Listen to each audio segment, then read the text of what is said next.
Gonna go ahead and start. Order, please. Bader. Ooh, that's loud, boy.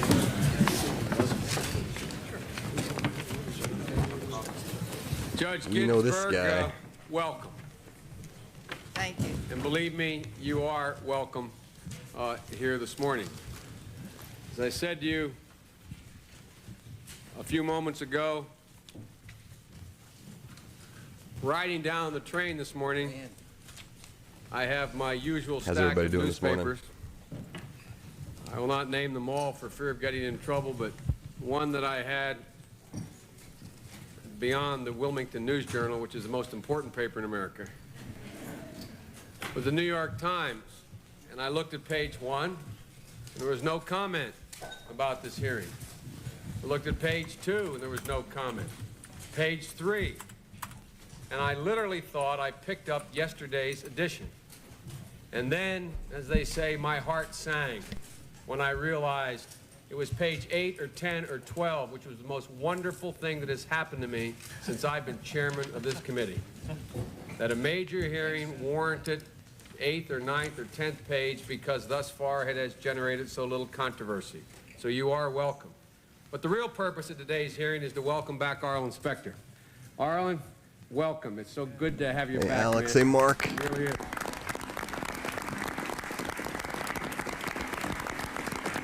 Who's this guy? I'm one of the few people can understand why he's wearing that hat. And as when I had a similar operation, Senator, former President Reagan wrote me a letter saying, "Dear Joe," and he had had the operation he had had on his skull somewhat earlier, and he said, "Dear Joe, welcome to the Cracked Head Club." Well, welcome, Arlen. I hope you wear it well. Welcome I very back. much appreciate that, Mr. Chairman. I thought, being a senator, I'd been a member of that club for some time. No, you have a member of different. I won't characterize what the club you remember, but welcome back. Thank you very much. Thank you. On a more serious note, today the Senate Judiciary Committee welcomes Judge Ruth Bader Ginsburg, the President's nominee to be Associate Justice of the United States Supreme Court. This is a very familiar setting for us. Since I became chairman of this committee 7 years ago, we have now convened hearings on 6 nominees for the United States Supreme Court. The Constitution states clearly that the President, quote, shall nominate by and with the advice and consent of the Senate shall appoint judges to the Supreme Court. Clearly, the appointment of a Supreme Court justice is not a presidential prerogative. The Senate is an equal partner in the process and has significant obligations attendant to its responsibilities. And these confirmation hearings are a major part, though not the only part, of the process by which we attempt to fulfill our constitutional responsibility. The nomination of a Supreme Court justice signals the renewal of a national debate over the meaning of our Constitution. A debate, I might add, that's been going on for over 200 years without end. And it will go on for another 200 years, I suspect. How will the broad principles embodied in the Constitution, phrases like due process, equal protection, rights retained by the people, how will these and other ennobling phrases in the Constitution be applied to the realities of everyday life? That is the issue which we've been debating and will continue to debate. Profound questions with practical implications have and will continue to confront us. As the judge only knows too well, questions such as, does the religious freedom mean that Jewish American soldiers cannot wear a yarmulke while on duty despite Army prohibition, which obviously they can now with certainty? Does liberty mean that each of us can decide without the government deciding for us who we shall marry, whether we shall marry, where we will live, or whether to have children or choose not to have children? Does the right to own property mean that the government may not, without compensation, prohibit a property owner from polluting a stream that flows through his or her land? These and hundreds of other thorny issues have no easy answers. There are not even any right answers in the usual sense of that word, but there are valid and varied constitutional approaches to answering them, applied over the last 200 years by justices on the court. And the constitutional answers to such questions flow from the interpretive method judges apply to cases that come before them. Over more than 2 centuries, in which our constitutional democracy has endured, our understanding of individual freedom has expanded. This trend is not new. The expansion of notions of liberty and equality began with the birth of this republic. Our understanding of the Constitution has not been static. Rather, it has flowed consistently in the direction of broadening the freedom that Americans have as individuals. The document has remained, as its writers intended, in my view, a flexible and dynamic instrument. Throughout our history, each evolutionary change, though, has brought controversy. Each expansion of individual liberty has ignited resistance from those who prefer the status quo. But in every instance, moving ahead on liberty has proved to be the right thing to do. Removing the barriers of race to full equality generated enough conflict in the 19th century to fuel a bitter and bloody civil war, and resistance has been carried on into our own time. But today, it is generally acknowledged, even where it was once most resisted, that reducing the barriers of race has strengthened American society. The granting of more and equal rights under the Constitution to women, a change that owes much to the lawyer who is our nominee today, has been similarly controversial. But today, with that process not yet complete, most Americans agree that it has been a change for the better in the life of this society.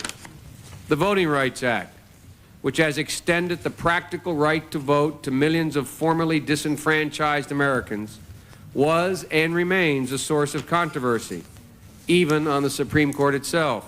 But today, there are hundreds of minority women and men holding public office where formerly there were few, even in areas where majority voters dominate the rolls. The entire process bringing us closer to the constitutional goal of representative government.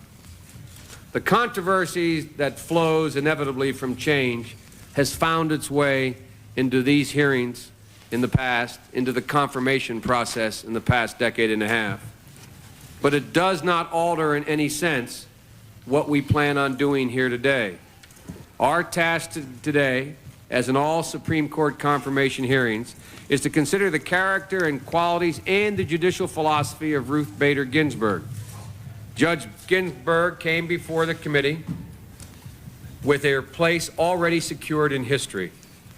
In the 1970s, Judge, you argued a series of landmark cases that changed the way our laws could distinguish legally between women and men, and you significantly narrowed the circumstances under which they could, better for all Americans. You've already helped to change the meaning of equality in our nation. Now, as you face a new opportunity to help shape the future of America, we welcome you. And we invite you, and I personally invite you, Judge, to share with us and the American people your vision of the shape of the future of America. I yield now to my colleague, Senator Hatch, the ranking member, who I would also like to publicly thank for expediting this process. As all of my colleagues know, if any of the members in this committee concluded, and particularly the ranking member, concluded that it was not appropriate to move as rapidly as we have, under the Senate rules, that could easily be done. It could be slowed. The senator has been totally and completely cooperative from the outset. He's been a man of his word in suggesting that he would move where there was no controversy. From his perspective, he would move judiciously, warning me that there may be future occasions when he might not be ready to be so cooperative. But I thank him for his cooperation, and I appreciate it very much. Well, thank you, Senator Biden, for your kind words, and welcome Judge Ginsburg to the committee. We're very happy and pleased to have you here. and to finally have these proceedings start. And I want to personally pay tribute to my colleague, Senator Specter. We're happy to have him back and happy to have him in such good health and good condition. So we I do think he could have gotten a little better Pennsylvania hat than that one myself. And I wish you'd fold the brim a little bit, Arlen. Yeah. I mean, At least curve the brim, Arlen.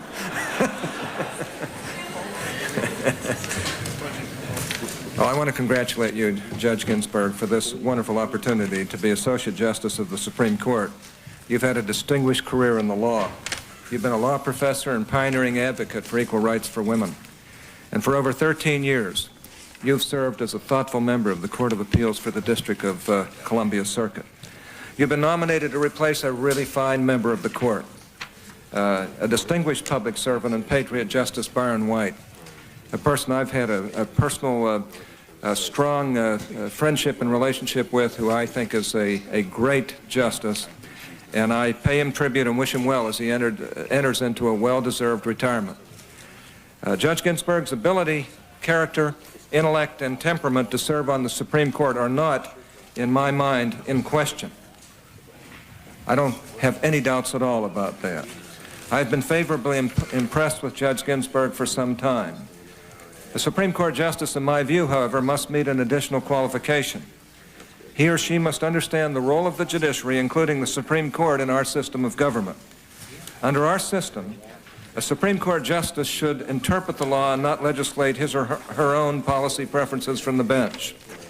The role of the judicial branch is to enforce the provisions of the Constitution and the laws we enact in Congress as their meaning was originally intended by the framers.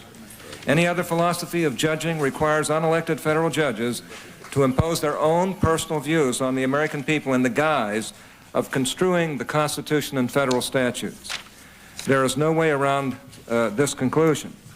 Such an approach is judicial activism, plain and simple, and it is wrong, whether it comes from the political left or whether it comes from the political right. Let there be no mistake. The Constitution, in its original meaning, can be readily applied to changing circumstances. The telephones did not exist in 1791, for example, does not mean that the Fourth Amendment's ban on unreasonable searches is inapplicable to a person's use of the telephone. But while circumstances may change, the meaning, the principle of the text, which applies to those new circumstances, does not change. Reasonable jurists can sometimes disagree over what a particular constitutional or statutory provision was intended to mean, and over how meaning is properly applied to a given set of facts. But if the judicial branch is not governed by a jurisprudence of original meaning, the judiciary usurps the role the Constitution reserves to the people through their elected representatives. When judges depart from those principles of construction, they elevate themselves not only over the executive and legislative branches, but over the Constitution itself, and of course over the American people. These judicial activists, whether of the left or right, undemocratically exercise the power of governance that the Constitution commits to the people and their elected representatives. And these judicial activists are limited, as Alexander Hamilton shrewdly recognized over 200 years ago, only by their own will, which is no limit at all. As a consequence of judicial activism, we witnessed in an earlier era the invalidation of state social welfare legislation such as wage and hour laws. Since the advent of the Warren Court, judicial activism has resulted in the elevation of the rights of criminals and criminal suspects and the concomitant strengthening of the criminal forces against the police forces of our country in the eyes of many, including myself. The twisting of the constitutional and statutory guarantees of equal protection of the law, such that reverse discrimination often results. Prayer being chased out of the schools, and the courts creating out of thin air a constitutional right to abortion on demand, to just cite a few instances and a few examples. One of the objectives of the judicial activists for the future is the elimination of the death penalty.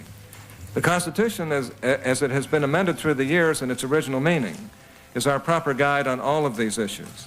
It places primary responsibility in the people to govern themselves. It provides means of amendment through the agency of the people and their elected representatives, not by a majority of the Supreme Court. And that is why appointing and confirming judges and Supreme Court justices who won't let their own personal policy preferences sway their judgment is so important. A president is entitled to some deference in a selection of a Supreme Court justice. President Clinton and I are unlikely to agree on the person who ought to be nominated, but so long as the nominee is experienced in the law, intelligent, of good character and temperament, and gives clear and convincing evidence of understanding the proper role of the judiciary in our system of government, I can support that nomination and that nominee. Moreover, I do not expect to agree with any nominee, especially one chosen by a president of the other party, on every issue before the judicial branch. The key question is whether the nominee can put aside his or her own policy preferences and interpret the Constitution and the laws in a neutral fashion. Finally, I would point out that I disagree very much with some of Judge Ginsburg's academic writings and some views she held prior to ascending to the bench in 1980. I believe that Judge Ginsburg's judicial opinions, however, indicate her understanding that her policy views and earlier role as advocate are distinct from her role as a judge, and I will explore that distinction in these hearings. It is my hope that Judge Ginsburg will satisfy this committee that she shares the judicial philosophy of applying the original meaning of our Constitution and laws in the cases which come before her on the Supreme Court if she is confirmed. Now, Mr. Chairman, I want to say that I am pleased with this nomination and looking forward to these hearings. They are important. This is one of the great constitutional exercises, and I think every senator here will be asking some very interesting questions. But could I ask for a few more minutes just as a personal privilege? Yes. I want to thank the chairman, and I appreciate the indulgence of my colleagues and the nominee. I believe my colleagues will agree with me that two members of this committee deserve special recognition for their service on this committee and in the Senate. The distinguished senator from Massachusetts, Senator Kennedy, has been a member of the Judiciary Committee since February 13, 1963. 30 years, 5 months, and 1 week of service. This service included 2 years as chairman. I do not mean to age the senator from Massachusetts, but his service on the committee began so long ago, I had to ask the Senate Historical Office to look it up. Fortunately, they did not have to go back as far as the Jurassic period, although he does tend to dwell in that period from time to time. 19 Supreme Court nominations have occurred during this time. Of course, we all know that Senator Kennedy has continued a long and distinguished family tradition of public service. Many Americans have gotten involved in public service as a result of the example of the Kennedy family. But I might add for other history buffs that Senator William E. Borah of Idaho, during his 31 years on this committee from 1909 to 1940, witnessed 22 Supreme Court nominations, a record which Senator Kennedy is now approaching. The senator from Massachusetts, however, is a mere youngster, next to our distinguished colleague, the senior senator from South Carolina, Strom Thurmond, chairman of this committee for 6 years. I was interested to learn from the Senate Historical Office that Senator Thurmond's service on the committee began after that of Senator Kennedy on January 16, 1967. Thus, Senator Thurmond has not sat on the committee for as many Supreme Court nominations as Senator Kennedy. He missed the Abe Fortas nomination in committee in 1965, although, as we all know, he was on the committee for Justice Fortas's unsuccessful nomination to be Chief Justice. But Senator Thurmond has been a member of the Senate longer than any other current member. He has witnessed 25 nominations as a senator, beginning with President Eisenhower's nomination of John M. Harlan in January of 1955. No other current member of the Senate has been here for as many Supreme Court nominations. Through 9 presidents, all but one of whom, Jimmy Carter, sent nominees to the Senate, and as Supreme Court nominees and Supreme Court justices have come and gone, Senator Thurmond has been at his post. Amazingly, I discovered that Senator Thurmond does not hold the Senate record. Not yet, anyway. Senator Carl Hayden of Arizona, during his 42 years of Senate service, witnessed 28 Supreme Court nominations. Does anyone doubt that that record one day will fall to South Carolina? Earlier this year, I observed that my friend from South Carolina is a senator, a tenacious advocate for the people of his state, the best interests of our country, and the principles he believes in. Now, let me mention something more. Senator Thurmond has served as an inspiration to generations of young people, not just South Carolinians, not just Southerners, but young people all over the nation. These Americans have been spurred to participate in the political life of their communities, their states, and their countries by the example of Senator Thurmond's devotion to limited government, free enterprise, a strong national defense, and his deep, selfless love of country. Some of those he has inspired sit behind me. Others he has inspired, like myself, sit on this committee as his colleague, a privilege for which I am very grateful. I thought both of our colleagues deserved some small recognition for their service, and I want to thank Richard A. Baker, the Senate's historian, and Joanne McCormick Quatonans of his office for their timely help in compiling the details of the service of our two colleagues. And I want to thank my colleagues for this courtesy so I could make these remarks and pay tribute to these two colleagues here today. I want to thank you, you, Senator. You've just solved the mystery for me. I wondered why Senator Thurmond spent so much time on the floor talking about Abe Fortas. Now I know he wasn't on the committee, didn't have a chance to speak in the committee.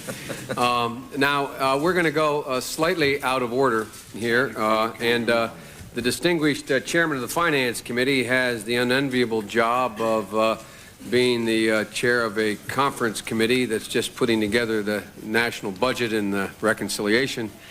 And he is to convene that hearing at that conference at 11. And his distinguished colleague, Senator D'Amato, and our distinguished colleague representing, I'm going to figure out the New York connection here in a moment, is also here. So we're going to go with the three introducers now, and then return to Senators Kennedy and Thurmond and work our way through the committee. So, Senator Moynihan, welcome. It's a pleasure to have you here. The floor is yours. Thank you. Mr. Chairman, Senator Hatch, Senator Specter, I'm privileged to introduce and to recommend without reservation Judge Ruth Bader Ginsburg, who is specially qualified to be the 107th Justice of the Supreme Court of the United States. Judge Ginsburg is perhaps best known as the lawyer and litigator who raised the issue of equal rights for women to the level of constitutional principle. She has also distinguished herself in a wide range of legal studies, and for the last 13 years has been one of our nation's most respected jurists on the United States Court of Appeals for the District of Columbia Circuit. I must tell you that Senator D'Amato and I will take special pride in her nomination. She was born and raised in Brooklyn. And the day after her nomination, the front page of the New York Daily News exclaimed, "A judge grows in Brooklyn." She attended Cornell, where she was elected to Psi Beta Kappa.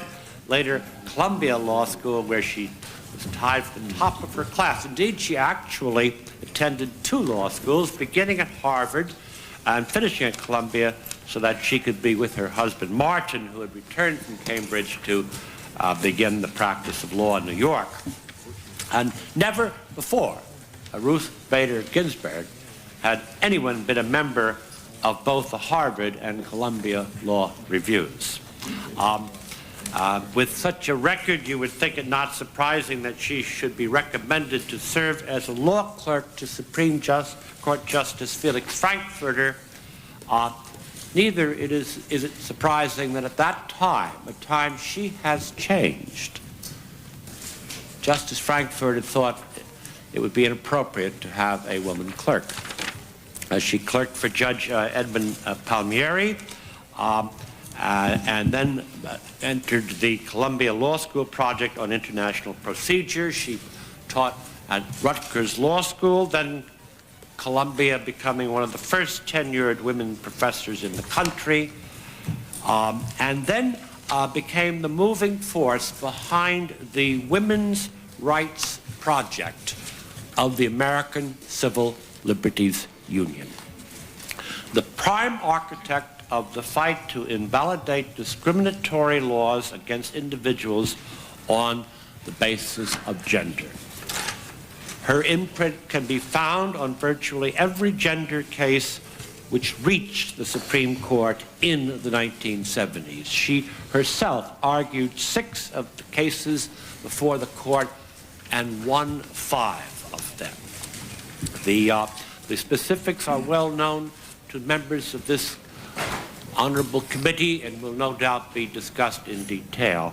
But I would call attention, sir, simply to remarks that Erwin N. Griswold, the former Solicitor General, United States, and Dean of the Harvard Law School at the time Judge Ginsburg was there. He spoke at a special session of the Supreme Court commemorating the 50th anniversary of the opening of their new building, as it then was. And Dean Griswold spoke of the work of attorneys who had appeared before the court on behalf of special interest groups, as he termed them. And he said this: I think, for example, of the work done in the early days of the NAACP, which was represented here by one of the country's great lawyers, Charles Hamilton Houston. Work which was carried on later with great ability by Thurgood Marshall. And I may mention the work done by lawyers representing groups interested in the rights of women, of whom Ruth Bader Ginsburg was an outstanding example. It is in that context, Mr. Chairman, that the American Bar Association has given her its highest rating, and she has my most sincere and proud recommendation to this committee. Thank you, sir. Thank you very much, Mr. Chairman. Senator D'Amato. Chairman, in the interest of time, let me second the magnificent introduction that the distinguished senior senator, my colleague Senator Moynihan, has made on behalf of Judge Ginsburg. Let me say that I take very special pride in the fact that the judge grew and flourished in Brooklyn, my hometown. Let me also add to this committee that there's no doubt that she has distinguished herself as teacher, lawyer, judge, and parent. Their magnificent and wonderful family that is here today and her grandchildren. While we may not agree with all of the learned judge's decisions, no one can question her honesty, her integrity, her commitment to the process of law. And I commend her for your approval and ask that there be an extension for my remarks to be included as if written and submitted in their entirety. Without objection. I thank you very much, Senator. Now we'll hear from Representative Eleanor Holmes Norton. We welcome you to the other body, and thank you for coming over. Thank you, Mr. Chairman. Mr. Chairman, it is my great pleasure to introduce and recommend Judge Ruth Bader Ginsburg to you. Now a resident of my district here in Washington, D.C., Judge Ginsburg was born in Brooklyn. Brooklyn natives, of course, have often spread to far corners like the overseas Chinese, sharing the riches of that borough with places like Washington, which thrive on such exports. Judge Ginsburg's service on our U.S. Court of Appeals has been unusually distinguished, a virtually foregone conclusion for any who knew her before her appointment in 1980. I have known Ruth Ginsburg for 2 decades. As a law professor, civil rights and civil liberties lawyer, she was the chief navigator in the journey that took women after more than 100 years into the safe harbor of the United States Constitution. When Ruth Ginsburg founded the ACLU Women's Rights Project, today's axiom that the 14th Amendment applies to women was not axiomatic at all.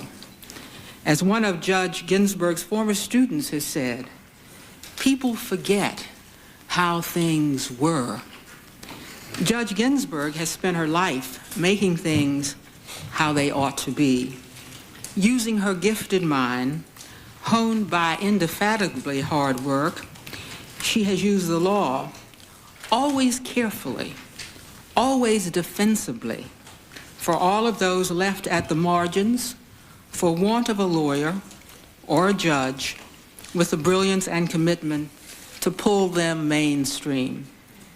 As a lawyer, she was an activist intellectual who brought grace to both roles. As a judge, Ruth Ginsburg has not only resolved hard cases, she has contributed to legal theory and made collegiality among judges and its effect on the law a new and fascinating subject of scrutiny.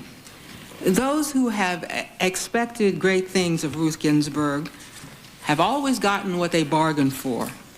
Count on Justice Ginsburg to keep that unbroken record. Thank you, Mr. Chairman. Thank you very, very much. I know all of you have other duties, and we appreciate your being here. Thank you for your input. And Pat, I'm delighted that you had the opportunity to introduce a woman who saves my daughter Ashley from having to be the second woman nominee to the Supreme Court. But thank you. Now, we'll return to semi-regular order, which is that Senator Kennedy would go next, but our distinguished colleague and ranking member of the Armed Services Committee has to attend a hearing at 11, and Senator Kennedy has graciously suggested that he go next. Thank you, Mr. Chairman, which thanks Senator Kennedy for allowing me to go at this time. I want to express my appreciation to Senator Hatch for his kind words. He's a great senator and a great man, and I appreciate what you had to say. We all welcome Senator Specter back, a great senator and a true patriot of this country. So glad to see you in good health now. Now, Mr. President, today the Senate begins consideration of the nomination of Judge Ruth Bader Ginsburg to be an Associate Justice of the United States Supreme Court.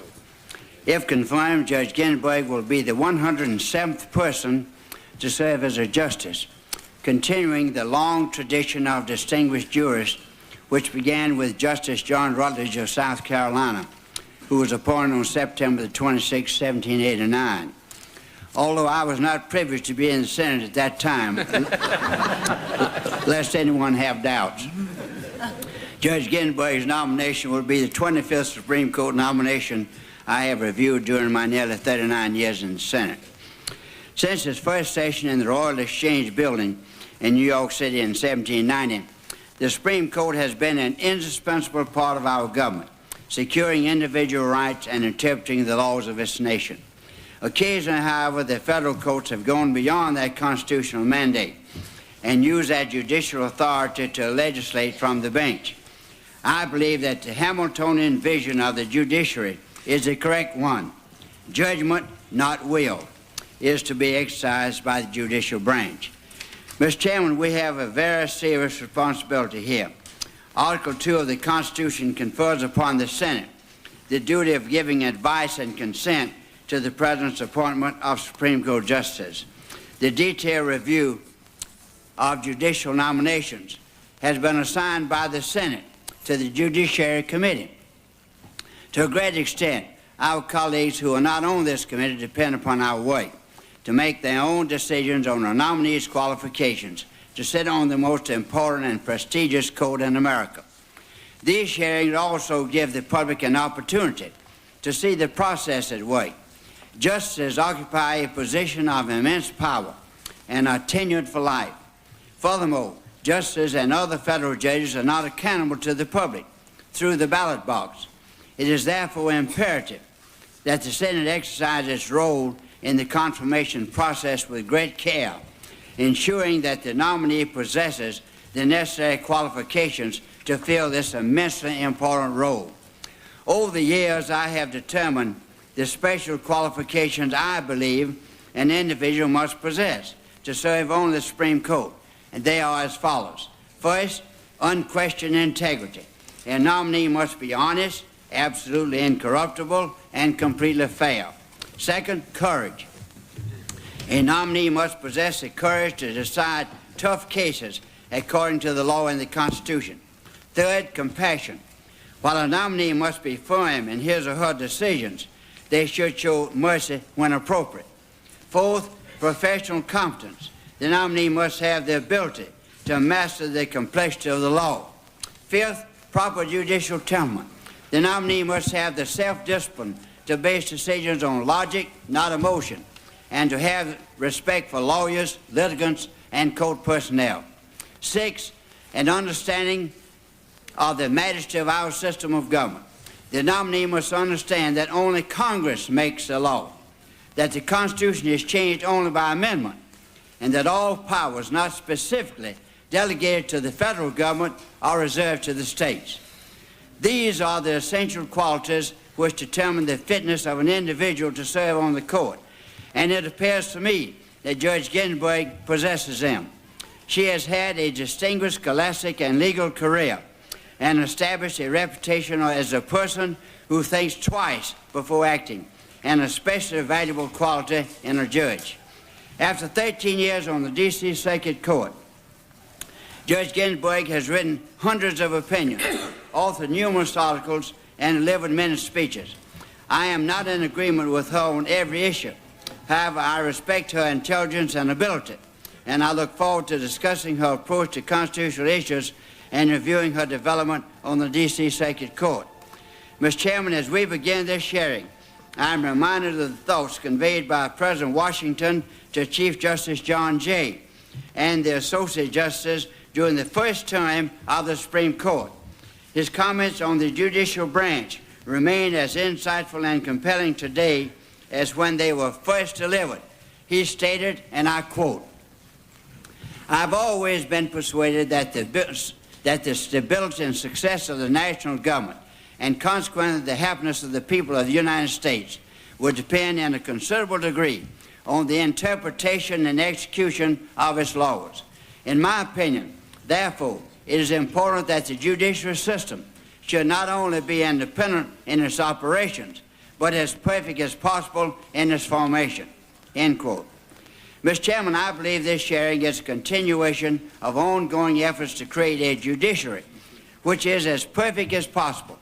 As we pursue this worthy goal, it is incumbent upon the Senate to closely review Judge Ginsburg's qualifications to serve on the highest court in the land. Judge Ginsburg, we welcome you here today and look forward to your testimony. Thank you, Mr. Chairman.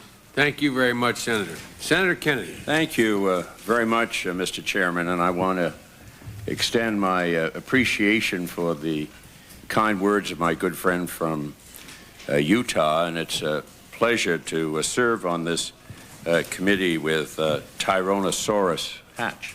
And I join in congratulating Judge Ginsburg on her nomination and in welcoming her before this committee. Nominations to the Supreme Court are among the most important decisions that any president makes, and the confirmation process is one of Congress's most important responsibilities. The Supreme Court is the guardian of our most basic constitutional rights and liberties. The justices of the Supreme Court have the last word on the meaning of the Constitution, and they are called upon to decide many of the most important and difficult questions of our time.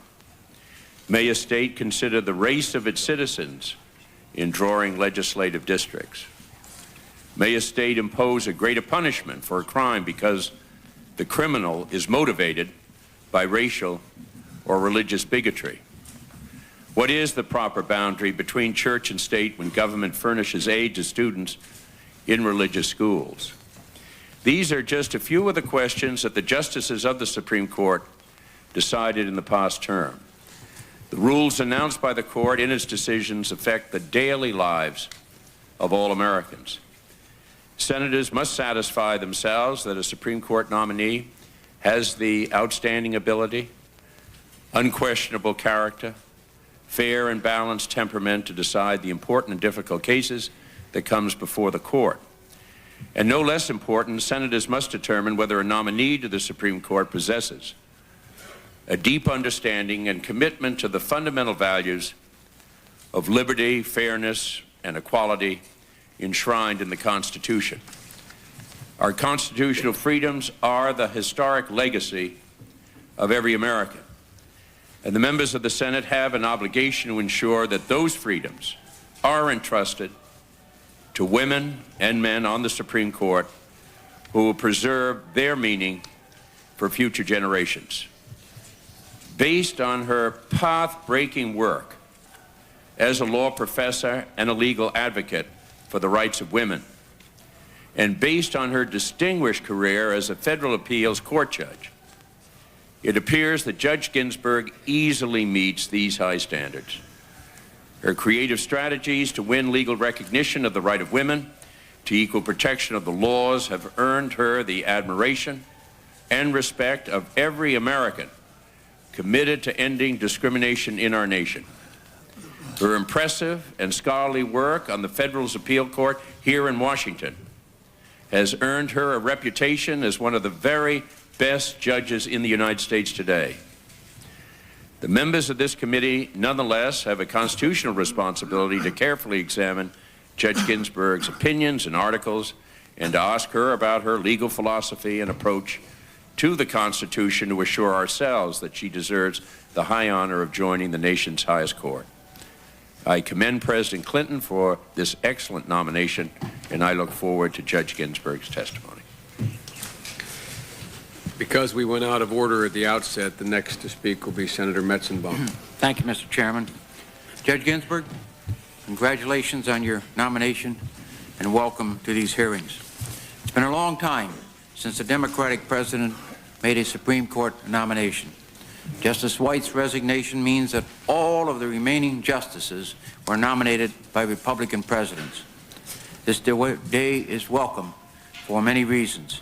For 12 years, Supreme Court nominees have been sent to this committee in the hope of promoting a political and social agenda directly from the planks of the Republican Party platform. A core element of that agenda was the reversal of Supreme Court decisions in the areas of abortion, civil rights, individual liberties, and the First Amendment. Unfortunately, their efforts have met with considerable success.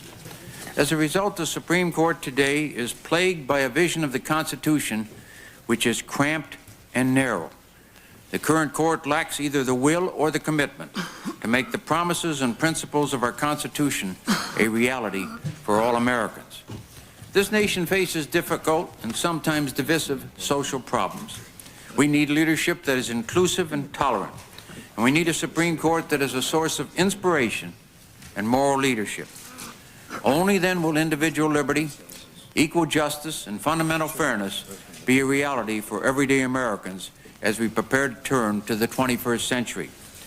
President Clinton took one large step in that direction by nominating Ruth Bader Ginsburg. No one can seriously claim that the president selected Judge Ginsburg to carry out a political agenda. The president found in Judge Ginsburg the nominee he was searching for, a person of enormous talent, integrity, a generous character, and an unyielding fidelity to the Constitution and the rule of law in the service of society. Judge Ginsburg's record as a litigator is the envy of lawyers throughout the country. She spent the bulk of her career as a lawyer working to secure equal rights for women. She succeeded due to her comprehensive knowledge of the law and her keen understanding of what would persuade the male members of the Supreme Court. She developed a brilliant litigation strategy, which included at times using men as plaintiffs in gender discrimination suits. This tactic helped the then all-male Supreme Court see that discrimination based on gender was incompatible with the great constitutional principle of equal protection under the law. She showed courage and determination when opportunities were closed to her due to discrimination against women. She didn't just get angry and resentful. She fought to change the law for the benefit of all women and men. With such an outstanding career as a lawyer, it is no surprise that President Carter selected her for the federal bench. Her tenure on the Circuit Court of Appeals for the District of Columbia has distinguished her as one of the country's finest judges. As President Clinton said in introducing her to the nation, she is, quote, progressive in outlook, wise in judgment, balanced and fair in her opinions, end of quote. Judge Ginsburg's record is exemplary, and I am frank to say that I expected nothing less in a nomination by President Clinton. But there is still more that I want to know. As an advocate, Ruth Bader Ginsburg pushed the court to landmark decisions on behalf of women's rights. While she fought for women one case at a time, she had a goal, a vision, of a Constitution that protected women against discrimination. While a Circuit Court of Appeals judge, her duty has been to faithfully apply the law as interpreted by the Supreme Court. But if confirmed as the next Supreme Court justice, she would have the opportunity to shape the law rather than merely apply it. I want to know whether Judge Ginsburg will embrace this opportunity to shape the law to make the enduring principles of our Constitution a reality for all Americans, no matter how rich or poor, no matter what race or religion, no matter how unpopular their cause might be. As an appeals court judge, Judge Ginsburg is well known for her preference for measured or incremental movement in the law. She speaks of permitting constitutional doctrine, especially in controversial areas, to emerge from a dialogue between the courts, other branches of government, and the people. I'm concerned she will always take a similar approach in the Supreme Court, and I will make it no secret that I hope she will not. When Judge Ginsburg speaks of a dialogue, she apparently envisions a concept of gradualism in applying the Constitution's provisions. That causes me concern, because any delay in enunciating or protecting constitutional rights is justice denied. There are times and there are issues when the Supreme Court must show leadership. History demonstrates that it is sometimes the court, rather than Congress or the President, which must have the will and the vision to define the Constitution's promises of liberty and justice, even when it is unpopular to do so. I expect to inquire in this area to know whether Judge Ginsburg will lead the court at such times. Judicial leadership in addressing the great social and political problems of our day can be controversial. Judge Ginsburg will probably hear much about judicial activism and judge-made laws from my colleagues during these hearings. I suspect they will warn her against judicial activism, notwithstanding the considerable conservative judicial activism we have seen from the current Supreme Court. But we must rise above this worn-out debate to recognize that leadership in applying the cherished principles of our Constitution is not judicial activism. It is leadership we need from Judge Ginsburg on the Supreme Court. The role of the Supreme Court in preserving and promoting individual liberty, equal opportunity, and social justice must be restored. Judge Ginsburg, your career as an advocate suggests that you have the intelligence, determination, and courage to begin the work that needs to be done. Your career as an appeals court judge suggests that you have the temperament and judicial skills to begin that restoration. My only question for you during these hearings relates to how you will meet that challenge. Thank you, Mr. Chairman. Thank you very much. Senator Simpson. Mr. Chairman, in the past, following Howard has always gotten me pretty well primed up. But not this time, except for a few rambling remarks there about Republican presidents and a Democrat president, too. He's right on track. And I appreciate your leadership, Mr. Chairman. You've always been very fair and open, serious, and practical with us. And welcome back to Arlen, a wonderful legislator and friend, and a real contributor to this committee. And good morning, Judge Ginsburg. And in going through many of the things that you have written, I noted an article in the Illinois Law Review where you said, in carrying out its duty to consider the President's nominees to the Supreme Court, we have a, quote, weighty responsibility to consider what will serve the national interest. And we indeed do. And we will attempt to carry that out responsibly and with a serious intent of a knowledge of our responsibility by considering, among other things, your judicial philosophy, how you will think and reason as you contemplate the pressing legal issues of the day, questions of the day. And we must do that without compromising your judicial independence. There are, of course, other important considerations and qualifications for a nominee to the Supreme Court. A nominee's rectitude and deportment are critical considerations. We must be certain that the nominee has the education, the experience, and the temperament to serve in the highest office in our profession. And I'm certainly pleased to say that here the record is remarkably clear. And indeed, in these areas, you may well be overqualified. That's a serious defect in this community. think of the ones you know who are. As one who loves Gilbert and Sullivan, you would compose your own lyrics to the tune, I've got a little list of society offenders who never would be missed, and you remember the rest of that. But the record here is not so obvious or apparent on your judicial philosophy. So indeed, as Howard, as Senator Metzenbaum has said, what about judicial activism? That will be asked. Some of your writings seem to imply that it's justified at times, perhaps even forced upon the courts by congressional inaction. I have seen that problem. It is very real. No wonder courts enter the fray. When considering constitutional issues, how persuasive do you find the intent of those who drafted the document? You've said some things about that. Your colleagues have, or your colleagues to be have. What will you do when their intent is unclear, or even more appropriately, more unknowable? In these hearings, we will try to learn what approach you might take in deciding the critical questions of our day, and yet only you will know the extent and substance of response to those questions.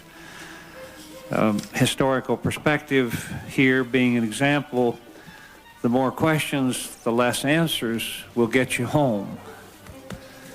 And so for me, your competence and temperament are beyond question, and we look forward to learning more about your thinking and reasoning as you would wish to share it in whatever depth. And we will know then whether this appointment will serve the national interest. A very broad and remarkable phrase, but I think indeed, from what I know, that your appointment would indeed serve that interest. And I thank you very much, Mr. Chairman. Thank you. I might note it's remarkable that 7 years ago, the hearing we had here was somewhat more controversial, and I made a speech that mentioned the P word, philosophy, that we should examine the philosophy, and most editorial writers of the nation said that was not appropriate. At least we've crossed that hurdle. No one's arguing that anymore. Senator DeConcini. Thank you, Mr. Chairman. Let me join the praise for you and the ranking member in conducting these hearings, and the members of this committee for proceeding. I think it's very important that we process this nomination as soon as we can. Judge Ginsburg, I join the accolades here in your nomination and those to President Clinton in sending your name here. Over the 12 years ago, I helped usher a good friend of mine through the same process which you are now experiencing. Her nomination was historic at that time. And if confirmed, you will join my friend as the second woman ever to serve on the court. Like Justice O'Connor, despite your outstanding academic achievements, your ability to find employment after law school was deterred by your gender. You are an individual who has suffered firsthand the effects of discrimination. I think that is most fitting for people who are going to interpret the constitutional rights of individuals who come before them and will, like you, ultimately, I predict, serve on the Supreme Court. You overcame this rude beginning and proceeded to embark upon a truly remarkable and accomplished professional career. You became a national respected law professor, and during that time and throughout the career, you have made a considerable contribution to the written legal commentary on this subject and others. Before coming to the bench, you dedicated your efforts to the struggle for gender equality. In the 1970s, you were instrumentally involved in the landmark case that ultimately persuaded the Supreme Court to establish a greater scrutiny to laws that classify on the basis of gender. I thank you for that, Judge, for my two daughters, one a doctor and one a lawyer, who have witnessed job discrimination even today. But their opportunities were enhanced by the fact that you fought that battle early in life, and earlier than when they came along. For the last 13 years, you've served with distinction on what is considered the second highest court in the land. One comment that has been repeated often since the President's announced your nomination is that you defy the label of liberal or conservative jurist. Indeed, one news account noted that during your tenure, you had, quote, often gone out of your way to mediate between the court's warring liberals and conservative factions. And throughout your judicial career, you've shown great respect for the institutional integrity of the court. Over the last few weeks, I've had a chance to read many of your opinions. To me, they demonstrate deference to precedent and embody judicial restraint. I think that's fundamental and so important. You have great understanding of the role of the middle-tier appellate court, and as you have written, with that role, a judge must follow the guidance of the Supreme Court. However, Judge Ginsburg, as a Supreme Court justice, you will not be constrained by a higher court's interpretation. You will have free rein to interpret our Constitution. And as you have commented yourself, you will have the last judicial word on the constitutional questions of the day.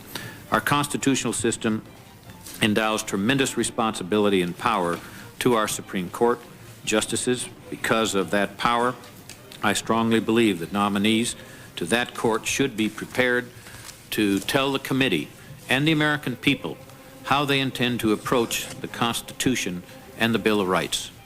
A few years back, you wrote a law review article that discussed the Supreme Court's confirmation process. You concluded by quoting a law professor who described the senator's role in the process as second, but not secondary. The Senate's constitutional obligation is to examine a nominee's competence, integrity, experience, and yes, his or her philosophy. For the Supreme Court is undeniably a policy maker. Our framers drafted the Constitution in broadly worded principles that were intended to protect an evolving society. Constitutional interpretations require an exercise of discretionary judgment. Thus, we must carefully choose the Constitution's most important interpreters. By no means are you here to secure assurance, are we here to secure assurance from you on certain cases. No one knows exactly how a case will come before you in the future, but how you approach a constitutional issue and what you consider in resolving that issue are all part of the judicial philosophy and part of the questioning that you will undertake in the next few days. The process is not foolproof. In the past, we've had Supreme Court nominees come before this committee and tell us they had no agenda, and they did. We've had nominees come before this committee and tell us that they did not have a fully developed judicial philosophy, but they did. We've had nominees come before the committee and evoke an image of moderation, but they were not. These past performances by nominees obviously concern this senator, because I believe that the hearings are an integral part of the confirmation process. Honest answers matter greatly in this process to this senator. And quite frankly, I do not expect this to be a problem with you, Judge. I'm confident that at the conclusion of these hearings, the Senate and the American public will have a clear vision of your constitutional philosophy. Again, my congratulations, Judge, and also to President Clinton for his outstanding nomination and taking the time and the process in which he went through in choosing you to be the next Supreme Court Justice. I look forward to learning more about your judicial philosophy and your thoughts regarding the Constitution in the next several days. Thank you, Mr. Chairman. Thank you, Senator. Senator Grass. Congratulations, Judge Ginsburg, and of course a warm welcome to your family. I'm sure that they take great pride in this day, just as they have done for all of your accomplishments so far in your life. From scholar and law professor to advocate for gender equality, and now to be a distinguished federal appellate judge as you have for so many years. Senator, before you go on, you mentioned the family. I would like to suggest there are 2 young children, and this is an incredibly tedious process. I want them to know they are welcome instead of having to go out there to use the facilities and the television, anything they want back here. You have free roam, the kids, literally. So you can go back there, and this is the one time to exact from your daddy a promise of ice cream or something for being good. This is the time to do it.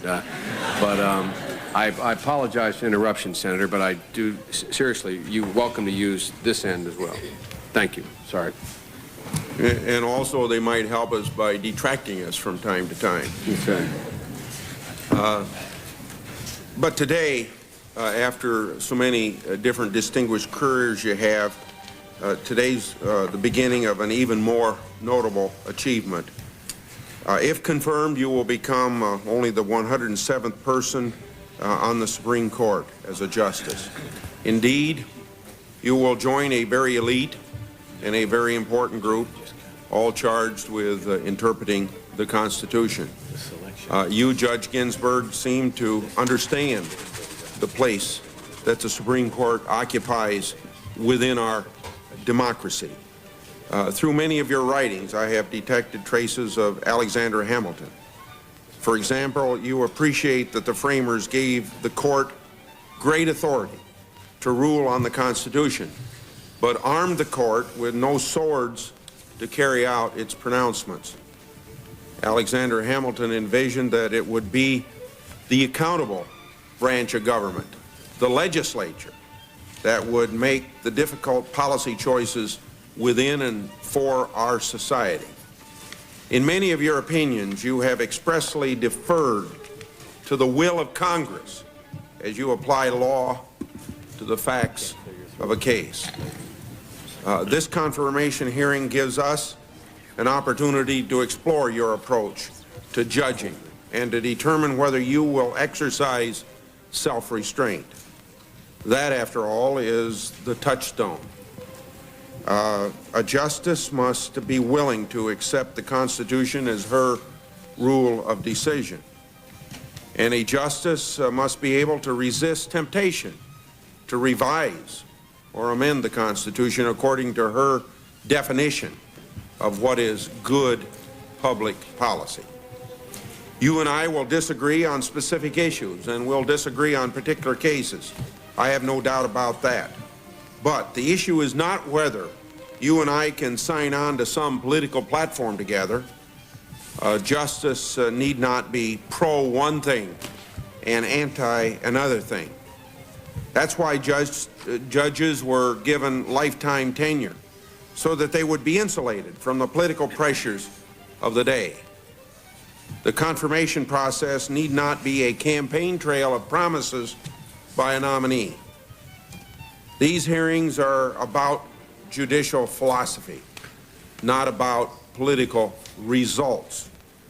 Through much of the second half of this century, the Supreme Court had evolved into a political institution and away from being a legal institution. That trend has diminished somewhat in recent years with the nomination and the confirmation of individuals anchored in the Constitution and individuals who have a deferential approach to the political accountable branches of government. Some political activists, including some of my distinguished colleagues on this committee, are hoping your presence on the court will bring back an era of political judging. But that view shows a misunderstanding of the role of the Supreme Court. Your fidelity to the Constitution, your appreciation of its framework of limited powers, and your understanding of the role of Congress and the states in making law, these are the important qualities. In addition, and no less important, a justice must possess an open mind, or what Justice Frankfurter called a capacity of disinterested judgment. I look forward to exploring these ideas in greater detail with you during these hearings, and once again, I say congratulations to you and all your friends and your family. Thank you very much, Senator. Senator Leahy. Thank you, Mr. Chairman, and Judge, I welcome you and your family. And this has been I think, an exciting trip for you and your family from the time in Vermont when you got the call from the White House to being here today. I wondered how you were going to get Vermont into this. Your wondering is on your time, Mr. Chairman. But you know, I'm glad to see you here because you're going to go on a bench that guarantees the liberties all of us hold dearly, whether we're Republicans or Democrats, liberal, conservative, it makes no difference. It's the Supreme Court that gives us the guarantees of the Constitution. And I've been struck by the breadth and distinction of your record as I've read it during the past few years. But I think the proudest achievements in many ways are the landmark Supreme Court cases you fought that literally changed the destiny of women in this country. Much has been said about those victories. A lot more is going to be said during these hearings. Let me say something. I think I speak for most parents in my own state of Vermont when I thank you. I thank you personally for helping to contribute to a world where my daughter Alicia will have opportunities equal to those open to my sons Kevin and Mark. And I owe you a deep, deep sense of gratitude for that. I think without your pioneering efforts, there's no guarantee the progress that has been made so far would have occurred. And I applaud you for that. In fact, even without this nomination to the Supreme Court, you could have been satisfied in your place in history just because of what you've done in that one area. But you come here with such great qualifications, Court of Appeals, teaching Columbia and Rutgers, but also with having a reputation as a fair and thoughtful jurist. And I believe the ABA recommendation indicates that. But a brilliant legal mind and volumes of circuit opinions are far from being the only requirements that go into making a good Supreme Court justice. You also possess life experience that is so very, very important. Your mother, like so many women of her generation, she certainly led a hard life, motivated student, graduating from high school at the age of 15. But she went to work in New York's garment district to put not herself, but her brother through college. You yourself, the first man or woman to be a member of both the Harvard and Columbia Law Reviews, graduating tied for first in Columbia Law School, impeccable credentials, but didn't find there wasn't a law firm in New York that might offer you a job. The prestigious judges and justices making no bones about the fact that they couldn't have a woman as a law clerk. Or when you worked in a Social Security office where your husband, Martin, who I'm glad to see here, was serving the military, you had to take a lower paying job because, after all, you were pregnant. I mean, these are days that are not that far gone. But let's hope that they're gone now forever. So the kind of things you did to break into what had been a closed world before, these are things you can't learn about in a book, and you can't read about, and you can't write about. You had to do it, and you did. And I was moved that day in the Rose Garden when I stood there with you and President Clinton, and you spoke about the experiences of your mother.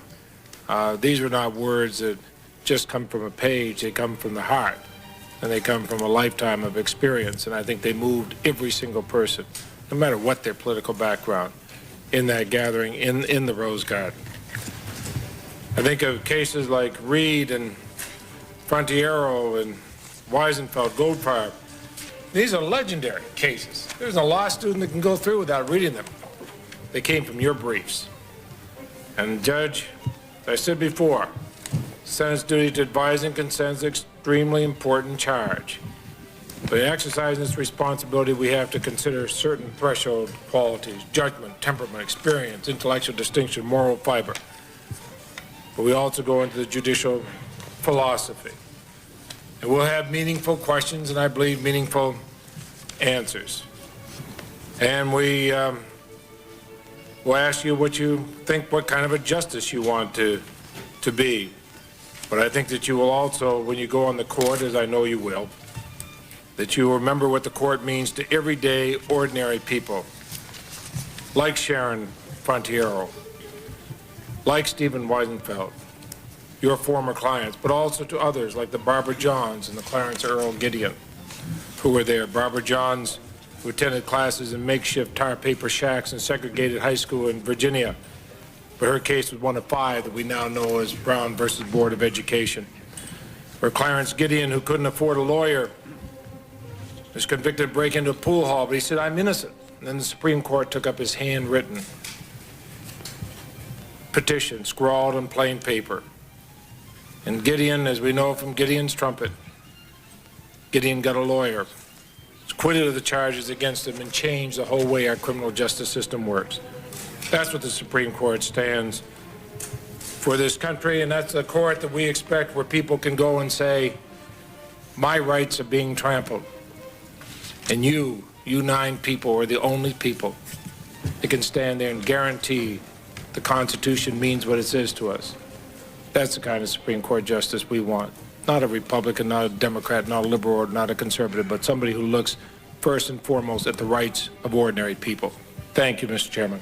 Thank you very much, Senator. Senator Specter. Thank you very much, Mr. Chairman. Judge Ginsburg, I welcome you here with my colleagues, and I compliment you on an outstanding academic, professional, and judicial record. Some 322 opinions and still counting, and 79 articles. Notwithstanding that outstanding record, I do express concern that some of my colleagues have expressed virtual approval of your nomination even before the hearings have begun. And I believe that that raises some significant problems. I think that first there is a tendency to look at the hearings as pro forma, or perhaps just going through the motions with confirmation of virtual assurance. And second, I'm concerned about the real risk of undermining public confidence that the Senate will vigorously discharge its constitutional duty of advice and consent on a nominee who will have such a profound effect on the daily lives of more than 250 million Americans, with so many 5-4 decisions on the crucial issues of the day. I have long expressed my own concern about judicial activism and the Supreme Court being a super legislature with a concern about undermining the vital constitutional principle of separation of powers. At the outset, let me say that as I read your writings, I agree with much of what you say, and that if you were a senator offering your ideas in legislation on the Senate floor, I would be inclined to co-sponsor a good bit of what you articulate. But the difficulty with judicial activism, as I see it, is that it's fine when we agree with your activism, but it's very problemsome if the principle is established that judicial activism is appropriate. One of my colleagues referred to the agenda of the nominees of 2 Republican administrations and made it plain that he doesn't favor that kind of judicial activism. And I believe that as a matter of principle, it's vital to keep the activism out of the judicial line as much as is possible. I've been very much impressed with the breadth of your writings and the openness and the candid approach which you have taken. When you talk about extension of benefits where there's an equal protection violation and the court then extends the benefits to those not covered by legislation, you are candid in saying that you are legislating a bit. And any legislation by the court is a matter of concern. When you take up the equal protection issue and talk about a bold interpretation and talk about judges being uneasy in the gray zone between interpretation and alteration of the Constitution, those raise concerns to me about where activism may lead. And again, I repeat, I admire the positions you have taken and what you have achieved as a litigant and what you have done as a jurist. And I also say that on the bench you have not carried forward the lines which you have written. But as one of my colleagues has noted, when you're on the Supreme Court, how did my colleague put it? You'll have a free hand in doing a great deal more. So that I think these hearings are very important as we take a look at your record, as we take a look at what you have written, and see how that may be applied. And as noted by a number of my colleagues, I think we are past the day where there's an issue about the propriety of inquiring into judicial philosophy, although we do not want you to answer how you're going to decide specific cases. And I've noted your writing that the second opinion by the Senate is a very important second opinion, and your endorsement of the proposition that the senators should have equal latitude with the president in deciding which nominees are good for the country. And beyond those theoretical issues, there are many very important matters that are on the cutting edge of critical considerations for the American people.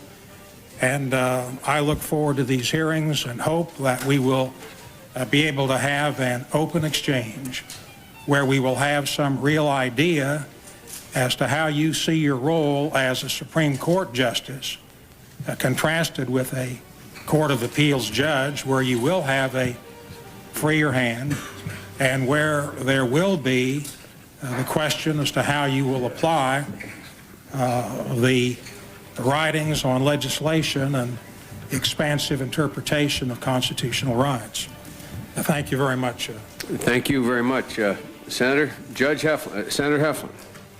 Judge Ginsburg, I welcome you and congratulate you on your selection as a nominee for the United States Supreme Court.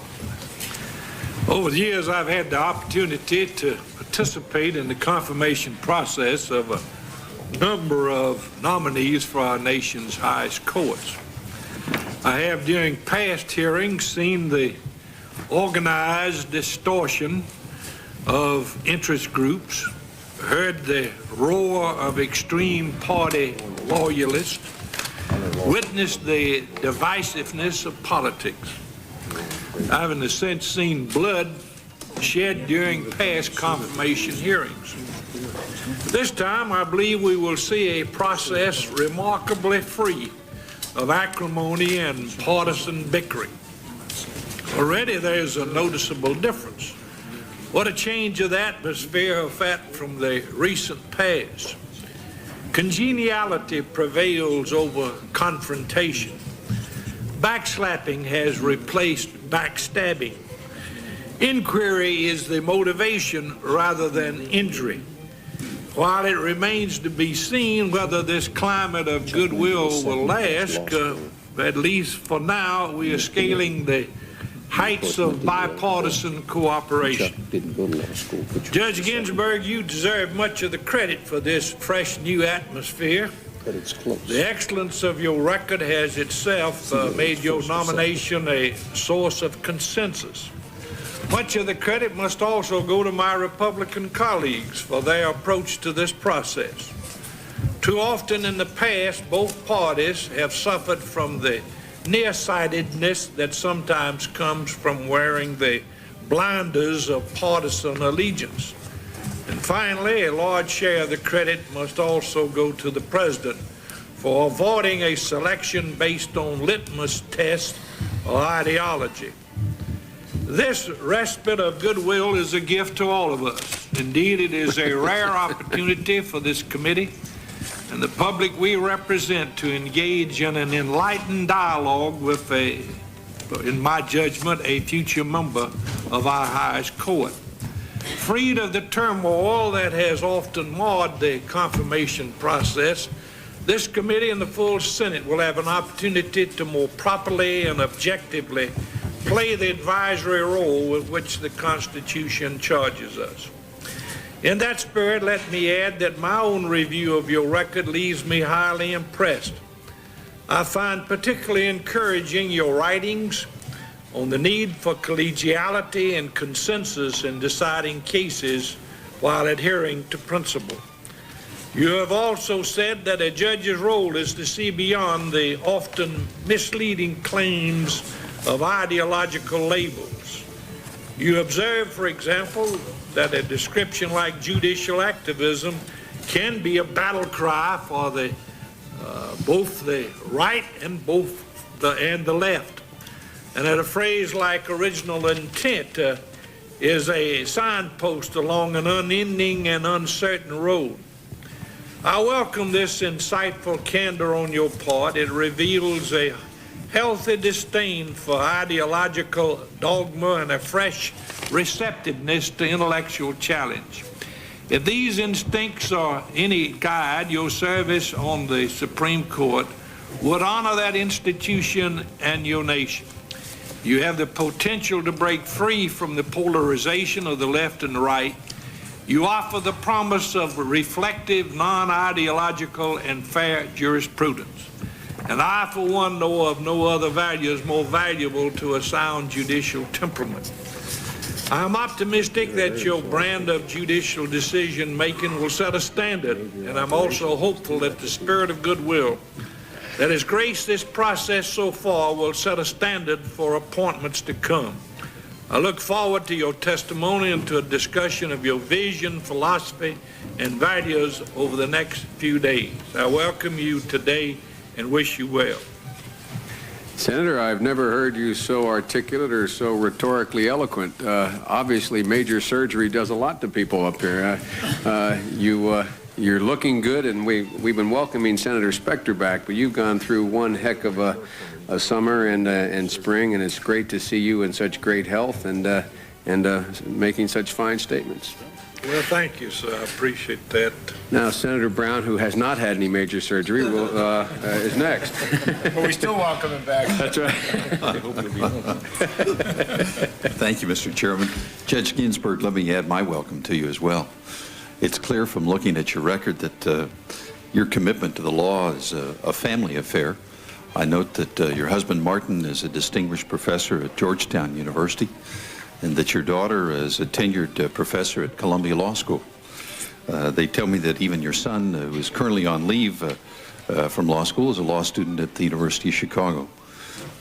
That kind of family commitment, I think, bodes well for the endeavor that's ahead for you. I also note a number of firsts in your background that I think any of us would take enormous pride from. The number one in your class at Cornell, among the first 9 women admitted to Harvard Law School. Number one in your class at Columbia Law School. The second woman in history on the faculty of Rutgers Law Faculty, and the first woman to ever serve on the faculty of Columbia Law School. You're also the first woman to make law review at 2 Ivy League schools, which has already been noted.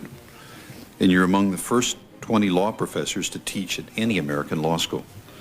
Your record is extraordinary by any account, and I think is one of the reasons that you have the kind of welcome this morning that you've enjoyed. This seat is, as I know you know, is a very special one for Colorado. It's special because Byron White is so respected and so honored in the state. I think of Byron White's contribution as more than simply being one of the finest athletes in the history of our country, which of course he has been, and perhaps more than even being one of the finest scholars to ever serve our country in the highest court or in other areas. He's been both of those. But I think perhaps what's significant for our deliberations this morning is Byron White's integrity that he's brought to the process. And ultimately, I think the concern of the committee is for integrity, perhaps more than any particular issue. I tend to think it affects all of the things that we'll discuss, most particularly the philosophy you bring as a judge or a justice on the Supreme Court. Our founding fathers laid out a constitution that I don't think any of them thought would remain unchanged forever. As a matter of fact, as you know, the amending process started immediately with the first 10 amendments in what we now call the Bill of Rights. That Bill of Rights was a process not only to bring equity, but also to get the measure passed and approved as it went for ratification to the various states. But the Constitution laid out a process for its change. Our founding fathers never thought that that document would remain unchanged, and specifically provided for how it could be changed and updated. And I note that Thomas Jefferson had suggested not only the need for change and adaptation, but it even suggested perhaps a constitutional convention that might take place every 20 years. I, for one, think that idea would be an excellent one.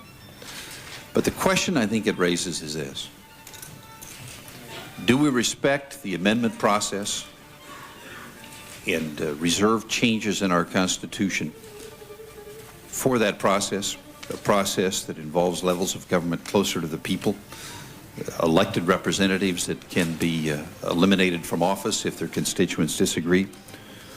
Or do we believe the amendment process can take place by those who are appointed to the court? That strikes me not just as a matter of favoring a woman's right to choose or opposing it, or favoring changes in the construction of the Interstate Commerce Clause, or favoring or opposing changes in the interpretation of the 10th Amendment, but one of integrity of the Constitution itself. It seems to me it's a question that rises beyond whether we like the makeup of the framers of the Constitution, but one of whether we'll respect the integrity of the process they set in motion. And so, at least for me, I think the fundamental question that we'll try and explore this week will be one of what kind of approach you will take in updating the Constitution and amending it, and what your thoughts and philosophies are in that respect. Once again, let me add a real sense of joy in the accomplishments you bring to this job. I think it's clear that you have the intellectual capacity to be a very distinguished member of the United States Supreme Court. I look forward to a chance to explore with you the issues that I think you'll be facing in those years. Thank you very much, Senator. Senator Simon. Thank you, Mr. Chairman. And as I listen to my colleagues, Judge Ginsburg, and I know of your interest in opera, it sounds not like the Triumphal March of Aida, but the Triumphal March of Judge Ginsburg here. We welcome you, and particularly we welcome your son from Illinois here. As I have read your opinions and some of your writings, as you probably never anticipated, United States senators would read them. I have the impression of a solid scholar, but someone who is cautious. And my guess is that is the kind of Supreme Court nominee that you will be. If I may comment, Mr. Chairman, just a moment on the process itself. I think first, the President handled this properly in taking time, in consulting with members of this committee, in consulting with legal scholars around the nation. It is very interesting as you look at the history of nominations. When presidents have acted quickly, with rare exceptions, the nominations have not been strong nominations. When presidents have taken their time, there generally has been a superior quality to the nomination. And I think President Clinton and Attorney General Reno and his counsel, Bernie Nussbaum, are to be commended on the time that was taken. The second thing I want to commend you on, Mr. Chairman, is having one portion of the hearing, a closed hearing, where any negative charges, which may or may not have substance, are held in that closed hearing. And then if there is something substantial, then the public can know about it. But if someone somewhere has a charge that a nominee embezzled $50,000 10 years ago, we don't need that on national television immediately. That ought to be looked at in a private session. And then if there is substance, we look at it openly. Judge Ginsburg, I think you're doing very well with this committee. In fact, maybe we ought to stop the hearings right here from your perspective. You face a much harsher judge, however, than this committee, and that is the judgment of history. And on that judgment is likely to revolve around the question, did she restrict freedom or did she expand it? I'm optimistic that the judgment of history will be a favorable one for you. Thank you. Thank you very much, Senator. Senator Cohen, a new member of the committee and a very welcome member of the committee, although he's had experience in the past in the other body on the Judiciary Committee. It's nice to have you here, Senator, and on this hearing, this nomination. Thank you very much, Mr. Chairman, and Judge Ginsburg, welcome to this hearing. Senator Brown suggested I might try to approach a discussion with you in a different manner pursued by all who have preceded me, and that is quite a challenge in itself. But I might tell you that in preparing for the hearing, I was rummaging through the writings of Ambrose Bierce, an American writer and journalist, and I would note parenthetically the author of The Devil's Dictionary, a book that many people in this country may feel that we refer to in order to color and shade our words from time to time. But Bierce related the story of an associate justice of the Supreme Court who was sitting by the river when a traveler approached and said, "I'd like to cross. Would it be lawful to use this boat?" "It will," came the reply. "After all, it's my boat." The traveler thanked him, jumped in the boat, pushed it into the water, embarked and rowed away. The boat sank and the man was drowned. "Heartless man," cried an indignant spectator. "Why didn't you tell the man that the boat had a hole in it?" "The matter of the boat's condition," said the great jurist, "was not brought before me." Now, during the next several days, the committee hopes to bring before the American people the matter of your condition and that of your intelligence and competence and philosophy on the role and responsibility of the court in our lives. It's interesting that out of all the institutions in our three branches of government, the Supreme Court remains to most Americans the least well-known, the least understood, and perhaps not so paradoxically, the most revered. With the National Press Corps recording virtually every step or misstep that a president makes, the American people are fully aware that the nation's chief executive is bound to be a colossus with imperfect feet. And it's no state secret that the American people hold the legislative branch with what we can only charitably call a minimum of high regard. It's only the judicial branch, and in particular the Supreme Court, that has significantly grown in stature since its creation some 200 years ago. And for the vast majority of people, the justices, their deliberations, their decision-making processes, they all remain shrouded in secrecy. And there is almost an ecclesiastical aura and mystery that surrounds that temple where final and unreviewable power is exercised. Professor Lawrence Tribe, who is no stranger to this committee, has described the profound nature of the court's influence on our lives. He's written that a president resigns, a gargantuan corporation disintegrates, a frightened but hopeful child marches to school with her military escort past a hostile crowd, all because 9 black-robed figures in Washington have gleaned new wisdom from an old and hallowed document. The sweep of the Supreme Court's influence is so vast that it cannot be grasped by the eye.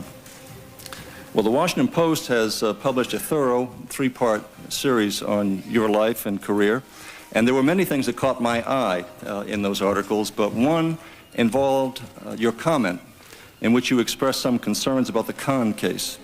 According to the article, you wrote a letter back in 1975 to one of your former law school students expressing some apprehension that Justice William O. Douglas, whose widowed mother had a very rough time financially, might not like a case challenging widows' benefits.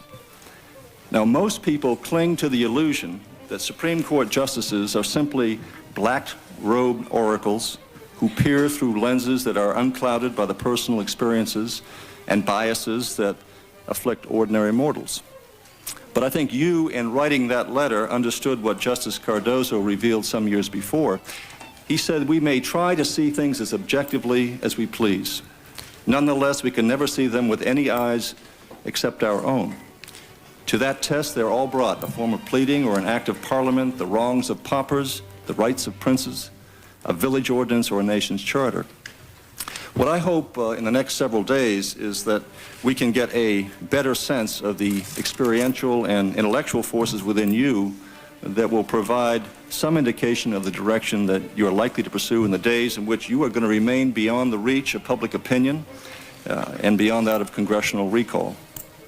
Now, one of my colleagues earlier indicated how he has expressed opposition to nominees who were advocates as private citizens and whom he feared would remain so while on the court. And today he offered, I think, some mild disappointment or expressions of mild disappointment that once you were an advocate, and his fear is that you have become a jurist while serving as a judge and might continue to do so. Let me express my hope that you will maintain a jurist approach to the law rather than that of an advocate. Justice Cardozo, I think in his most concise and penetrating comment, reminded us that in the final analysis, there's no guarantee of justice except the personality of the judge. And I am hopeful that at the conclusion of these proceedings, the American people will be satisfied, as we will, that we will have a guarantee of justice and that justice will be done. Thank you, Mr. Chairman. Thank you very much, Senator. Judge, this is a historic occasion, but it's particularly historic, and I believe that the next person to make a statement will be the first woman ever to preside over a Judiciary Committee proceeding for the court, and it's appropriate that the first person over whom she presides is likewise a woman. Oh, I beg your pardon.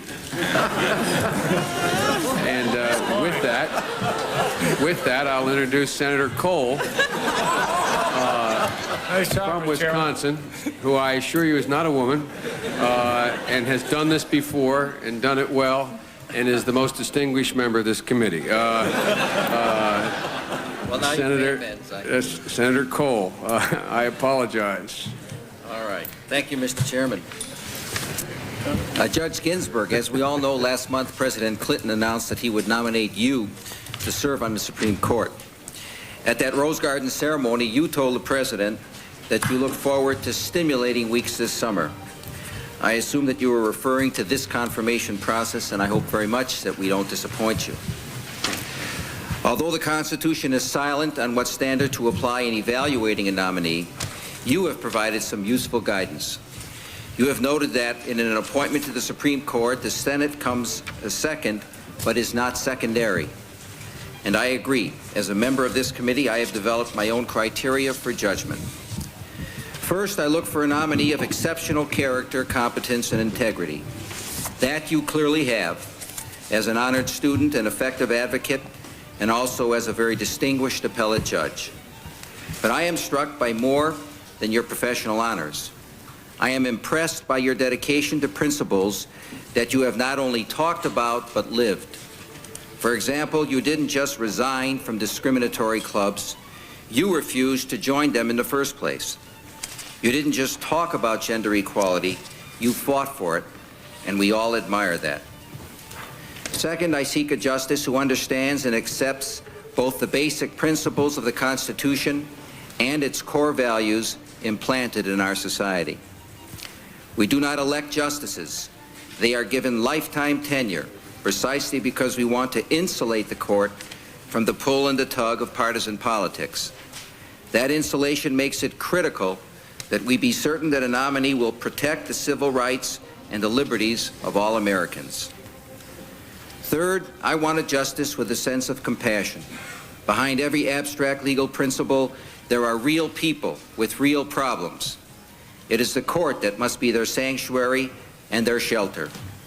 Justice Black put it best when he said, "Under our constitutional system, courts stand against any winds that blow as havens of refuge for those who might otherwise suffer because they are helpless, weak, outnumbered, or because they are nonconforming victims of prejudice and public excitement."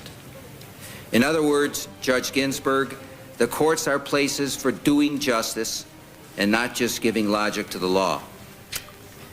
Judge, you are not a stealth nominee. Your record is clear and there is little opposition to your confirmation. In fact, conventional wisdom has you all but confirmed. But even so, the Senate should not act as a rubber stamp. The President is asking us to entrust you with an immense amount of power.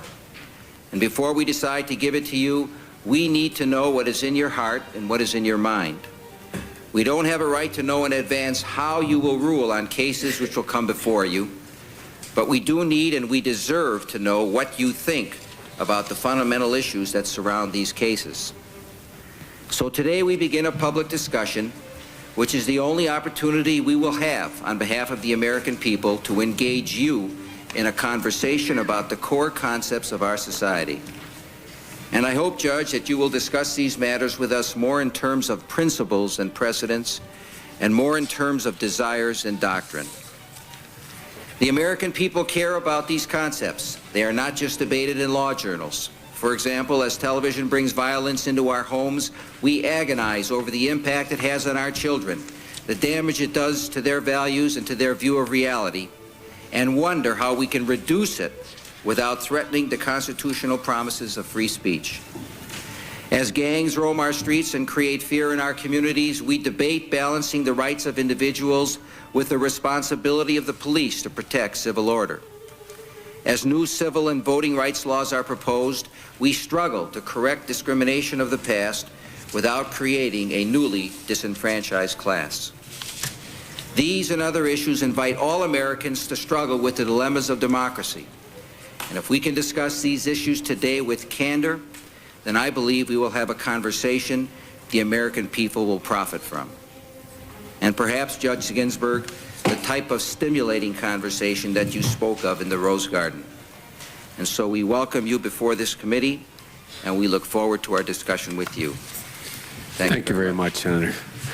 Now, I'd like to recognize the distinguished senator from California, Senator Feinstein. Thank you very much, Mr. Chairman, and good morning, Judge Ginsburg. For me, this is a very special opportunity because while several of my colleagues spoke of the fact that they have been present during many of these hearings, for myself and Senator Mosley Braun, this is our first. And it is no coincidence that as our first, it is someone such as yourself. We are contemporaries, Judge, and many women of our generation struggled against significant odds to educate themselves and to balance career and family. To be honest, though, until I began to prepare for these hearings, I really didn't realize the depth and the extent to which you have played a very critical role in breaking down the barriers that have barred women from public and private sectors for centuries. And so now I know just how really fitting and proper and how significant this vote is going to be for me. And I want to thank President Clinton for nominating you. I noted, for example, that as one of only 9 women in a class of 400 at Harvard, you were asked by the dean to justify taking a place in the class that otherwise would have gone to a man. That despite graduating at the top of your law school class, only 2 law firms in the entire city of New York offered you second interviews, and neither offered you a job. And that even after you became a litigator, you were given sex discrimination cases to handle because they were viewed at the time as women's work. You met each of these challenges and indignities, and no doubt many more, Judge Ginsburg, with intellect, with determination, and grace. And not only did you justify your admission to law school, but you blazed a trail that thousands of women have followed. Decades later, asked to identify the most significant jurists of his time, the same dean who had begrudged your matriculation at Harvard named you and the great Thurgood Marshall. The rest of your story is quite literally history, the history of modern gender discrimination law. As the founder and director of the ACLU Women's Rights Project, you brought virtually every major sex discrimination case before the Supreme Court in the 1970s. From the very first case that you argued and won, as was spoken by Senator Leahy, Frontiero versus Richardson, your work has changed the constitutional rules of the road forever.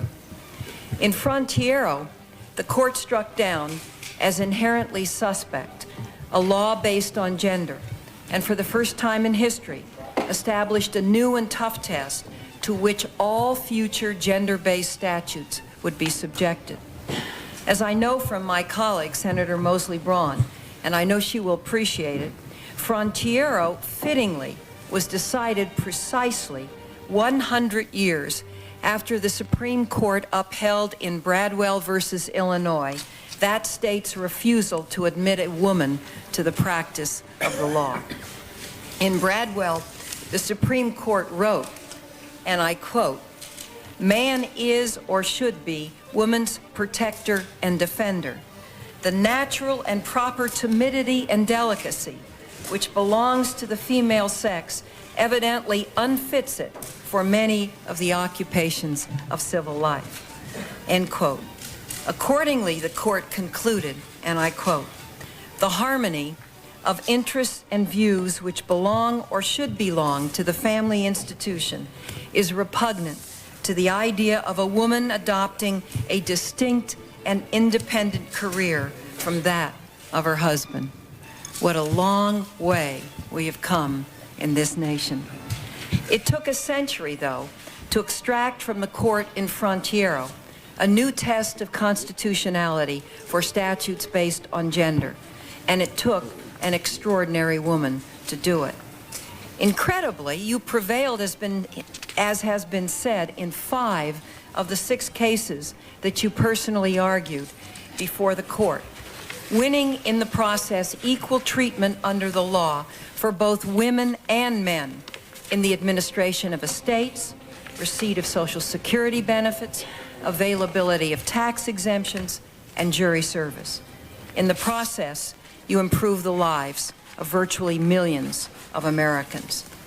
In conclusion, for the intellect and dedication to thrive in hostile academic environments, laying the groundwork for thousands of women, including your daughter and mine, who is today a lawyer, to follow.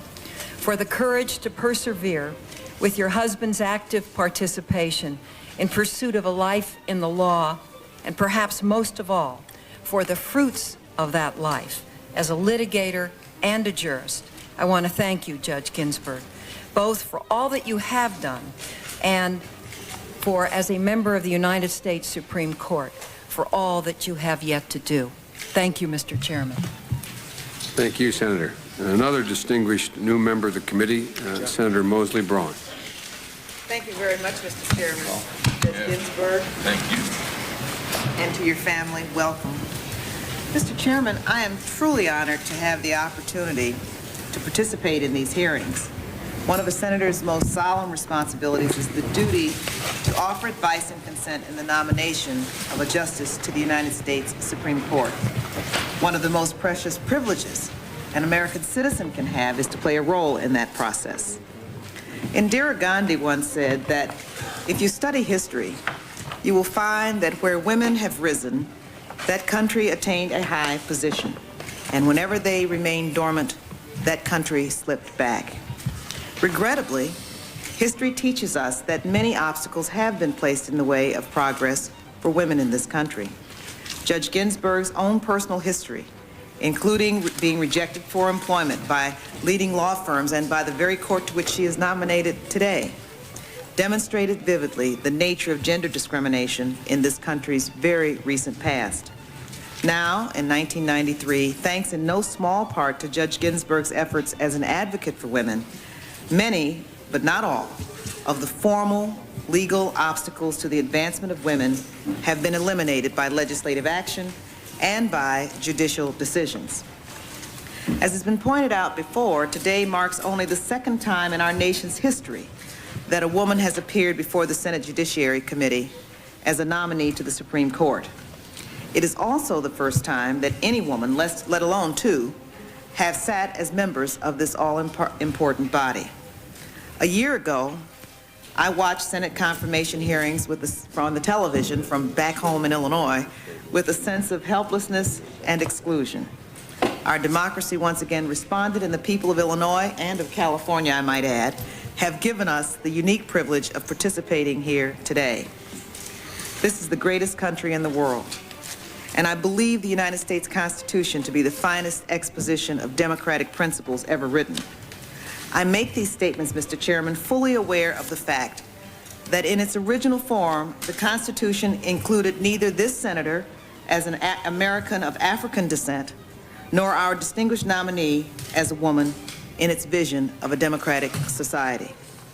But the greatness of the Constitution lies in the fact that it is a living document, or, as Dr. Martin Luther King Jr. once said, a declaration of intent regarding America's unlimited potential.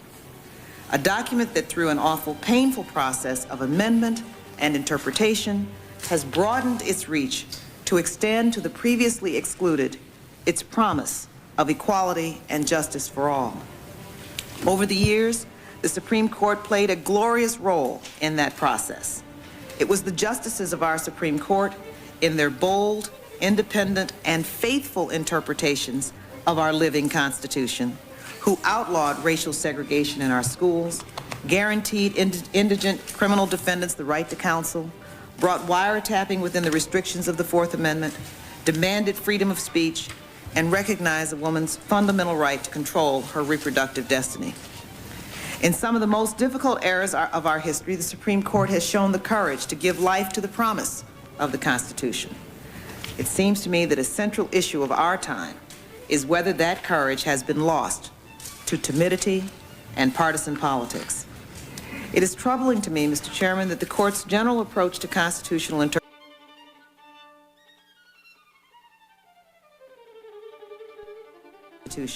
that has curtailed, rather than expanded, individual rights, and has left those who are not rich or powerful or privileged with fewer and fewer rights and less liberty. Regular working men and women, ordinary people, can no longer be sure that the Supreme Court will be their champion of last resort. All of the conversations that we've heard today about judicial philosophy boil down to this.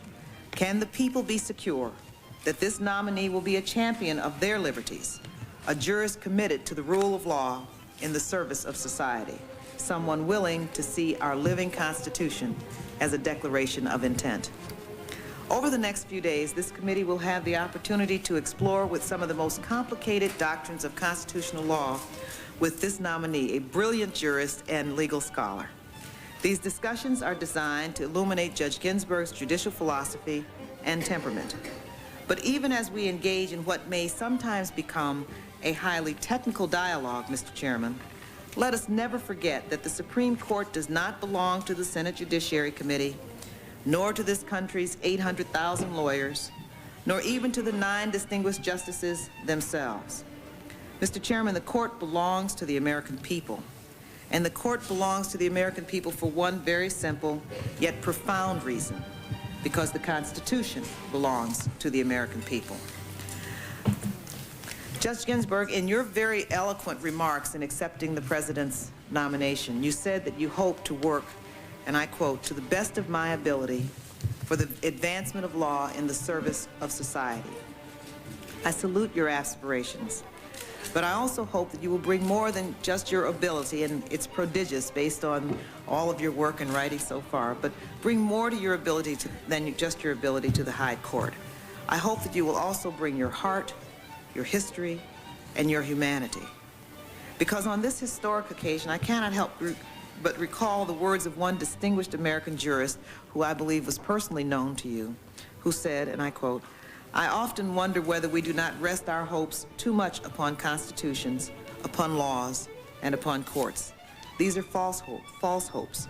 Believe me, these are false hopes. Liberty lies in the hearts of men and women. When it dies there, no constitution, no law, and no court can save it."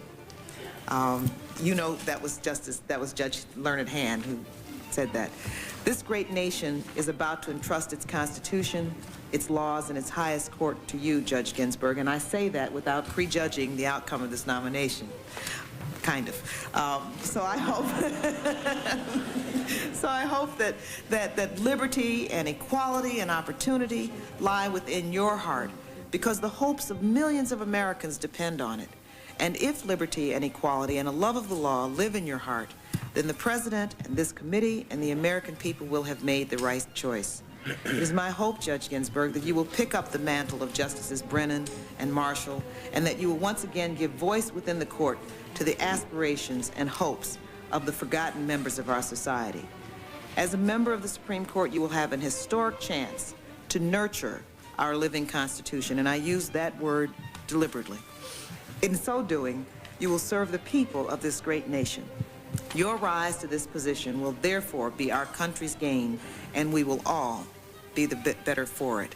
And I again would like to extend my congratulations to you. I look forward to the substantive part of the hearings and very much welcome you and your family to this hearing today.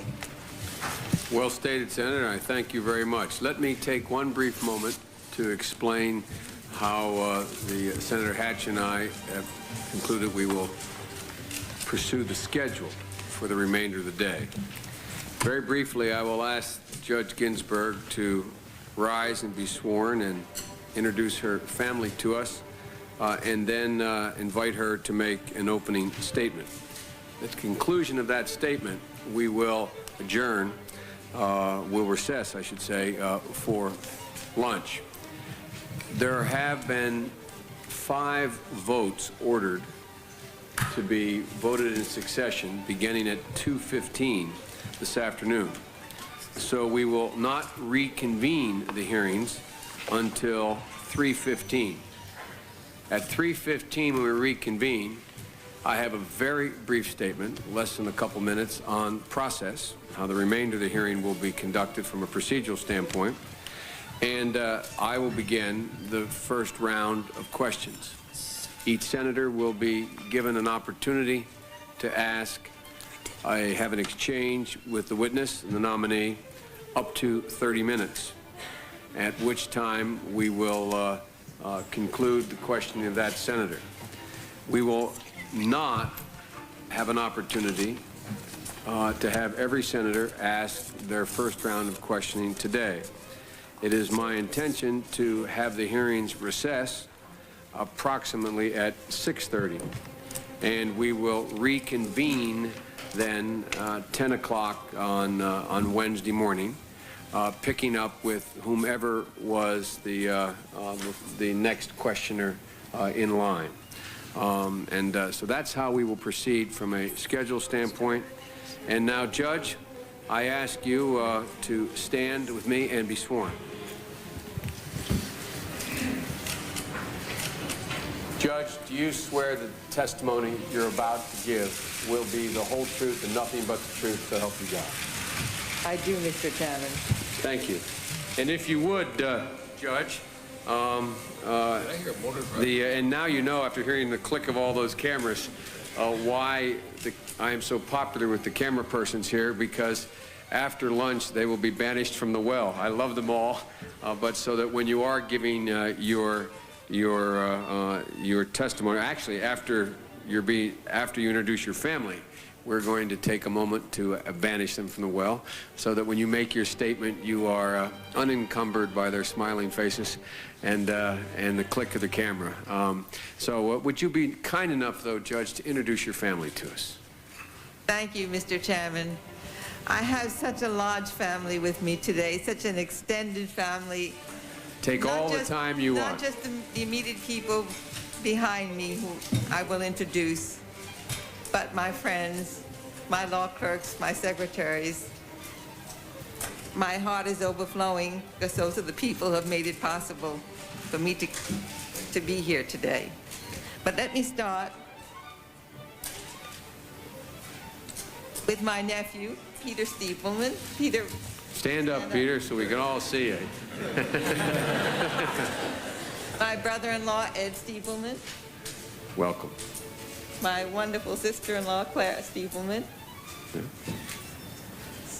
And one of my wonderful law clerks who's representing all the rest, Al Kokoza. Oh. Used to work for me. My life's partner for 39 years, Martin Ginsburg. Welcome. Welcome. And my son from the great state of Chicago, James Ginsburg. All right. That's what most Chicagoans think, that it is a state. And his very special friend, Lisa Broston. Lisa? and my incredible daughter, Jane Ginsburg, and Clara. Well, Clara, you deserve an award so far today. Sure does. And you know, do. people think I'm very serious, sober as a judge. And so when I had all you people taking photographs of me and the White House people were trying to get me to smile, they said, think of Clara, as you can see. Wow. Look at Clara smiling. And then my grandson, Paul Spera. Paul. And I must tell you that in preparation for these hearings, I have read briefing books, opinion books, law reviews, but there is no book in the world that means as much to me as this one. This is Paul's book. It says, My Grandma is a very, very special, by Paul Spera. And I thank you, Paul, for this wonderful book. Oh, isn't that cute? Well, I tell you, Paul. Paul, the handwriting is good, the pictures are beautiful, and you don't need a publisher. This is a... And it ends with a map of the USA.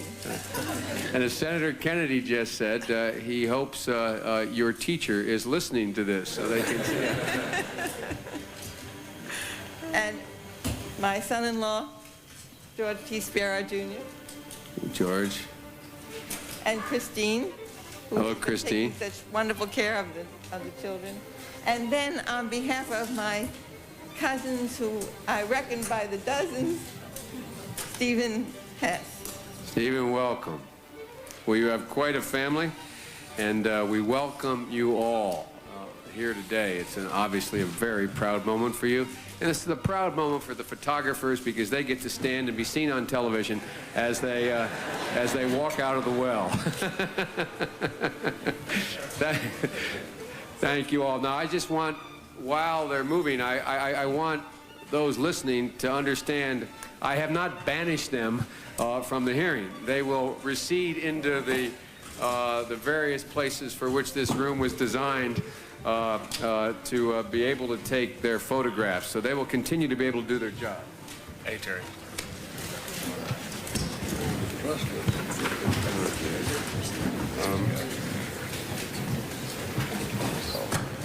I'll take him from up here now. Now, one of our colleagues who has just arrived has a statement. I'll ask him whether or not he would prefer to deliver it before or after the nominee makes her statement. I apologize for having. I was in the Commerce Committee. We had an air safety hearing with the new, and I'm a ranking member on that, and I went through a long morning. I would like to give I'll summarize it greatly, but what do you prefer? What is Well, no, that's fine, Senator. You go right ahead, and then we'll go to your statement. Right. Welcome, Judge Ginsburg. You and I share something in common. This is our first U.S. Supreme Court confirmation hearing. I am very much impressed with your legal background. You are a pioneer in the field of gender discrimination, and your long line of legal victories has secured fundamental rights for both women and men.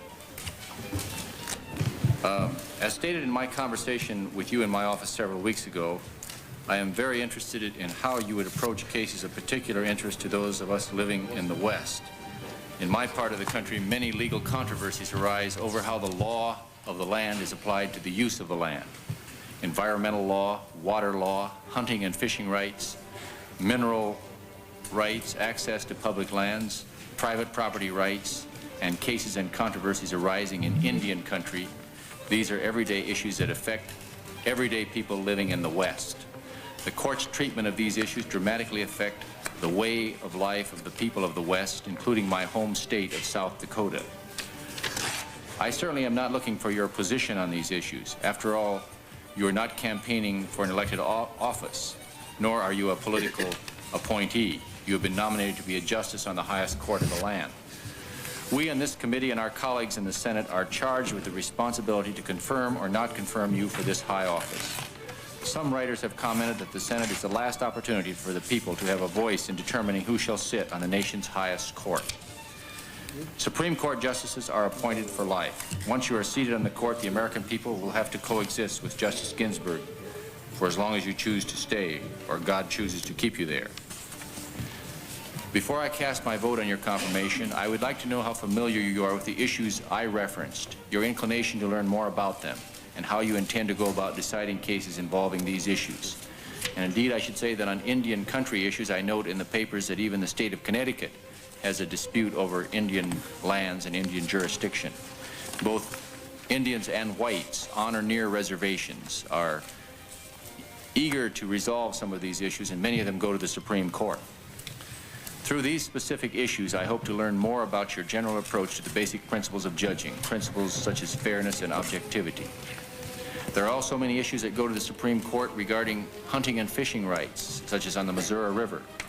There are cases that go to the Supreme Court about the tribal courts, which are different from the U.S. federal district courts, which have original jurisdiction on the reservations. There are issues involving the overload of federal judges who deal on Indian reservations with misdemeanors and so forth, because the U.S. district courts are the court of original jurisdiction there. In the course of the next few days, I hope we can have a dialogue on issues of concern to the people in the West, but not only in the West, but throughout the United States, because everyone is concerned about these issues. And the Supreme Court, it seems, ends up deciding more of them than Congress, perhaps because Congress is unwilling. Maybe I should criticize our own institution. So I would ask unanimous consent to be able to submit the remainder of my statement in the interest of time, but I shall be asking many questions on Indian country jurisdiction. Without objection, it will be entered in the record. I thank you, Senator. And now, Judge, the floor is yours. And again, welcome.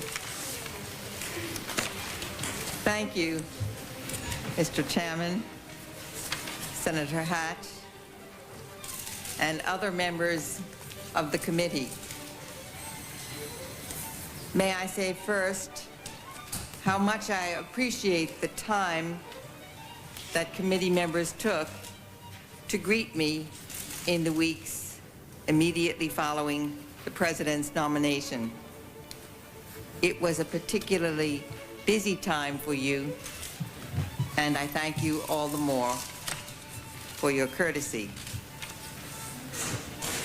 To Senator Moynihan, who has been at my side every step of the way, 1,000 thanks could not begin to convey my appreciation. Despite the heavy demands on his time during trying days of budget reconciliation, he accompanied me on visits to Senate members. He gave over his own desk for my use. He buoyed up my spirits whenever a lift was needed. In all, he served as the kindest, wisest counselor a nominee could have.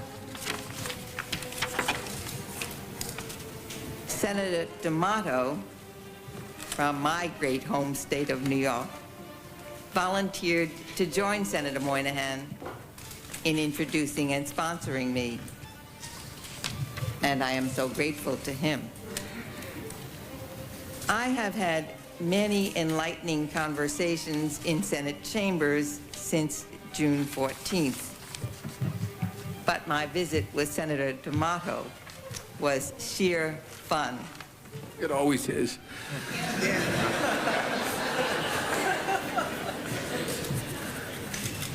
My children decided at an early age that mother's sense of humor needed improvement. They tried to supply that improvement, and they kept a book to record their successes. The book was called Mommy Laughed. My visit with Senator D'Amato would have supplied at least 3 entries for the Mommy Laughed book. Representative Norton has been my professional colleague and friend since days when we were still young. As an advocate of human rights and fair chances for all people, Eleanor Holmes Norton has been as brave and as vigilant as she is brilliant. I am so pleased that she was among my introducers and so proud to be one of Eleanor's constituents. Most of all, the President's confidence in my capacity to serve as a Supreme Court Justice is responsible for the proceedings about to begin.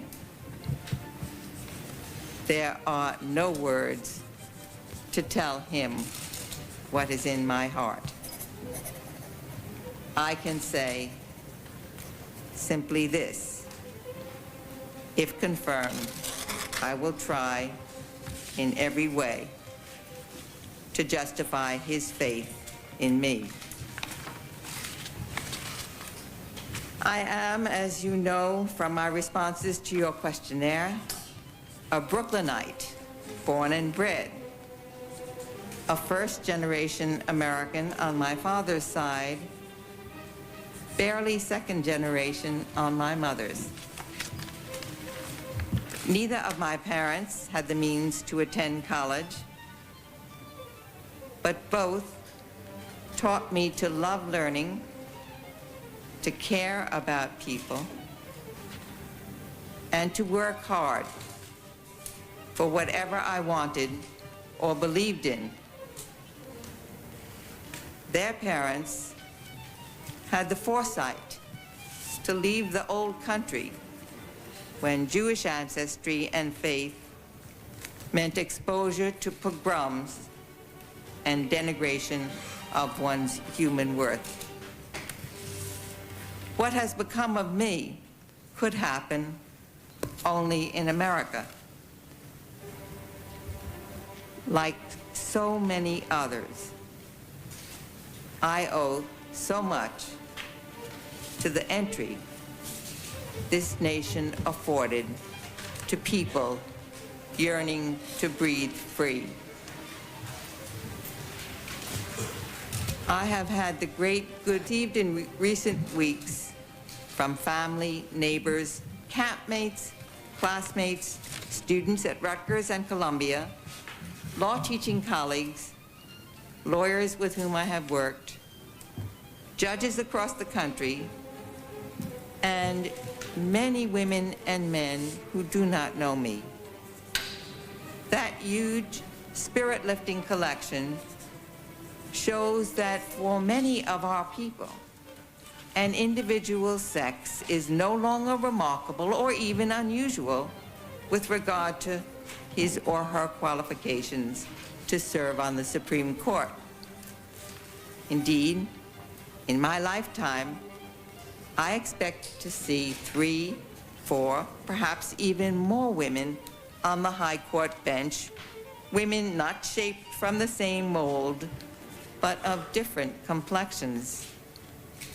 Yes, there are miles in front, but what a distance the appointment of women to public office is an innovation for which the public is not prepared. Nor, Jefferson added, am I. The increasingly full use of the talent of all of this nation's people holds large promise for the future, but we could not have come to this point, and I surely would not be in this room today without the determined efforts of men and women who kept dreams alive, dreams of equal citizenship in the days when few would listen. People like Susan B. Anthony, Elizabeth Cady Stanton, and Harriet Tubman come to mind. I stand on the shoulders of those brave people. Supreme Court justices are guardians of the great charter that has served as our nation's fundamental instrument of government for over 200 years. It is the oldest written constitution still in force in the world.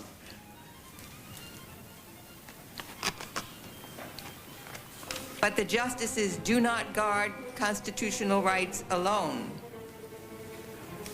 Courts share that profound responsibility with Congress, the President, the states, and the people. Constant realization of a more perfect union, the Constitution's aspiration, requires the widest, broadest, deepest participation on matters of government and government policy.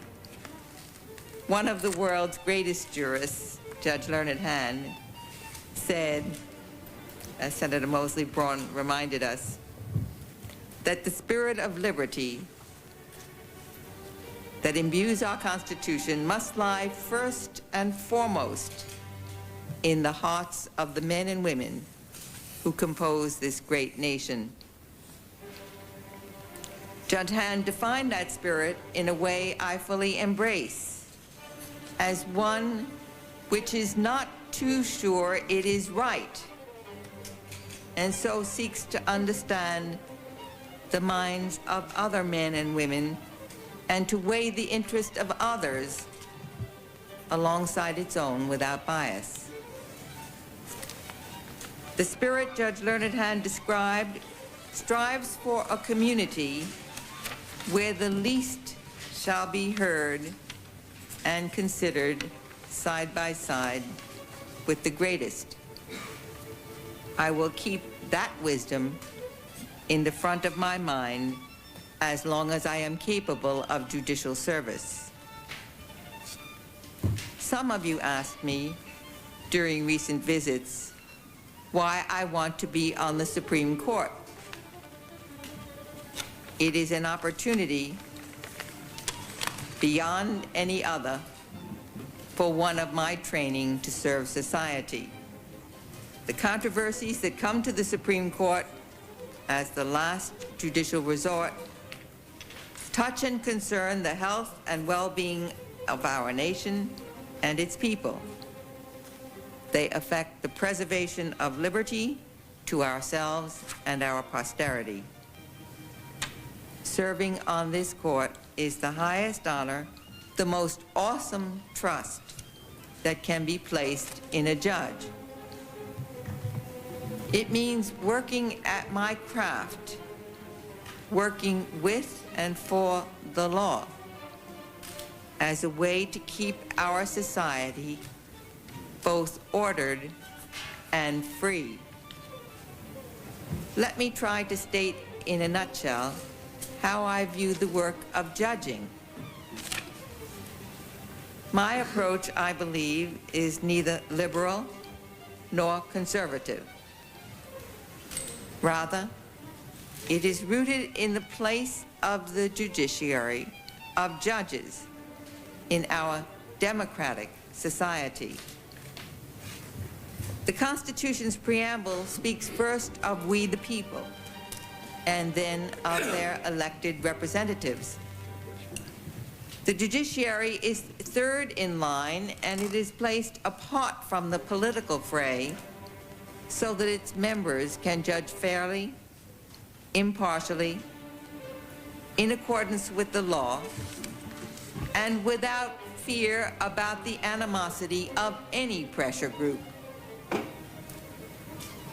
In Alexander Hamilton's words, the mission of judges is to secure a steady, upright, and impartial administration of the laws. I would add that the judge should carry out that function without fanfare, but with due care. She should decide the case before her without reaching out to cover cases not yet seen. She should be ever mindful, as Judge and then Justice Benjamin Nathan Cardozo said, justice is not to be taken by storm. She is to be wooed by slow advances. We, this committee and I, are about to embark on many hours of conversation. You have arranged this hearing to aid you in the performance of a vital task, to prepare your Senate colleagues for consideration of my nomination.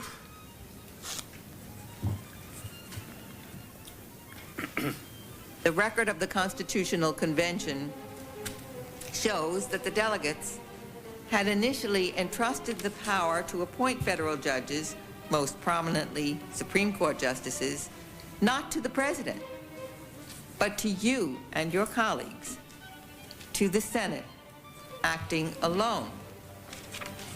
Only in the waning days of the convention did the framers settle on a nomination role for the President and an advice and consent role for the Senate. The text of the Constitution, as finally formulated, makes no distinction between the appointment process for Supreme Court justices and the process for other officers of the United States, for example, cabinet officers. But as history bears out, you and senators past have sensibly considered appointments in relation to the appointee's task. Federal judges may long outlast the president who appoints them. They may serve as long as they can do the job, as the Constitution says. They may remain in office during good behavior. Supreme Court justices, most notably, participate in shaping a lasting body of constitutional decisions. They continuously confront matters on which the framers left things unsaid, unsettled, or uncertain. For that reason, when the Senate considers a Supreme Court nomination, the senators are properly concerned about the nominee's capacity to serve the nation, not just for the here and now, but over the long term. You have been supplied, in the 5 weeks since the President announced my nomination, with hundreds of pages about me and thousands of pages I have penned. My writings as a law teacher, mainly about procedure. 10 years of briefs filed when I was a courtroom advocate of the equal stature of men and women before the law. Numerous speeches and articles on that same theme. 13 years of opinions, counting the unpublished together with the published opinions, well over 700 of them. All decisions I made as a member of the U.S. Court of Appeals for the District of Columbia Circuit. Several comments on the roles of judges and lawyers in our legal system. That body of material, I know, has been examined by the committee with care.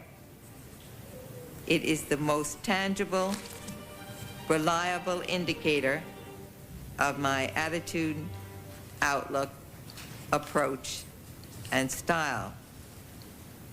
I hope you will judge my qualifications principally on that written record.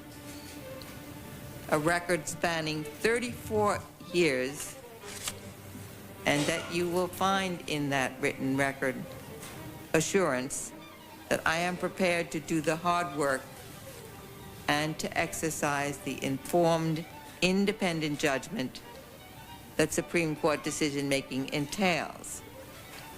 I think of these proceedings, much as I do of the division between the written record and briefs on the one hand and oral argument on the other in appellate tribunals. The written record is by far the more important component in an appellate court's decision-making. but the oral argument often elicits helpful clarifications and concentrates the judges' minds on the character of the decision they are called upon to make. There is, of course, this critical difference. You are well aware that I come to this proceeding to be judged as a judge, not as an advocate. Because I am and hope to continue to be a judge, it would be wrong for me to say or to preview in this legislative chamber how I would cast my vote on questions the Supreme Court may be called upon to decide. Were I to rehearse here what I would say and how I would reason on such questions, I would act injudiciously. Judges in our system are bound to decide concrete cases, not abstract issues. Each case comes to court based on particular facts, and its decision should turn on those facts and the governing law stated and explained in light of the particular arguments the parties or their representatives present. A judge sworn to decide impartially can offer no forecasts, no hints, for that would show not only disregard for the specifics of the particular case, it would display disdain for the entire judicial process. Similarly, because you are considering my capacity for independent judging, my personal views on how I would vote on a publicly debated issue were I in your shoes, were I a legislator, are not what you will be closely examining. As Justice Oliver Wendell Holmes counseled, one of the most sacred duties of a judge is not to read her convictions into the Constitution.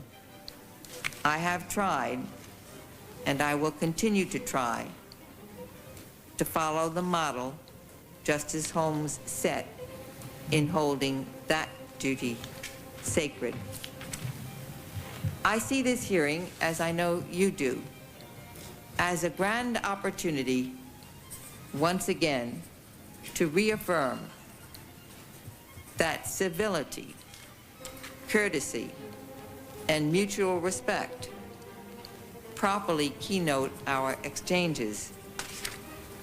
Judges, I am mindful, owe the elected branches, the Congress and the President, respectful consideration of how court opinions affect their responsibilities. And I am heartened by legislative branch reciprocal sensitivity. As one of you said 2 months ago at a meeting of the Federal Judges Association, we in Congress must be more thoughtful, more deliberate, in order to enable judges to do their job more effectively. As for my own deportment, or in the Constitution's words, good behavior, I prize advice received on this nomination from a dear friend, Frank Griffin, a recently retired Justice of the Supreme Court of Ireland. Justice Griffin wrote, "Courtesy to and consideration for one's colleagues, the legal profession, and the public are among the greatest attributes a judge can have." It is fitting, as I conclude this opening statement, to express my deep respect for and abiding appreciation to Justice Byron R. White for his 31 years and more of fine service on the Supreme Court. In acknowledging his colleagues' good wishes on the occasion of his retirement, Justice White wrote that he expects to sit on U.S. courts of appeals from time to time, and so to be a consumer of, instead of a participant in, Supreme Court opinions. He expressed a hope shared by all lower court judges. He hoped the Supreme Court's mandates will be clear and crisp, leaving as little room as possible for disagreement about their meaning. If confirmed, I will take that counsel to heart and strive to write opinions that both get it right and keep it tight. Thank you for your patience. Thank you very much, Judge Ginsburg. Get it right and keep it Now, tight. what we will do, as I previously announced, we will recess and reconvene at 3:15. Oh, no. We're going right for it.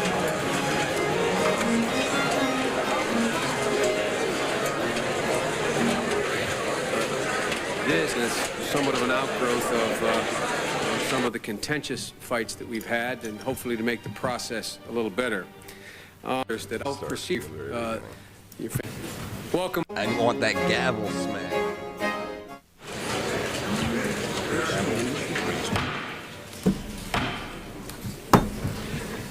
Welcome back, Judge. I see your grandson has joined the Photographers Corps. I could see him there. I tell you what, the family covers it all. As I indicated this morning, before I begin the first round, I have a very brief few comments to make about procedure as to how we're going to proceed, not merely in terms of timing, but how procedurally this Supreme Court nomination will be handled slightly different than any that has been handled thus far, at least any of the others that I have handled, and it's somewhat of an outgrowth of some of the contentious fights that we've had, and hopefully to make the process a little better. First, all members of the committee, as I've indicated, although we'll be limited in our rounds of questioning, our opportunities to question to a certain amount of time, no senator who has a question will be denied the opportunity to ask that question, no matter how many rounds it may take them to do that. That's always a dangerous thing, Judge, to say with Senator Specter here, because he always has a 7th, 8th, or 20th round, but they're always good questions. So, but we will not cut anyone off. Judge, you referred in your statement to the nature of questions that you will answer. On this question, constitutional scholars and Senate precedents agree. A senator has not only the right, but the duty to weigh carefully a nominee's judicial philosophy, and even more importantly, the consequences of that philosophy for the country. And as I've stated in past confirmation hearings, my questions about a nominee's judicial philosophy are not aimed at getting answers about specific cases.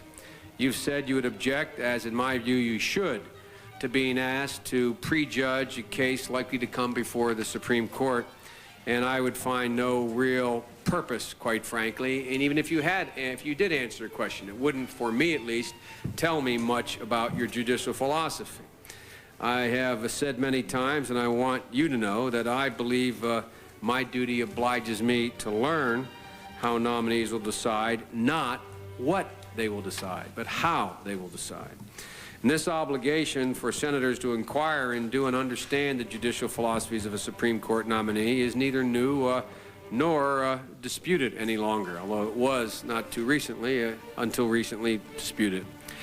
Now, Chief Justice William Rehnquist recognized it as long ago as 1959 when he called in the Harvard Law Record for restoring what he referred to as the Senate's practice of, quote, of thoroughly informing itself on the judicial philosophy of a Supreme Court nominee before voting to confirm him. Were he saying it today, he would say her. Judge Ginsburg, the other side of the coin is you must decide, of course, how to reply to our questions. There's nothing in the Constitution requiring you to reply.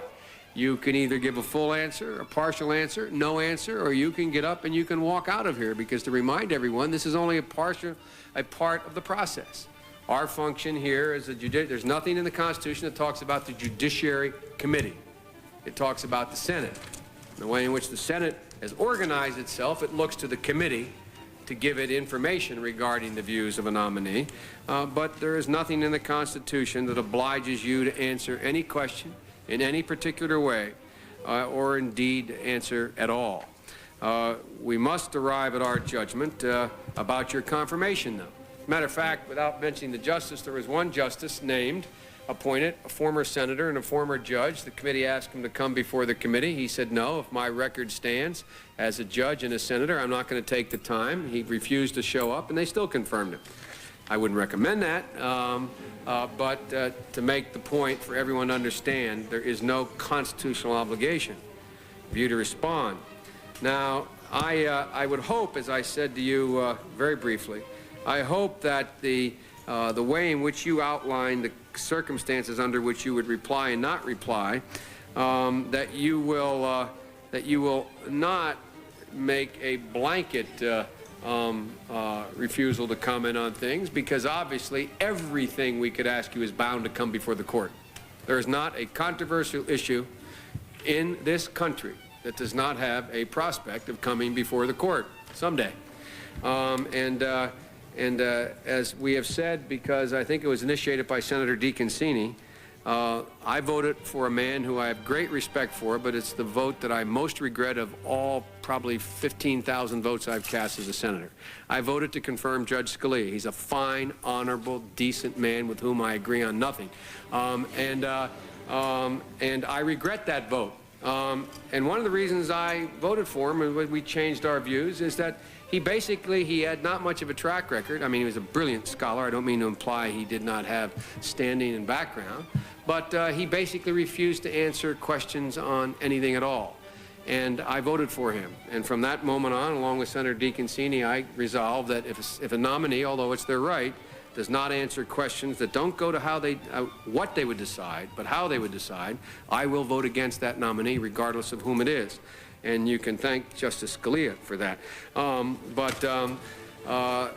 With that object in mind, I'd like to very briefly describe, in another 3 minutes here, the process by which these hearings will be conducted. All senators in the committee, as I said, will have as much time to ask questions as they feel they should, and you, Judge, will have as much time as you need to speak to anything, whether or not you are asked a question. I would hope at this point, it seems possible that we could conclude these hearings by week's end. If we do not conclude by Friday, it is my intention at this moment, but I will confer with the ranking member, to continue on Saturday with the hearings. Following the conclusion of the last confirmation hearing for the last justice, I felt obliged to re-examine and attempt to reform the investigative procedures, which are another part of this important part of this confirmation process. I believe the committee had to better handle allegations of a personal nature, which are inevitably brought against Supreme Court nominees. And they're brought against all nominees. None that I'm aware of with regard to you, but they're specious allegations, and there are substantive allegations on occasion. And it's hard at the outset to determine one from the other until we begin the investigative process. And so I've instituted a new procedure. As a result of that re-examination, I announced last summer and again last week that this committee will hold a closed hearing for every Supreme Court nominee, as while I'm the chairman at least, beginning with you, will be a closed hearing at one point. It will be in this case, on Friday. This is a new procedure adopted for the first time in this hearing, and it does not imply the need to discuss any adverse information with regard to you, Judge, but it is now going to be a standard part of all hearings. There will be, whether or not any allegation is raised, we will at some point for every nominee from this point on go into a closed session where only the senators on the committee and the nominee are there to discuss any investigative matter that has been raised. And it's called Rule 26 of the Senate. Under Rule 26 of the Senate, any information that could be potentially embarrassing allows us to go into closed session, and embarrassing information can be real or false, nonetheless embarrassing under these Klieg lights if it were raised. And under that Rule 26, which permits the committee to go into closed session to protect the privacy of a nominee in considering confidential information, there is also an important caveat, and that is that every senator under the rules at such a hearing, closed session, is obliged under Senate rules with the potential sanction of expulsion from the Senate to keep confidential any matter that is raised in that setting. Now, the press has asked me since I announced this rule, what about the public's right to know? The committee will decide at that point whether or not there's any grounding to any allegation that has been raised. If there is grounding, then we will end up going public, and the public will have a right to know and make a determination. One other procedural rule that's changed is all investigative matters will be open to every single solitary United States senator, only senators, not their staffs, beyond this committee. And anyone who comes forward with an allegation, and I announced this last year, should know at the outset that every senator in the United States Senate, all 100, will be made aware on the basis of the Senate rules. Confidential information being required to be protected will be made aware of that allegation. So we do not go through a process whereby senators rightly or wrongly think they were not fully informed prior to the hearing, the vote being taken, and so that we do not go through the process where the only way they can be aware of such information is to make it public. So at some point when this hearing closes down, the Senate Judiciary Committee room will be closed off, just like the intelligence room is, of the Intelligence Committee. Investigative staff, 5 of whom, how many total investigative staff do we have? Both minority and majority. 9 staff members, majority and minority, will be in that room for a day period. Any senator in the United States senator can go into that room, get fully briefed by that staff, read any documents we have so that they are fully informed. Again, I want to emphasize, Judge, this procedure has nothing to do with you. You are not only an honorable person. Everything I've heard about you, every investigative matter that our committee has raised, everything is perfectly squeaky clean. And so I'm not suggesting, but we're going to institute it, and it's nice to start with you. It's nice to start with someone where we're not going to have to spend a lot of time. But honorable people have had the most outrageous charges raised against them. Case in point being the Attorney General of the United States. When she was nominated, some of the most outrageous charges were drawn to the attention of me personally and the investigative staff. We investigated them, found them without any foundation. It would have been extremely embarrassing and degrading and, I think, damaging had that taken place under the full glare of the Senate lights. It's meant to avoid that, to separate the chaff from the wheat, and I just want to make that clear as we begin. Now, down to business. I asked the staff to kick off the clock. We're going to have 30-minute rounds. And, Judge, at any time at all, I would ask someone from the White House who may be with you to indicate to me if it's appropriate to take a break, because we'll forget. We get to get up and walk out of here after we have our questions and go back and get coffee or take a call or whatever, and you have to sit there the whole time. So if I trespass at all on your physical constitution, I want to be made aware of that, but I will say now we will try to go for a total of up to 2 hours from this point on, try to get 4 senators in. We'll break very briefly to give you a breather, then we'll come back and continue again until roughly the 6:30 hour. Is that agreeable with you, Judge? That's fine, Mr. Chairman. It must be an unusual role for so many years, you sitting up here and having litigants down there. It's one of the few times one of the few times we get to do this, and one of the few times my duties in the Senate that I don't particularly enjoy, although in your case it's been a pleasure thus far. Let me begin now with the questioning. I'd like to begin by asking you about how you will go about interpreting our Constitution, Judge. Judges, as you know better than I do, approach this job in many different ways, and these different approaches often lead to very different results. You've made a great many statements about constitutional interpretation as a scholar and while as a judge in lectures that you've delivered. Most recently in a talk you gave this year, which is referred to as the Madison Lecture. In that lecture, you said, and I'm quoting here, that, quote, "Our fundamental instrument of government is an evolving document," end of quote. You also said you rejected the notion, quote, "that the great clauses of the Constitution must be confined to the interpretation which the framers would have placed on them," end of quote. I could not agree more. If the meaning of the Constitution did not evolve over time, we would not today have many of the individual rights all Americans now hold most dear, like the right to choose whomever we wish to marry. There's nothing in the Constitution, as you know, that gives someone a constitutional right to marry whom they want. It's not specifically enumerated. And were that not changed in Loving versus Virginia, there could still be laws in the book saying blacks can't marry whites and whites can't marry blacks. Or the right to get a job, whoever you are, whether you're white or black, male or female. But still, there are hard questions about precisely how the Constitution evolves, about when the court should recognize a right not specifically mentioned in the Constitution or specifically contemplated by the authors of that document at that moment, whether it's an amendment or the core of the Constitution. You spoke of these questions at some length in the Madison Lecture.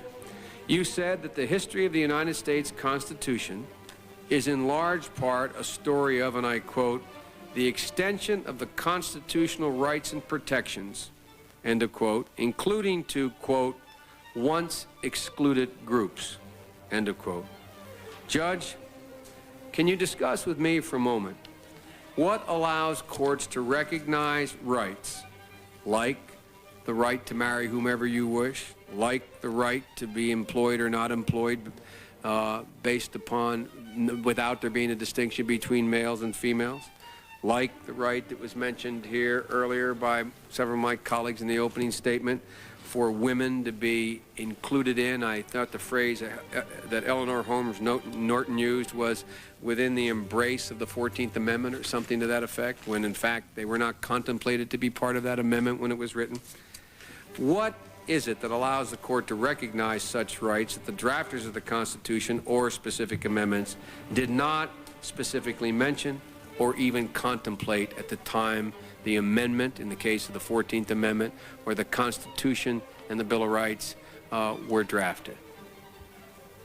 That's a large question, Mr. Chairman, and I'll do my best to respond.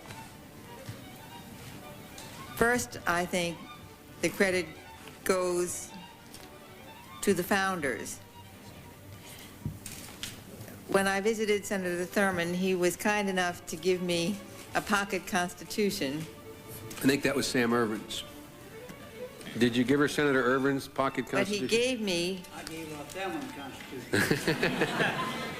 That's the United States Constitution. But this pocket constitution contains another document, and it is our basic rights declaring document. It is the Declaration of Independence, the declaration that created the United States. I think the framers are shortchanged if we view them as having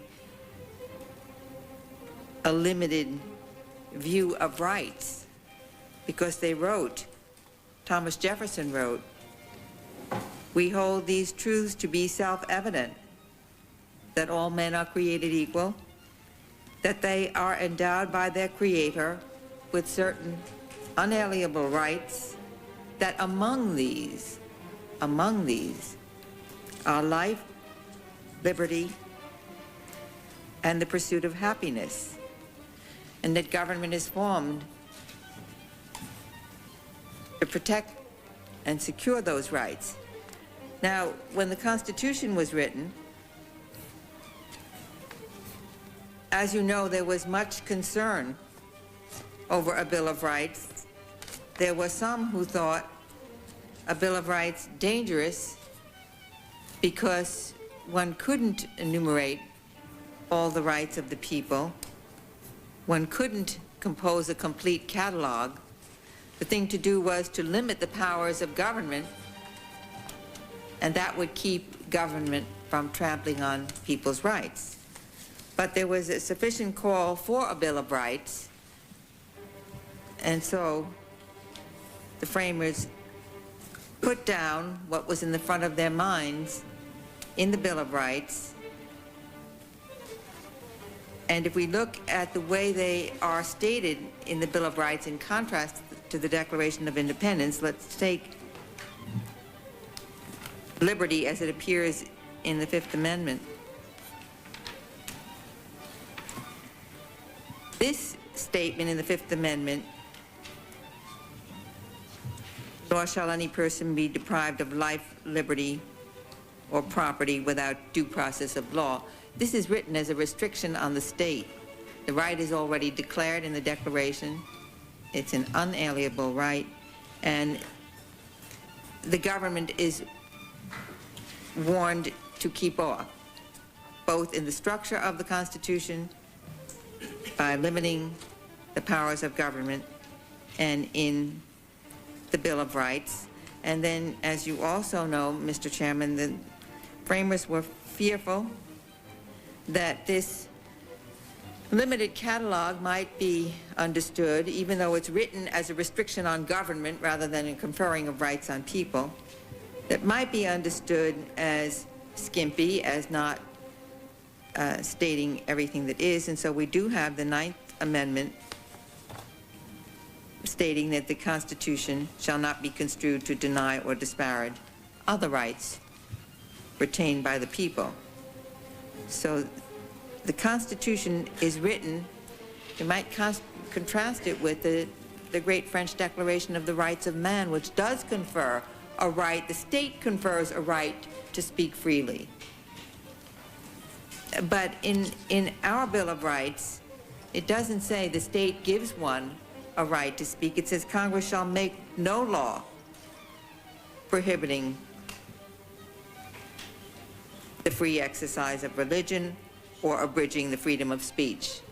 So the whole thrust of it is people have rights, and government must be kept from trampling on them, and the rights are stated with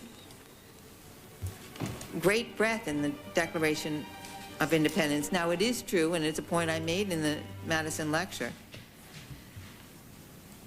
that the immediate implementation in the days of the Founding Fathers, in many respects, was limited. We the people was not then what it is today. The most eloquent speaker on that subject was Justice Thurgood Marshall, when during the series of bicentennials,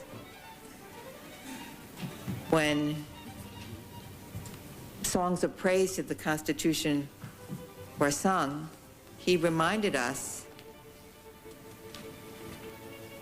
that the Constitution's immediate implementation, even its text,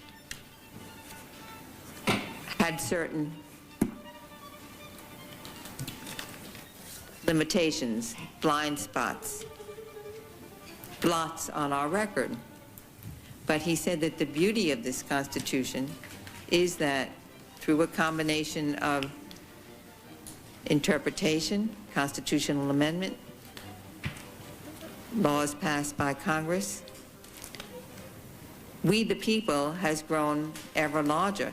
So now it includes people who were once held in bondage. It includes women who were left out of the political community at the start. So I hope that begins to answer your question, that the view of the framers, their large view, I think, was expansive. Their immediate view was tied to the circumstances in which they lived. Well, it does answer the question, and I'm delighted, to be very blunt about it, delighted with the answer. As I've indicated to you, and I've said on numerous occasions over my 20 years in the Senate, that I do not expect a nominee, nor demand of a nominee, to agree with me on substantive issues. But it does make a difference to me and give me, at least me, some insight into the view of the past history and the future of this nation that a nominee has, the vision they have, if I know from which they think, the place from which they believe our rights are derived. And you have made a fundamental distinction from other nominees that have been before this committee in the past decade, one of which was, not all, but one in particular. And as you're emphasizing, first of all, you acknowledge there is a Ninth Amendment. That is, you have no idea what a milestone that is in this committee. And I'm being a bit facetious, but we had one nominee who said the Ninth Amendment was, quote, nothing but an ink blot on the Constitution. Your emphasis, and that whereby we derive, the courts over the years have derived, expanded a concept which at the time it was written did not embrace a specific circumstance. You've indicated, as I understand your answer, that you start off with the position, which I happen to share, that this is a limited government. We do not derive our rights as human beings from a piece of paper called the Constitution. The government derives its rights from we, the people. We, the people, got together back a couple hundred years ago and said, this is the deal we're going to make among ourselves and what power we're going to allow government to have. And I think the important word in the Ninth Amendment is deny or disparage others, referring to rights, retained by the people. And as you point out, the distinction between how the great French Declaration of Rights or other great instruments proclaiming human rights and dignity, I've always proclaimed them in terms of granting them to the people. In this case, the way in which, as you point out, our Constitution is written, First Amendment, the Congress shall make no law. Very different perspective from which we in this country have started.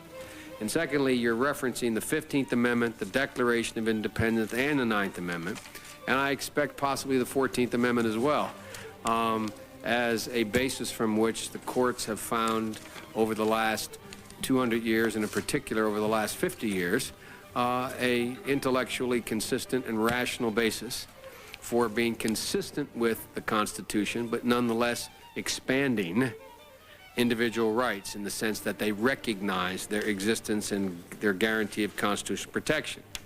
Now, so it does answer the question for me, but I'd like to move from there, if I may now, having established that the Constitution has to be read by justices in light of its broadest and most fundamental commitments to liberty, commitments to individual dignity, equality of opportunity. And in my view, the framers were wise when they drafted the Constitution with such broad language. And I think there's ample, historical evidence to indicate that they understood that at the time, that they were going to be, that the document that they were drafting for this newborn nation was one that required concepts to be embodied more than specific guarantees that could change with time.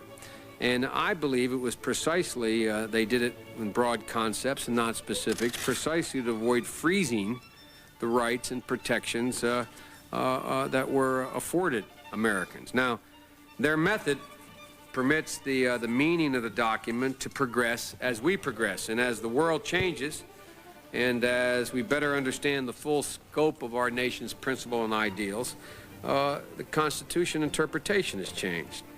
Now, in the Madison lecture, though, you also noted constraints on the ability of the courts to expand individual rights. You recognized that what has been done, it's constantly been an expansion, but that there was in a sense, a self-imposed restraint.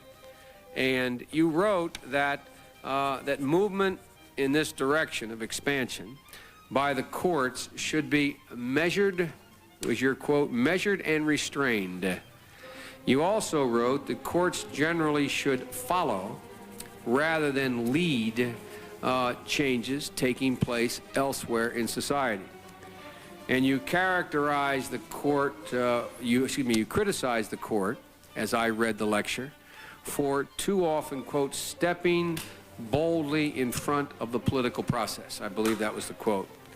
But Judge, in your work as an advocate in the 70s, you spoke with a different voice. In the 70s, you pressed for immediate extension of the fullest constitutional protection for women under the 14th Amendment. And you said the court should grant such protection, notwithstanding what the rest of society, including the legislative branch, thought about the matter. For example, in one brief you wrote that, quote, the quality of the court's review is not determined by the presence or absence of stirrings, S-T-I-R-R-I-N-G-S, stirrings, in the legislative branch. Now, I believe that was in the Frontiero brief. I'm not certain of that, but I think that's right. Now, how does that square with your statement in the Madison lecture that courts generally should follow rather than lead society, and the courts should move in measured motions, in measured steps? Is my question clear? You referring to the Frontiero brief? Where you said, if I'm not mistaken, quote, the quality of the court's review is not determined by the presence or absence of stirrings, end of quote. And that in the Madison lecture, you said that the court should be measured and restrained, follow rather than lead changes taking place elsewhere in society. Can you square those for me or point out their consistency to me? Yes. A good answer. Now we'll go on to the next question. Yes. The Frontiero brief from which you read was, in fact, the third in a set of briefs urging the Supreme Court to recognize the equal stature of men and women before the law. As an advocate in those cases, I gave the court initially 2 and later 3 choices for the rationale. One was that any classification based on gender should have the closest review. As would distinctions made on race. Yes. And then at the opposite pole, I said, but these classifications that riddle our statute books couldn't even pass the lowest level of review, which was the rational basis test. And the first case in which those arguments were presented was a very simple one. It was the case of Sally Reed, whose young son died under tragic circumstances. He's a teenage boy. And she applied to be administrator of his estate. The boy's father, parents were separated at that point, also applied to be administrator. The state of Idaho at that time had a rule for deciding such cases. And the rule was, as between persons equally entitled to administer a decedent's estate, males must be preferred to females. It's maybe astonishing to some of the young people behind you that laws like that were on the books in the states of the United States in the early 1970s. But they were, and there were many like them. There had never been in the history of the United States any instance in which any law that differentiated on the basis of sex had been declared unconstitutional, up to Reed v. Reed. Matter of fact, some had been challenged and declared to be constitutional. A number of them. But without reciting that entire history, as an advocate, I presented to the court different ways that they could reach the decision in that case, which was as clear on its facts as any case could be. That was the position that I took as an advocate.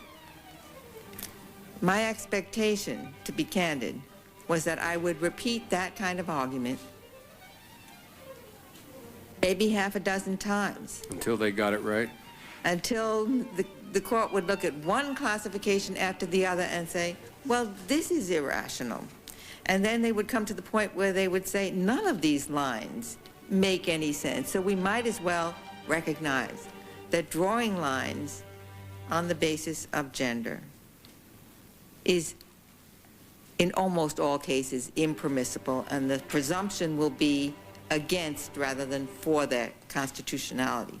But I saw my role in those days as an advocate in part and as a teacher in part. Because one of the differences about gender discrimination and race discrimination is that race discrimination was immediately perceived as evil, as odious, as wrong, as intolerable. But the response that I was getting from the judges before whom I appeared when I talked about originally sex-based discrimination, then I began to use the word gender. I'll explain that perhaps later. But what are you talking about? Women are treated ever so much better than men. I was talking to an audience that thought immediately that what I was saying was somehow critical about the way they treated their wives, the way they treated their daughters. Their notion was, far from treating them in an odious, evil, discriminatory way, women were on a pedestal. Women were spared the messy, dirty, real world, and they were kept in this clean, bright home. And so it was trying to educate the judges that there was something wrong with saying sugar and spice and everything nice, and that's what little girls are made of, that was limiting the opportunities, the aspirations of our daughters. So I expected that to be, one doesn't learn that lesson in a day. I think generally in our society, change is incremental, and real change, enduring change, happens one step at a time. I think this litigation may be illustrative because in that second case that you mentioned, Frontiero, 4 justices came on board for the sex as a suspect classification, and I was told that by one of the lawyers, the ACLU Women's Rights Project. I think it may even been the executive director who came in and said, you got 4 votes for sex as a suspect classification. And I said, it's too soon. We're not going to get the 5th. The education process hadn't gone on long enough.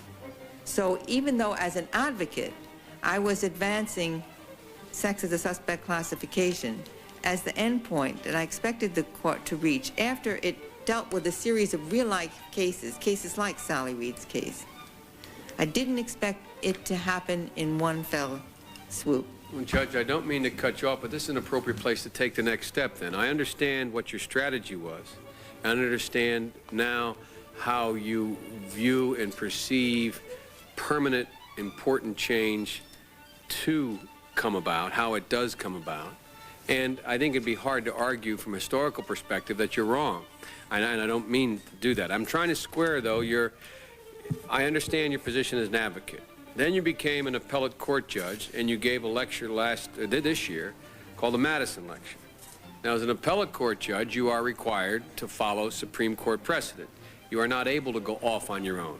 A subject I'm going to come back to in my second round with you is your view of stare decisis, because we both know that in the court you're about to go to, you are not bound by any previous Supreme Court ruling. As a judge on the circuit court, you are honor-bound to follow, to the best of your ability, what you believe to be the consistent ruling, a ruling consistent with what the Supreme Court has ruled, if it's on all fours or as close as you can approximate it.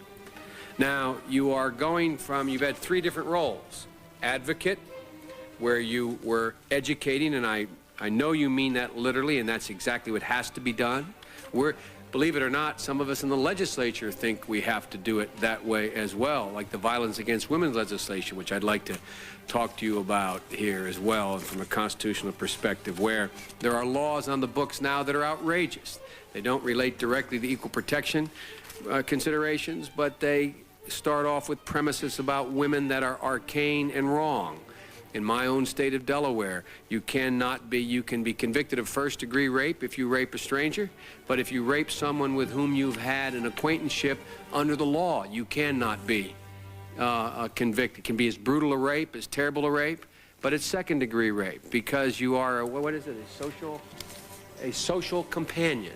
Implicit in that is if you're a social companion, somehow the woman is partially responsible for this. So there are still these outrageous laws on the books in other areas. But the point is, you then moved into being an advocate. From advocate to being a judge on the Circuit Court of Appeals. And as a judge, you indicated what I said, that the court should move in a measured, restrained way. You also noted, though, that the court in Brown versus the Board of Education was not timid. It was not fearful. It stepped out in front of society. And yet in another lecture, you said that Brown, quote, ended race segregation in our society, perhaps a generation before state legislators in our southern states would have budged on the issue. Again, a seeming inconsistency. One, you say the court should basically wait and not step out too far ahead of society. In the other, you indicated that in Brown, you acknowledged they did. They stepped out maybe an entire generation ahead of society. And they stopped an odious practice in Brown versus the board. And so what I'd like to know is, as a Supreme Court justice, what will guide you if you, as you may, and I'm not asking you this, but you may conclude that strict scrutiny is the measure that should be applied under the Equal Protection Clause of the 14th Amendment relative to women, as it is with regard to race. If you, as a justice, concluded that is the proper test to be applied, notwithstanding the fact society may not have gotten that far, would it be appropriate, not will you, but would it be appropriate for you as a justice to move ahead of society like Brown did, the justices in Brown did, moved ahead of society? What did you mean in the Madison lectures the court should not? Were you referring to the lower courts, the Supreme Court, all the courts? Mr. Chairman, first may I say that the court has never rejected the application of the suspect classification doctrine to sex. Most recently, when it came up, the court said, we don't have to reach that question. It's still open because even if we hold to a somewhat less exacting test, a heightened standard but somewhat less exacting, this classification has to fall. In that particular case, it was keeping men out of a nursing school that the University of Mississippi maintained was a lovely opinion by Justice O'Connor that carries an insight that opening the doors of a nursing school, I would say the same thing for nursery school teaching, opening doors to men can only improve things for women, because when a job remains a job that only women have, it tends to be paid lower. Men get into it, the pay tends to go up. But let me try to respond to your question about Brown. Moving ahead of what society and at what level? First, it has to be appreciated that Brown wasn't born in a day. The Thurgood Marshall came to the courts showing it wasn't equal in case after case, in 4 cases at least, before he wanted to put that before the court. Sweat versus Painter, McLaurin, Gaines. He set the building blocks until it was obvious to everyone that separate couldn't be equal. There was also something else that had happened when moving ahead of the people. One of the influences on Brown, I think, was that we had just come through a war where people were exterminated on the basis of what other people called their race. And it was, I don't think that the notion of apartheid in the United States, that the court was moving ahead of most of the people. There was resistance, of course. There was massive resistance. But Brown itself, even Brown didn't say, and racial segregation, which society has come to recognize, some parts was coming to recognize, is going to be ended root and branch by one decision. Brown was in 1954, and it wasn't until Loving against Virginia in 1967 that the job was over, even at the Supreme Court level, even at the Declaration of Law level. So what did you mean when you said, Judge, that in the Madison lecture, that it ended race discrimination in our country perhaps a generation before state legislators in our southern states would have budged on the issue? Are you saying that the nation itself may have been in sync with Brown and the court not that far ahead of the nation, and it was only that part of the country? Well, the massive resistance was concentrated in some parts of the country. That there was discrimination throughout the country,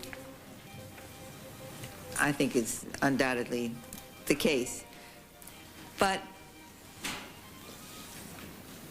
there was certainly a positive reaction in Congress, not immediately, but first the voting rights legislation that started in the 50s, and then the great civil rights legislation of 1964. The country was moving together. But it was a decade later. My time's up, Judge, and you've been very instructive about how things have moved, but you still haven't, and I'll come back to it, squared for me the issue of whether or not the court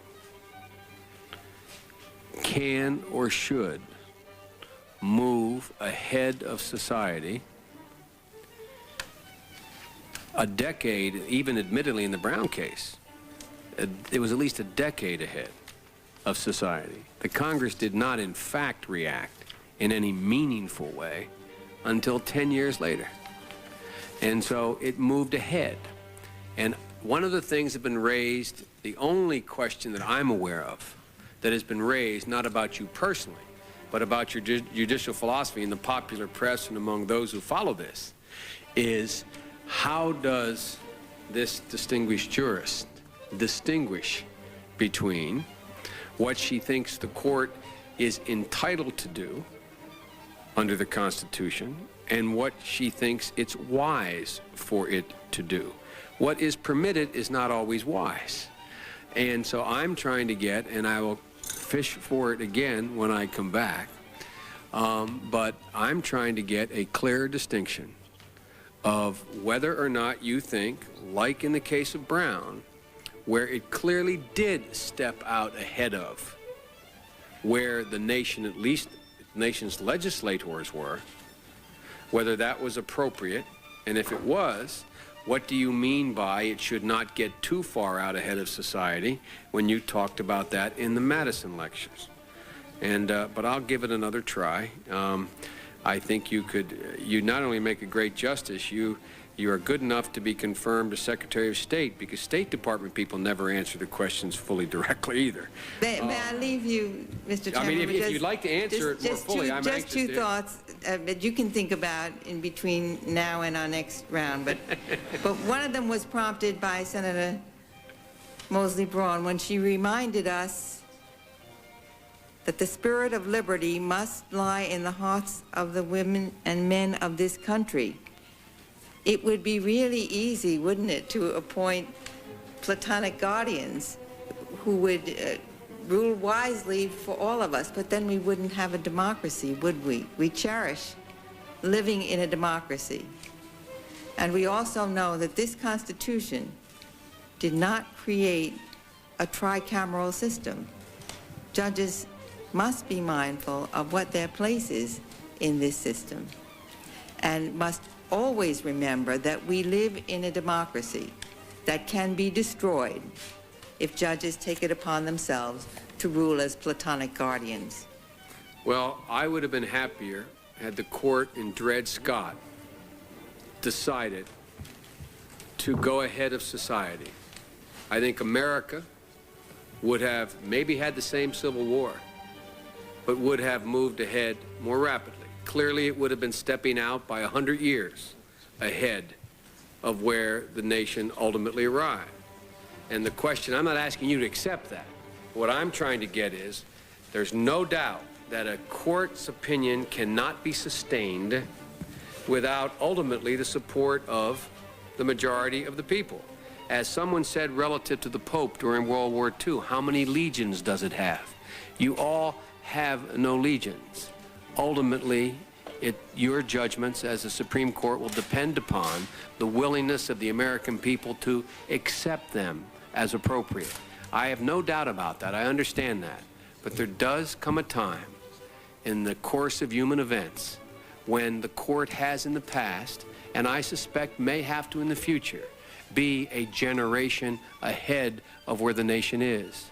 And I'm wondering whether or not, as a matter of judging, if you conclude it should arrive at a decision, but look behind you and determine that the folks ain't with you, that would restrain you from saying and enunciating what you believe the Constitution calls for in terms of enunciating a right or striking down a prohibition that the popular wisdom of the public is not prepared to strike down. That's the essence of my question. I think, Mr. Chairman, I can assure you on one thing. I will never, as long as I'm able to sit on any court, rule the way the home crowd wants, because I'm worried about how it will play in the press if I rule the other way. I wasn't implying play in the press. I wasn't saying, I know you'd never do that. That's not even a question. My question is, again, and I will drop it now.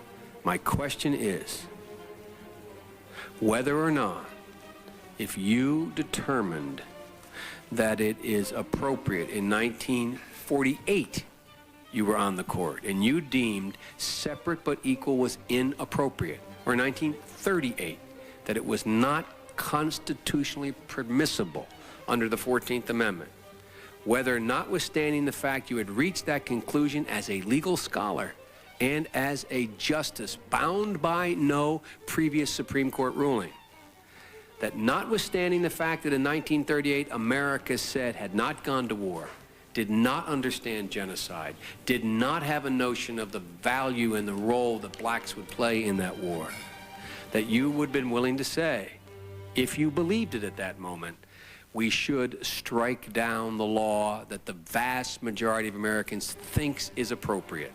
I think I can give you a clear case. It was the great Justice Marshall when he ruled in a way that the state of Georgia found exceedingly incorrect. And I think the case was Worcester against Georgia in 1832. He ruled the right way, even though he knew that the people of that state and the rulers of that state, the people in power in that state, would be down on his head for that ruling, but it was the right ruling, and so he came out with it. I would also like to say that Dred Scott was the wrong decision for its time.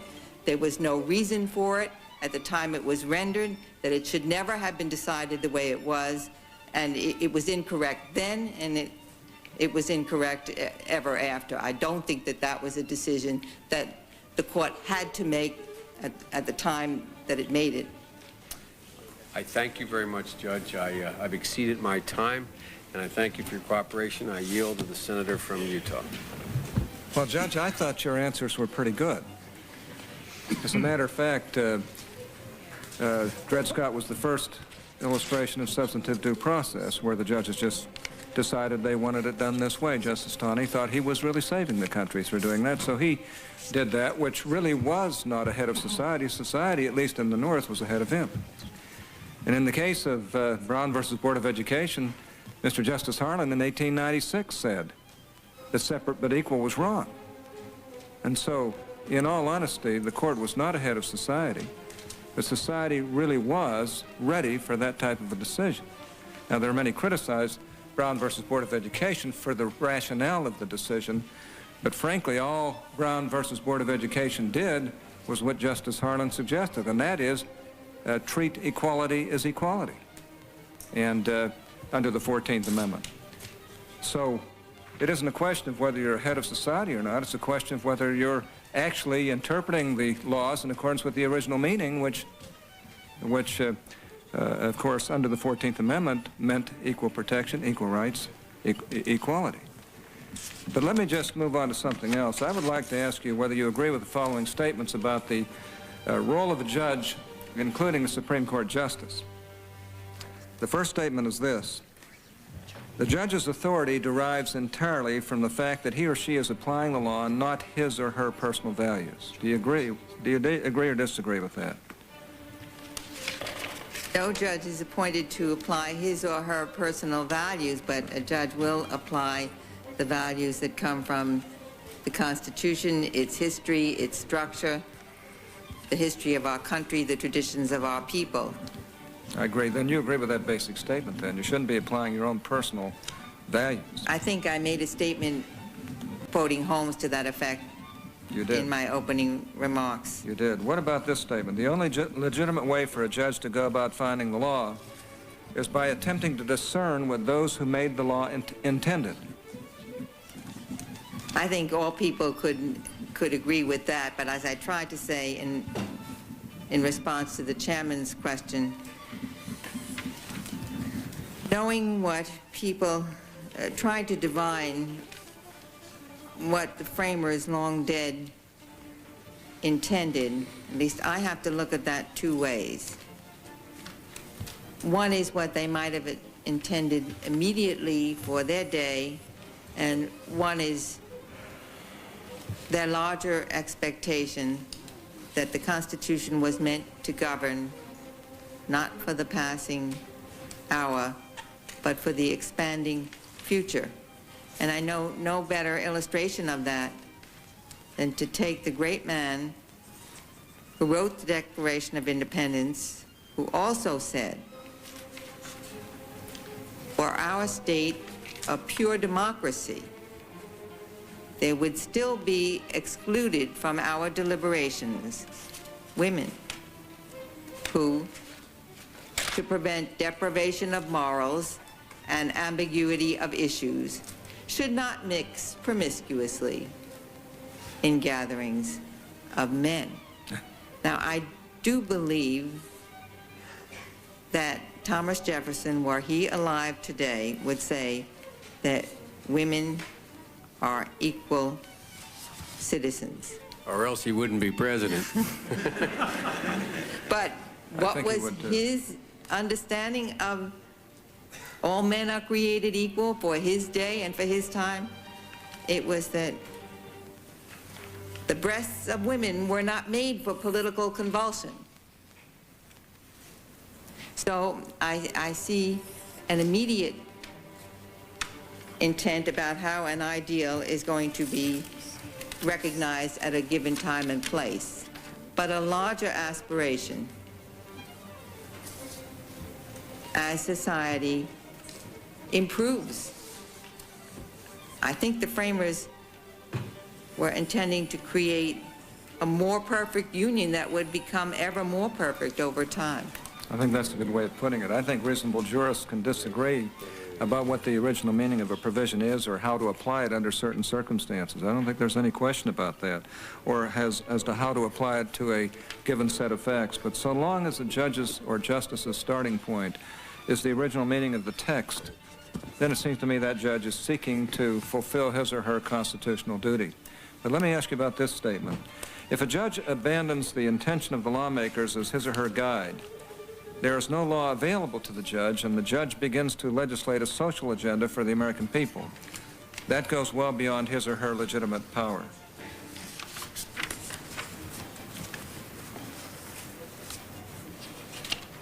The judge has a law, whether it's a statute that Congress passes or our highest law, the Constitution, to construe, to interpret,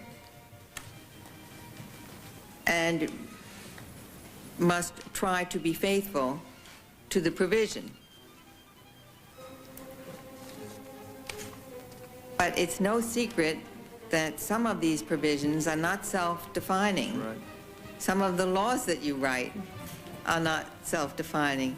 There's nothing a judge would like better than to be able to look at a text and say, this text is clear and certain. I do not have to go beyond it to comprehend its meaning. But often that is not the case. And so a judge must do more than read the specific words. The judge will read on to see what else is in the law, and read back to see what was there earlier. The judge will look at precedent. How are the words in this provision or in a similar provision construed? So the effort is always to relate to the intent of the lawgiver, the lawmaker. But sometimes that intent is obscure. I like your statement that the judge has an obligation to be faithful to the provisions of the law. And you've explained that, I think, very well. Let me move to another subject that's very important to my folks out in Utah, and that is the Second Amendment.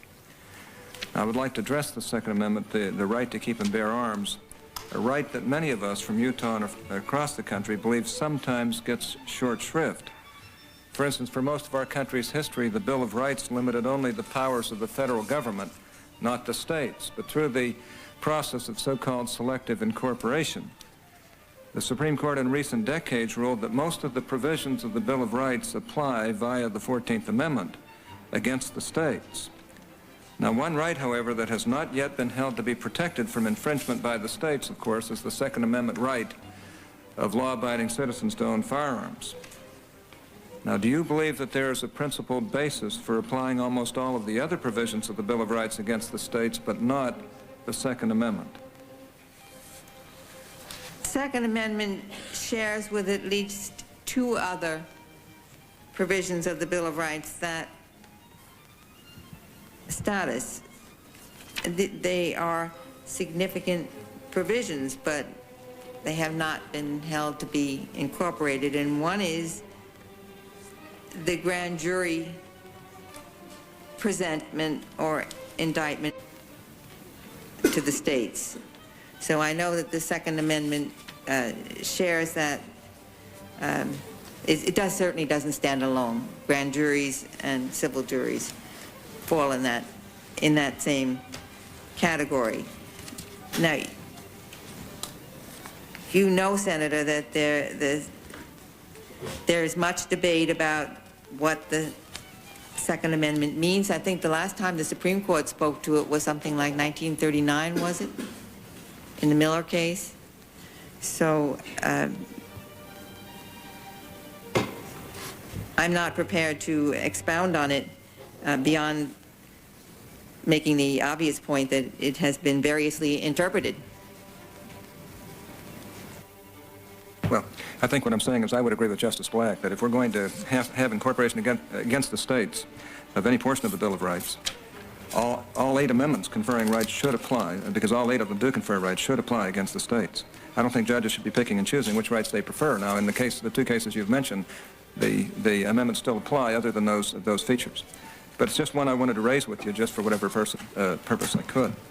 Now, Judge Ginsburg, I'm concerned about a reverse discrimination case decided in the D.C. Circuit that you sought to overturn. Now, that's the case of Hammond v. Berry. That was in 1987. There, the court ruled the District of Columbia Fire Department's racial hiring quotas violated Title VII and the Equal Protection Clause. In that particular case, according to Judge Sarr's opinion, there was no evidence of any actual intentional discrimination in hiring by the D.C. Fire Department since the 1950s. In other words, no evidence of discrimination or intentional discrimination. In fact, long before the quota hiring policy began, the majority of the new hires by the department had been black. In Judge Mikva's opinion, dissenting from the court's denial of rehearing en banc in the case, an opinion which you joined, Judge Mikva wrote, quote, "This case concerns one of the fundamental dilemmas our society faces. How to eliminate a, quote, manifest imbalance, unquote, that reflected underrepresentation of women and minorities in the workforce, unquote." Now, because you joined in this opinion here, I take it that you agree with Judge Mikva that a, quote, manifest imbalance, unquote, in an employer's workforce is sufficient justification under Title VII for either voluntary or court-ordered race and sex-based quotas and preferences under Title VII, even if the imbalance is not traceable to any prior intentional discrimination. Would that be a fair statement? Senator Hatch, the Hammond case is not in the front of my mind. Okay. I think, as you pointed out, I wasn't even on the panel that made the decision in that I case. won't hold you to it because I don't expect you to remember all these cases. You've written some 700 opinions, as I recall, so I'm not going to hold you to that. But I think it's important, though, to understand the difference between being part of a 3-judge panel, Sure. which I was not. I was not one of the decision makers in the Hammond case. I was simply a member of the court, and all of us voted whether to hear the case en banc. But I was not part of any decision in that case. Well, the problem with permitting a, quote, manifest imbalance, unquote, that is a statistical disparity not traceable to any intentional discrimination to justify quotas or other preferential euphemisms like numerical goals, is that statistical disparities can and do often occur for many reasons other than discrimination. And it's unfair to penalize innocent persons and deny them opportunities through quotas or other preferences simply because an employer's hiring statistics are not, quote, balanced, unquote, according to some notion of statistical proportionality. It's an important issue. It's probably one of the most important issues in the future for our country. And I don't expect you to tell me how you would rule, but let me just pose a hypothetical situation to you. Suppose a small business in a major city that was majority black had never hired a black person, even though that business in over a decade had hired more than 50 people. Further, suppose that a disappointed black job applicant filed a discrimination suit, but he or she was unable to provide any direct evidence of intentional discrimination by the employer. Would such statistics standing alone, in your view, justify an inference of racial discrimination by the employer? And would that employer, in your view, to avoid expensive and protracted lawsuits that could cost hundreds of thousands of dollars, be justified in using quotas or other forms of racial preferences to eliminate the, quote, manifest imbalance, unquote, if that really is the law? And just one other question. Would a federal court be justified in such a case ordering that employer to resort to quotas or other forms of racial preferences to eliminate or reduce the, quote, manifest imbalance, unquote? Could you repeat the question again for me? I think I have the gist of it, Senator Cohn. Senator Hatch? Yeah. We have many employment discrimination cases in the court. Right. They come to us with a very large record of facts developed in the trial court. And then they come also with lengthy briefs on both sides. And I study those records intensely, read the arguments, have my law clerks do additional research, come armed to the teeth to the oral argument so I can ask the testing questions. So I'm always suspicious when I'm given a kind of 1, 2, 3 and hypothetical. Sure. I know that I've done it myself when I was a law teacher, and sometimes my students would answer to that kind of question unprepared. But I can say this. I was thinking about a particular case, one that in fact went to the Supreme Court. It was a Santa Clara Highway Department case I'm aware of it. that involved one of these affirmative action programs. That was the Johnson case. Johnson Right. case, Paul Johnson was the plaintiff, Right. and he complained that Diane Joyce had gotten a job that he should have gotten, and it was a result of this affirmative action plan. And that was a case that was much discussed. I'll just tell you a non-legal reaction that I had to it. This was a department that had 238 positions. Not one before Diane Joyce was ever held by a woman. There was an initial screening, and there were 12 people who qualified for the job. That was further reduced till there were 7 considered well qualified for the job. And then the final selection was made. And on the point score, Paul Johnson came out slightly higher than Diane Joyce. But part of the composite score was based on a subjective test, an interview, and they were scored on the basis of this interview.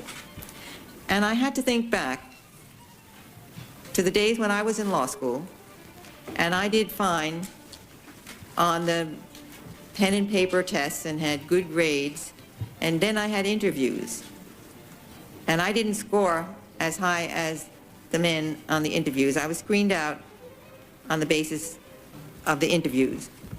So I wonder whether the kind of program that was involved in that case was no kind of preference at all, but a safeguard, a check against unconscious bias, against the unconscious bias that I think may even have been conscious way back in the 50s, but in a department that has 238 positions, none of them are women, whether the slight plus, I mean, one must always recognize that there's another interest at stake, in this case, Paul Johnson, whether the employer wasn't, in fact, engaged unconsciously in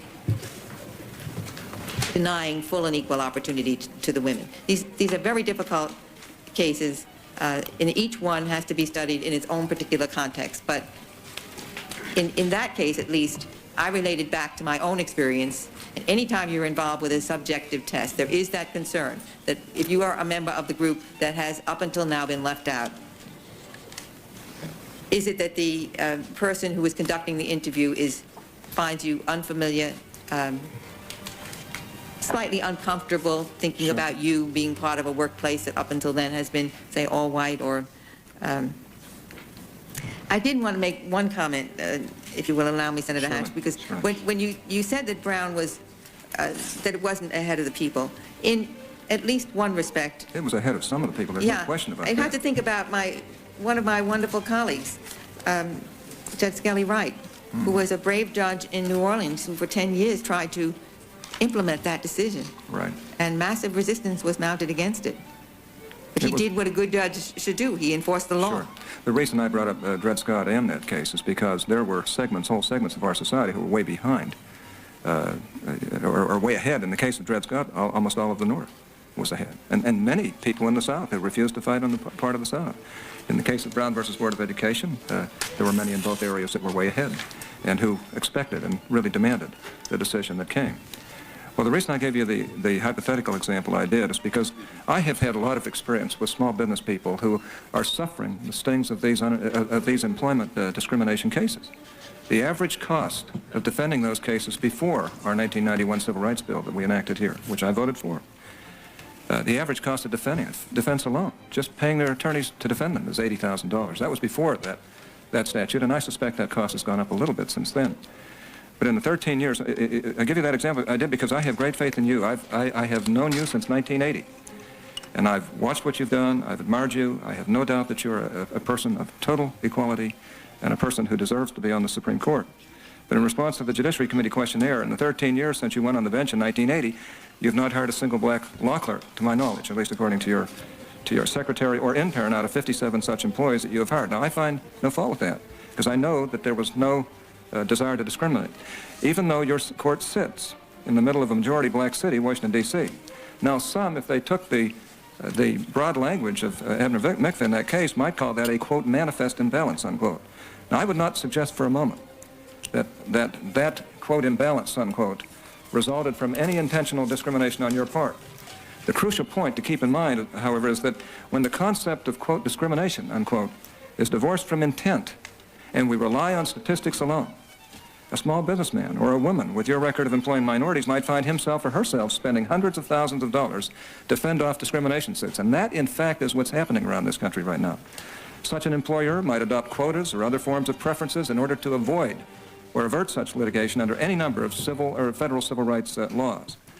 And I'm worried about it because it's not fair to the employer, and it's not fair to the persons denied opportunities because of preferences. So naturally, I'm concerned about preferences, and I know you are, and I know that you're a very good person, but I just want to point that out because that happens every day all over this country where there is no evidence of intent. In fact, there's no evidence, no desire on the part of the employer to exclude anybody. And I appreciate that, Senator Hatch, but I do want to say that I have tried I know you to, and I'm going to try harder. And if you confirm me for this job, my attractiveness to black candidates is going to improve. Well, that's wonderful. I like that. But let me just say, you can see my point. These things are tough cases. They're difficult. There should be some evidence of intent. Now, in the case that you, in Johnson versus City of Santa Clara, your point may very well be well taken, that the oral interview was, if it had been explored in a little more depth, may have shown some intention to exclude women. And that was a tough case. There's no question about it. But I just bring that up for whatever it's worth because I would like the justices to think about the real world, real people out there who really aren't intending to discriminate. And if you just use a statistical disparity to make final determinations, you can create an awful lot of bad law and an awful lot of expense to the small business community that may very well not be willing to discriminate. Let me just ask you this. You agree, I trust, that the First Amendment right of free speech. Frankly, I don't think I have enough time to go through this line of questions. So I think what I'll do, Mr. Chairman, and you'll be real happy with this, I'll defer to the next round before I go into the next round of questions. Hey, does that mean you're giving your 3.5 minutes left to Senator Kennedy? I'll reserve whatever time I have. How's that? Senator Kennedy. But if Senator Kennedy needs it, he can surely answer. Thank you very much, Mr. Chairman, and I would like to just review, if I might, with you, Judge Ginsburg, what I think has been an extraordinary period of Supreme Court history, and that is the progress that has been made on the gender discrimination in which your involvement, your position as an advocate, as an educator, as a spokesperson, I think has really been absolutely remarkable. And I think probably for our colleagues, maybe they have a full understanding and awareness in this committee, maybe they do in the Senate, but certainly I think it's something that the American people, it's important for them to know. I think you made some reference to it in response to the earlier questions by Chairman Biden. But virtually up till 1971, the courts upheld every kind of gender discrimination. I was here in 1964 when we passed the Title VII of the Civil Rights Act to try to move us towards eliminating the discrimination against on the basis of gender. And still we have found that up to 1971, and we'll come back to that, about every kind of gender discrimination, from outright prohibitions on the entry of women into many professions to more subtle gender classifications that did just as much harm by perpetuating stereotypes about women and their role in society. 1873, the Supreme Court upheld a state law prohibiting women from entering the legal profession. In 1948, the court upheld a state law prohibiting a woman from serving as a bartender unless her husband or father owned the bar. 1961, the court unanimously held that it was not a violation of equal protection or due process to limit jury service by women to only those women who volunteered for jury duty, while substantially all men were required to serve.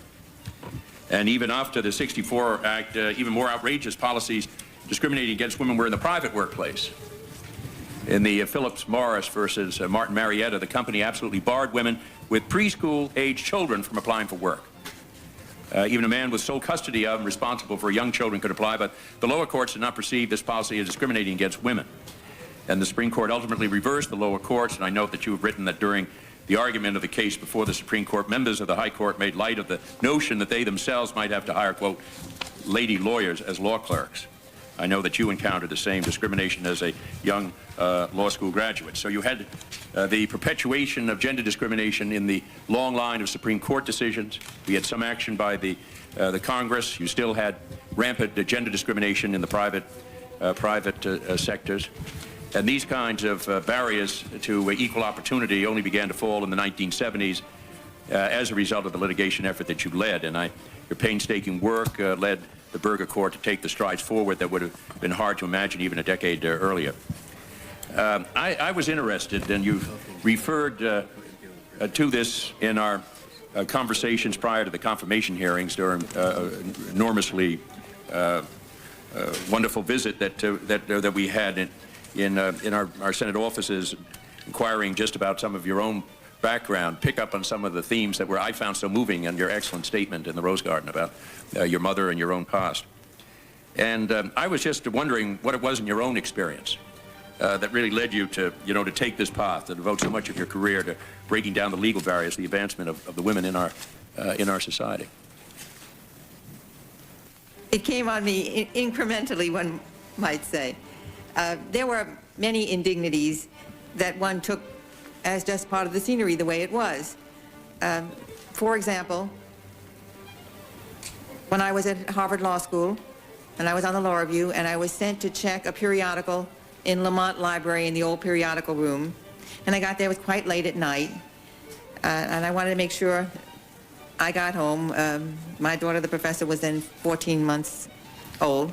Well, no, that was my first year, so she was about 2 years old.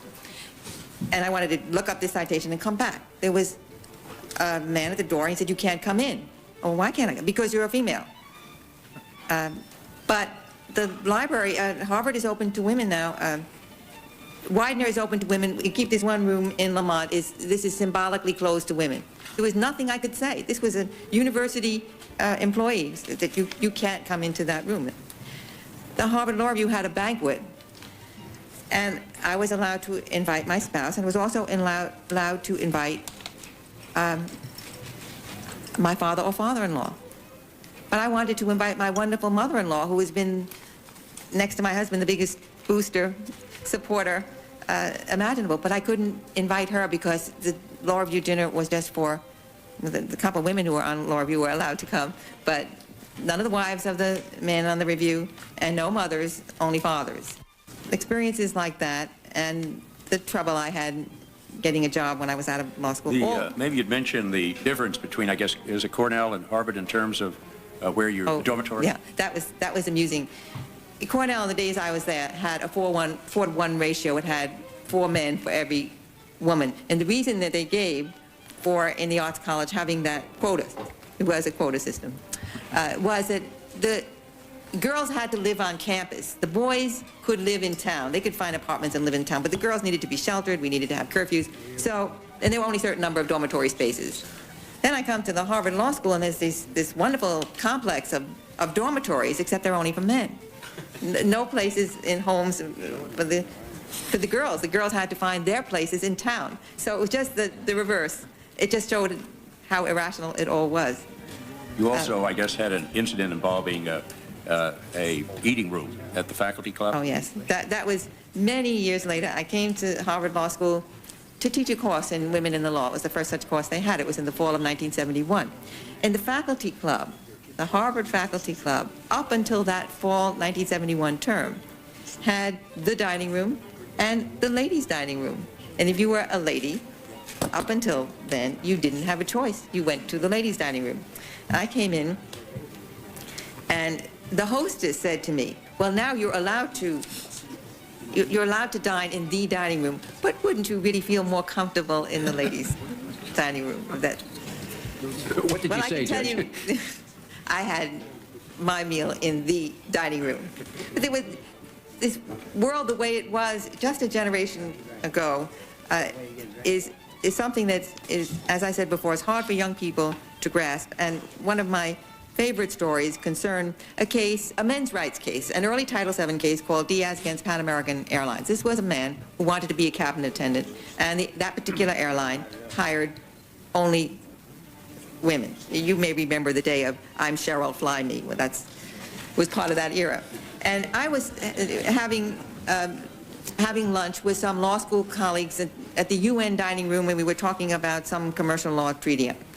And the men were telling me, "I understand what you're doing, Ruth, and it's great. You're all for equality, and we are too, but some of this is getting beyond reason. You know about that case of a guy who wants to be a stewardess? Isn't that silly?" There was a waitress at our table, and she said, "Pardon me, but I couldn't help overhearing your conversation. I just came back to the United States on all Italia, and on that plane, there was the most adorable steward." And the men looked at me and they said, "Ruth, do women look at men that way?" And I said, "You're damn right we do." All right. Well.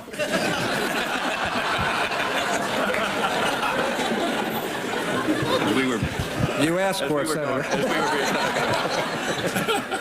As we were proceeding, I think in our visit in the office, you also reviewed, and I think the record has brought out the experiences after graduation, the difficulties as one of the extraordinary academic records, both at Columbia and Harvard, in getting an employment, and then your visit travels overseas, and then back, and eventually on the Rutgers Law School faculty. And can you tell us just a little bit about, you started working, as I understand it, with the ACLU on gender discrimination cases while you were teaching there in the late 60s.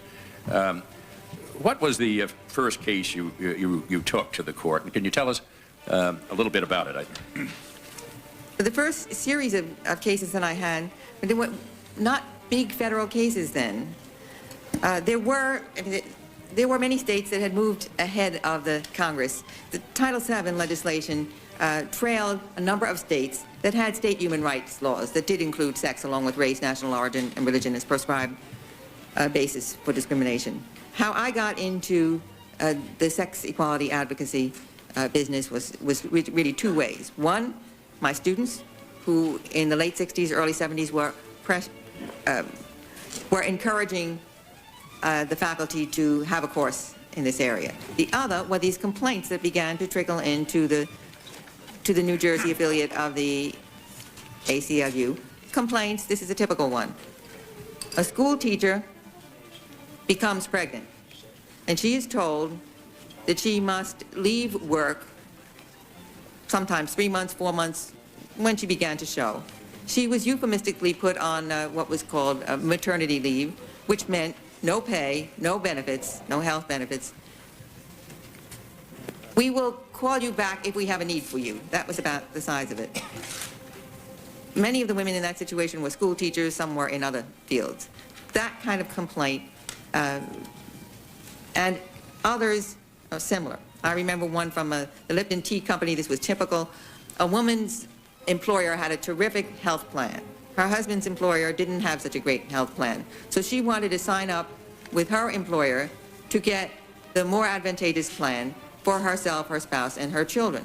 And she is told, "Women can get health coverage under our plan only for themselves. We have family coverage only for male workers." That was another category of case. So you had you had the Reed v. Reed in '71, which is the case that was referred to earlier, the Idaho case that talked about the decedent's estate. Males must be preferred to females.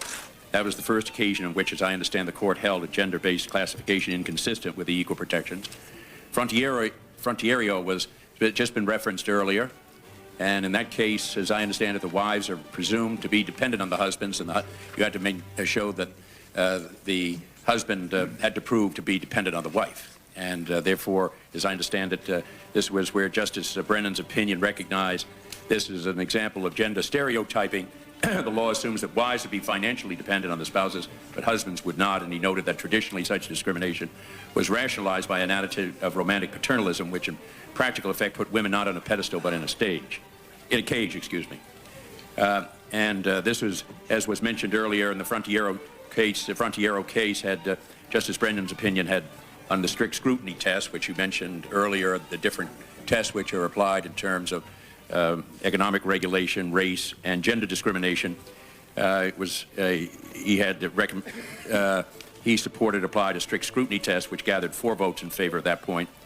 But the court, it would still take additional cases before the Supreme Court would raise, as I understand, the level of scrutiny. The Weinberger versus Weissenfeld, 1975, is a particular moving case. I know that you remember it well, and I know that you've maintained an interest in the individuals involved. I wonder if you just share that with us briefly as part of the continuity of cases involving gender discrimination.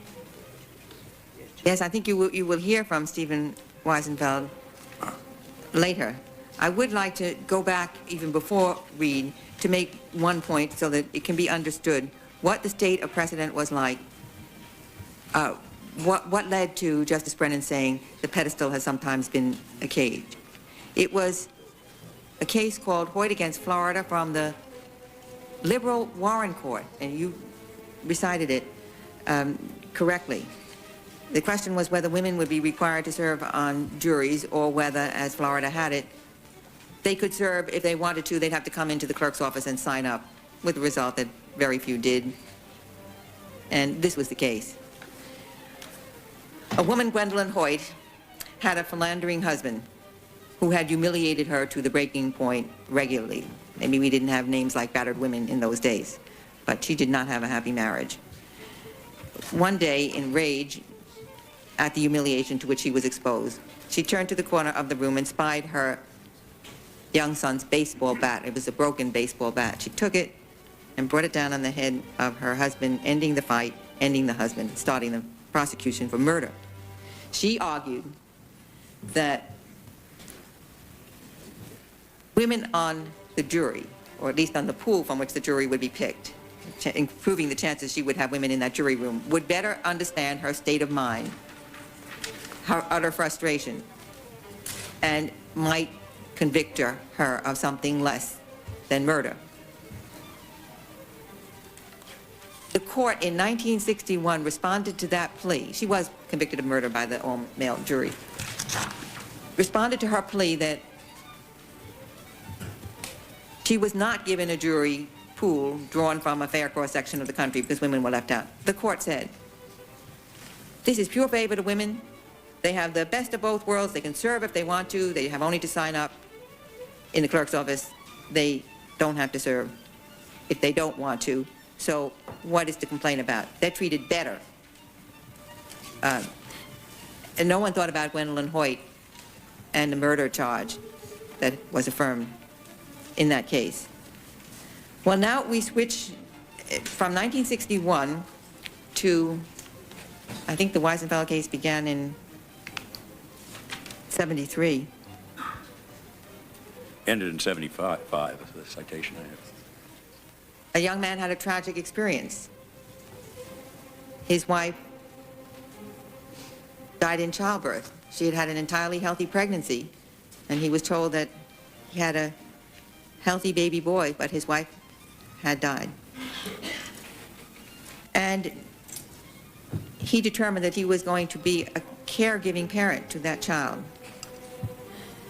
He went to the local Social Security office and asked about the benefits that he thought a sole surviving parent could get. And he was told, oh, that benefit is called a mother's benefit. And he didn't qualify.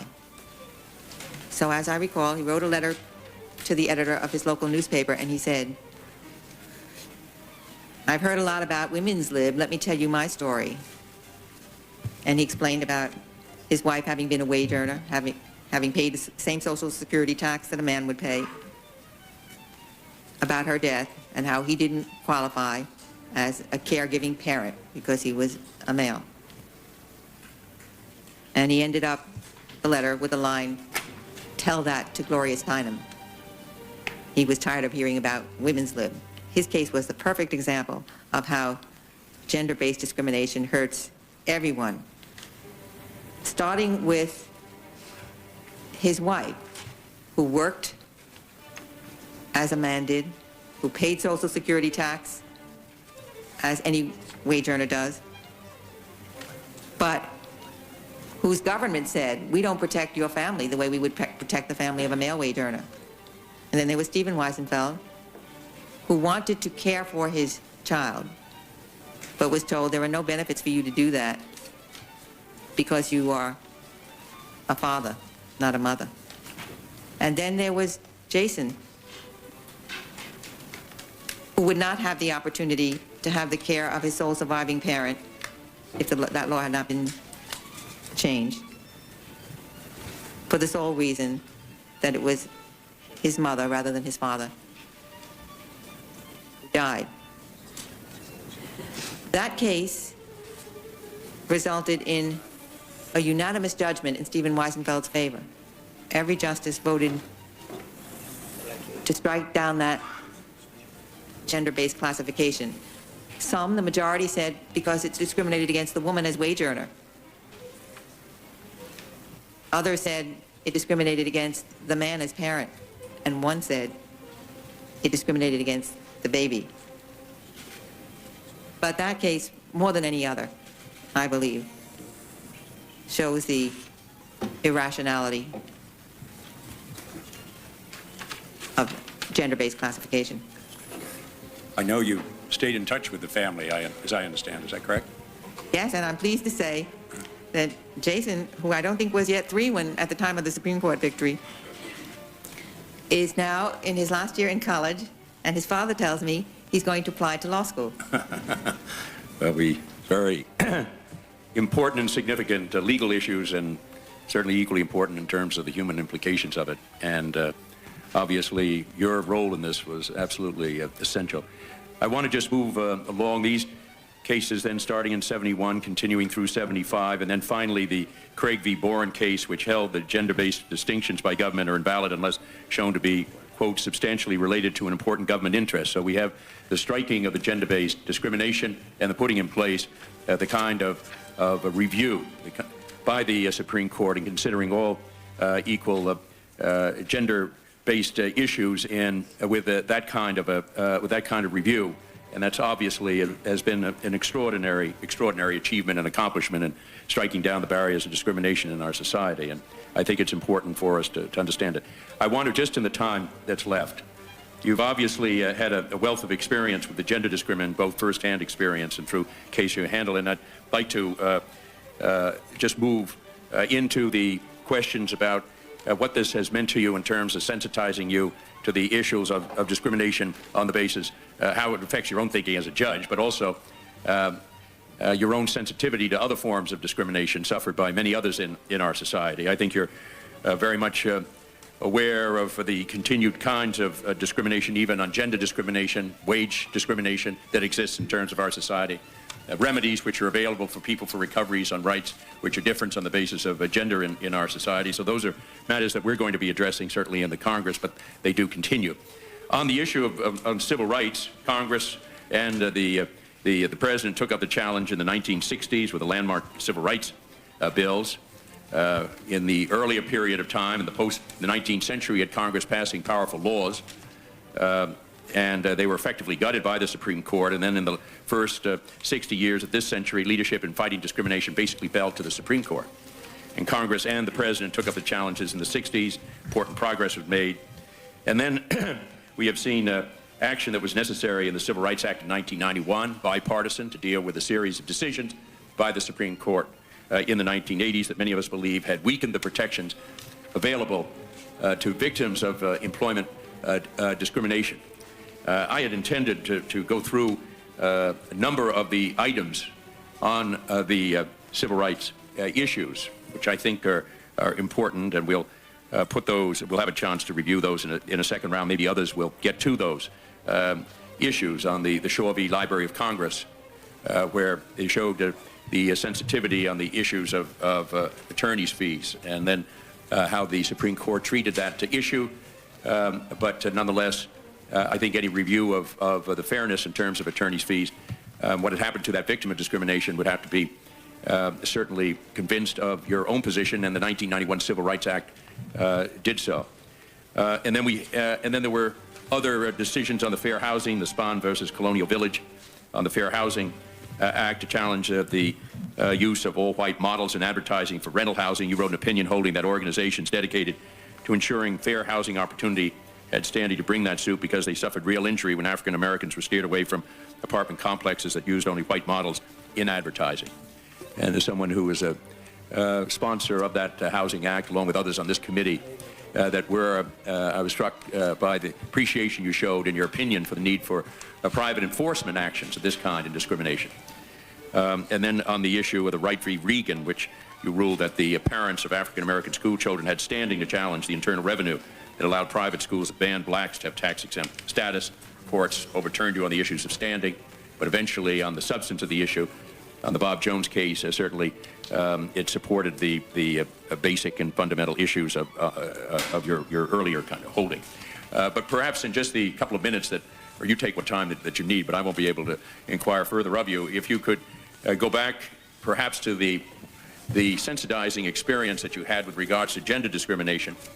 I think some of these cases that I mentioned, at least for me, demonstrates a sensitivity on the issues of race discrimination. You also had a holding with applying the civil rights issues to members of Congress, which is a welcome issue as well. But perhaps you could tell us, in your own words, in whatever way you care to, about how that experience on gender discrimination had really sensitized you on the issues of discrimination just generally, whether it's on the issues of civil rights or other forms of discriminations which we are faced in our society. What may we expect of you? Senator Kennedy, I'm very sensitized to discrimination. I grew up at the time of World War II in a Jewish family.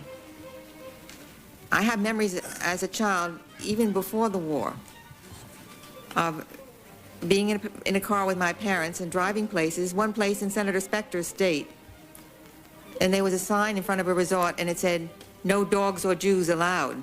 That existed in this country during my childhood. And then one couldn't help but be sensitive to discrimination, living as a Jew in America at the time of World War II. Then there was a tremendous debt that the women's movement owed to the civil rights movement of the 60s in the whole development of the legal theories, and a terrific crossover. You mentioned the case of Ida Phillips against Martin Marietta, the 1971 Supreme Court decision, the first Title VII sex discrimination case to come before the court. That case was brought by the NAACP Inc. Fund, although Ida Phillips was a white woman. The employer said, "We won't hire or retain women with preschool-age children."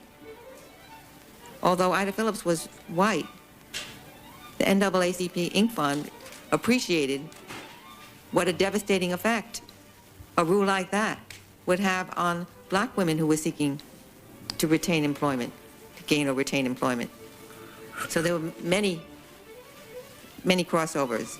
And I think people who have known discrimination are bound to be sympathetic, to understand, to want to understand how it feels to be exposed to disadvantageous treatment for reasons that have nothing to do with one's ability, the contributions one can make to the society. Yeah. Well, I thank you. My time is up, but I want to thank Judge Ginsburg for revealing not only the brilliance of her mind, but I think of her soul and heart as well. Thank you, Mr. Chairman.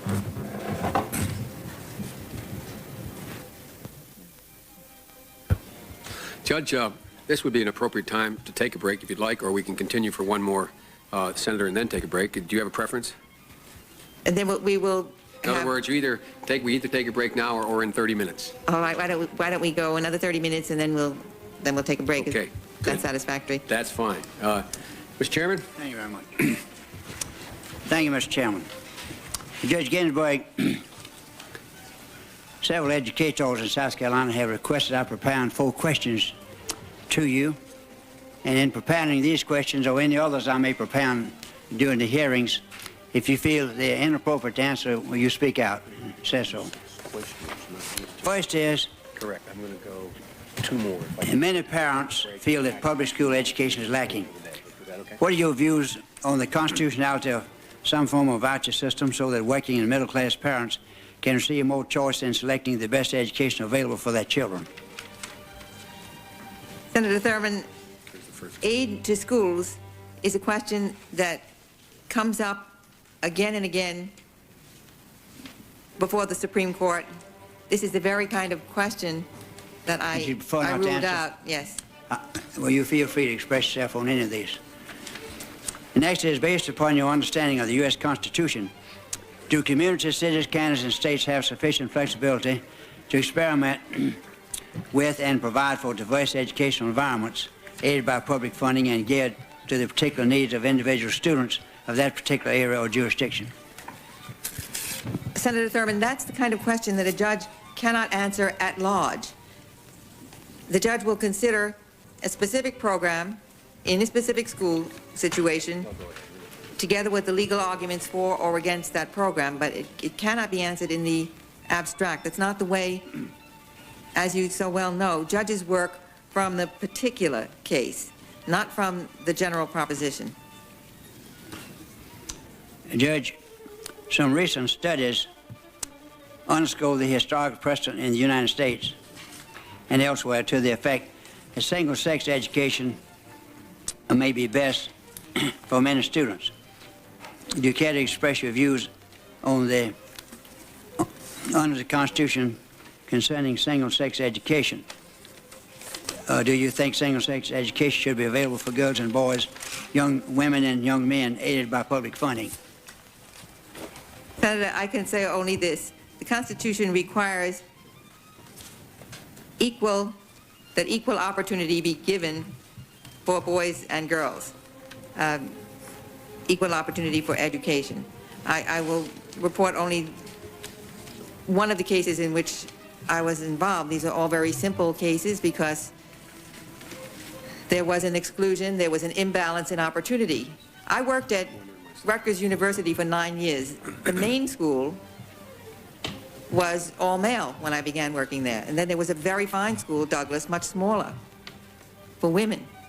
But the state had many more places for male students than it had for female students. That was wrong. The way it was eventually cured was fine. Rutgers opened its doors to female students. The women's college remained separate. I think it remains separate to this day. But the state can't say, we're going to have separate education and we're going to have many more places for men than for women. Other cases in which I was involved concern Princeton, a private university, had a wonderful program for 6th graders, took 6th graders from the community and gave them an enriched program, Introduction to Math and Science, and then followed them up in their high school years. This program was targeted for children who were disadvantaged, who did not go to private schools. They went to public schools, and they lived in neighborhoods that weren't so good. It was a wonderful program, but it was only for boys. Thank you.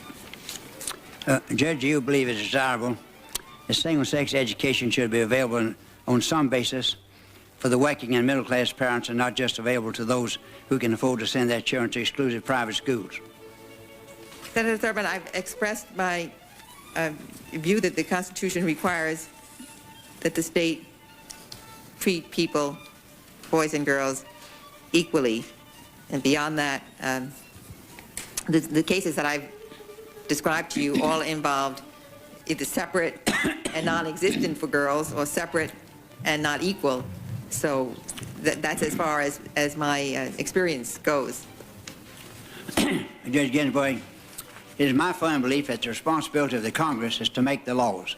The executive branch is to execute the laws, and the role of the judiciary is to interpret the laws. Clearly, there are times when the responsibilities of the 3 branches of government will overlap.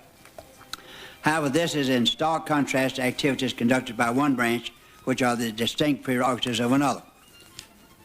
It has been said that you agree with Harvard law professor Lawrence Tribe that it is a wooden notion that the different branches of the federal government must be limited to the exercise of the powers specifically within their own sphere of authority.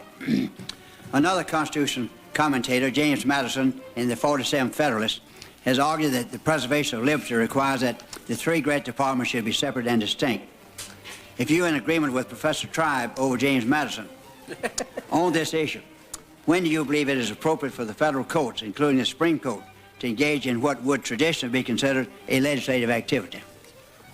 Professor Tribe has finally gotten his true billing compared to James Madison. I think James Madison had it absolutely right. He explained that this was a system of separate branches of government, but the very idea that Professor Tribe expressed you will find in another one of the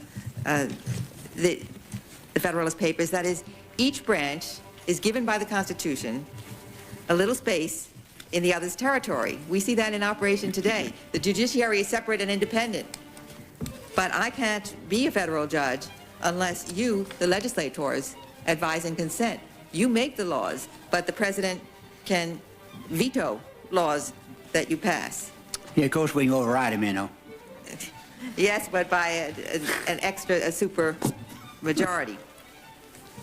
So the Constitution has a divided government, but it also has checks and balances, and it makes each one a little dependent on the other. Judge Ginsburg, in a 1981 Georgia Law Review article, oh, by the way, I'm glad you agree with James Madison, I meant to say that.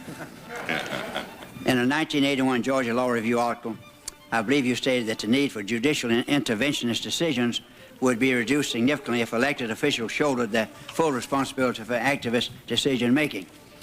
I understood this to be your response to the court's difficulty on occasion determining congressional intent in legislative acts.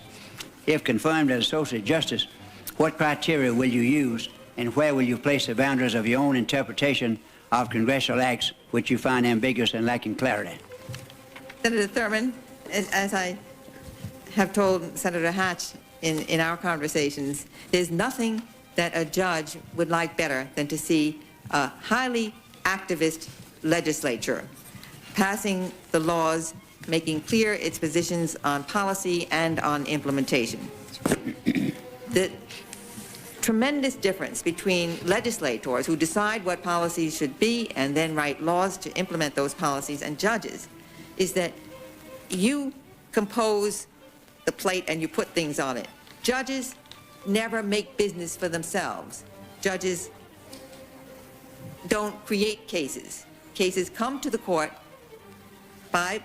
brought by parties, and if it's a case of what James Madison called a judiciary nature, then the judges have no choice. They must decide it, no matter how much they would like to avoid decision. Judge Irving Goldberg on the Fifth Circuit described it, and I quoted him in that University of Georgia article, this way. He compared judges to firefighters. They don't light the fire, but they are obliged to put it out. So judges are reactive. They don't make the cases or controversies that come before them, but if they are proper judicial cases, they are obliged to decide, no matter how unpopular the decision may be to some group or another. Judge Ginsburg, my next question is directly related to this issue of judicial activism. As you may know, House and Senate conferees are meeting to determine the fate of President Clinton's tax proposal. There has been spirited discourse publicly and within the Congress on whether there's a need to raise the taxes of the American people. The power to tax is an awesome power. As elected officials with this power, we are directly accountable to the American people for our actions. For over 200 years, consent to taxation has come through the ballot box. This has been fundamental in our history for over 200 years. In fact, a resolution adopted by the Stamp Act Congress in 1765 protesting excise taxes, excise duties imposed by Great Britain on the colonists stated, and I quote, "It is inseparably essential to the freedom of a people that no taxes be imposed on them, but with their own consent given personally by their representatives, end quote. Yet this fundamental principle was turned on its head in the Missouri versus Jenkins decision, which I presume you are familiar, handed down by the Supreme Court in 1990. Essentially, the Jenkins decision grants power to the federal courts to order new taxes or tax increases to carry out a judicial remedy. It is my firm belief that the American people lack adequate protection when they are subject to taxation by unelected life-tenured federal judges.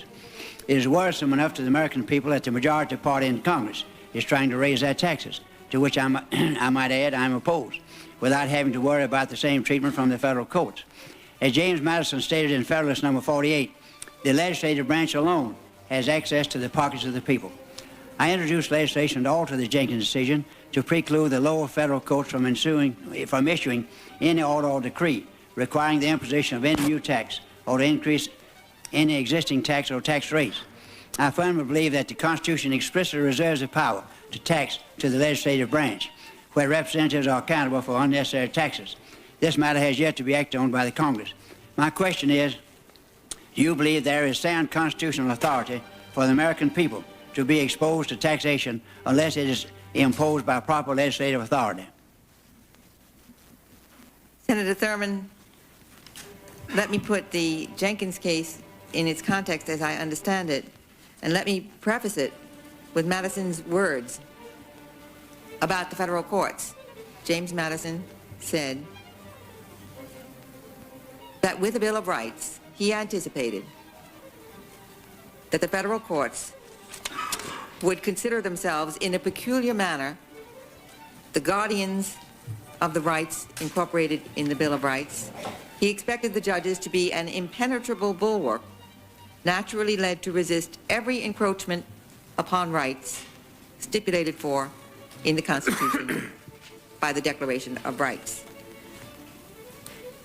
One of those rights is the right to equality. What was involved in that case, as I understand, was desegregation in schools. Federal courts don't make those cases. Every judge I know who's been involved in one has found it distressing, stressful,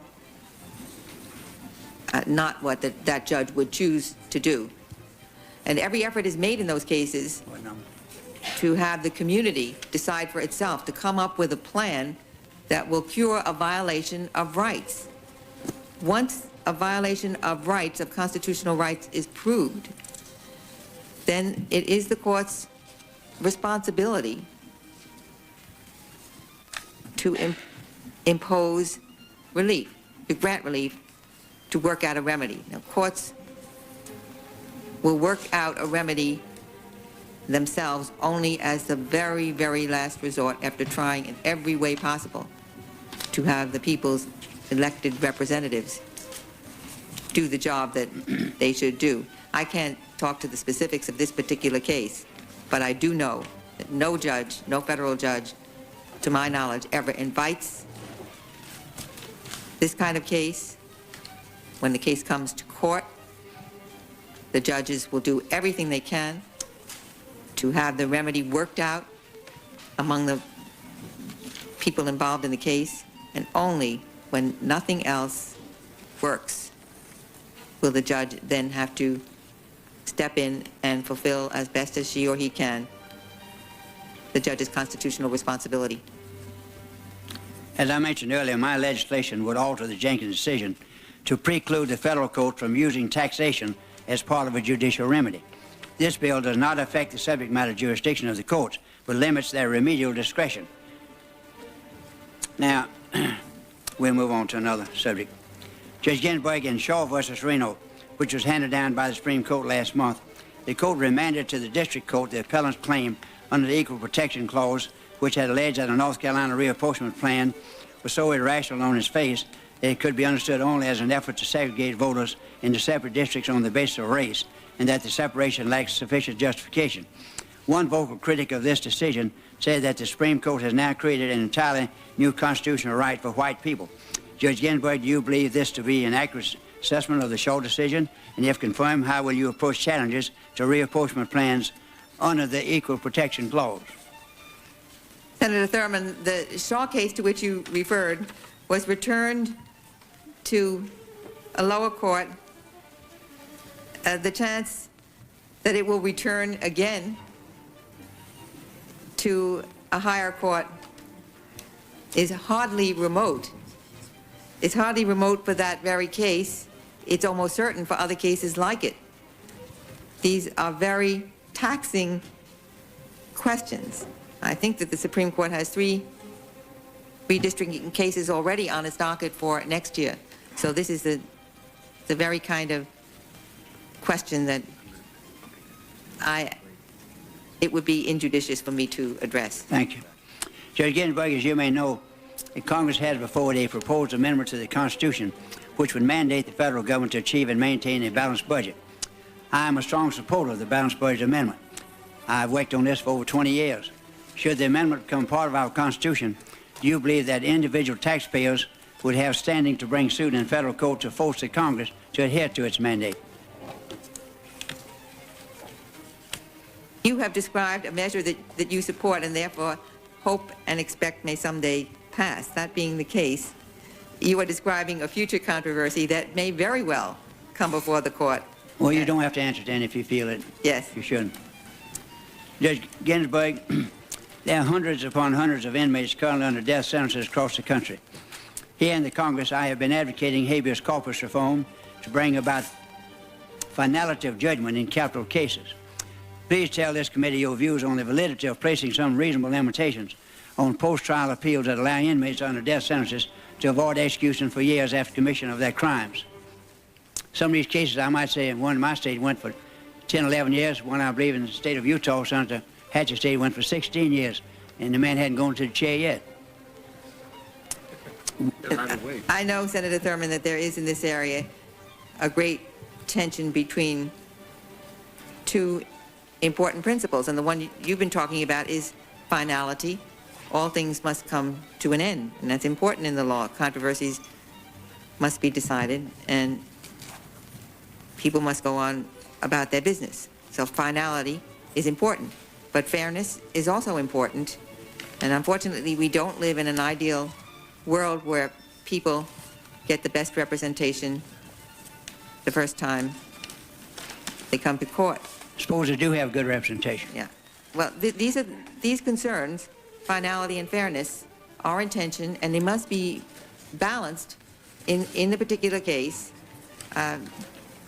I have to say that unlike federal judges in many other places, judges in the D.C. Circuit do not have experience with the kind of habeas petitions you're talking about, because Congress, when it created the District of Columbia courts, set them up as courts with judges appointed by the president, gave them a very fine post-conviction remedy that's identical to 2255 of the of Title 28, the federal post-conviction remedy, and then said, you go from the D.C. courts to the Supreme Court if the Supreme Court will take your case, and there is no habeas review when you get through with the D.C. courts to go into the federal courts. So we don't get the kind of habeas corpus business that the Fourth Circuit gets, that the other regional circuits get.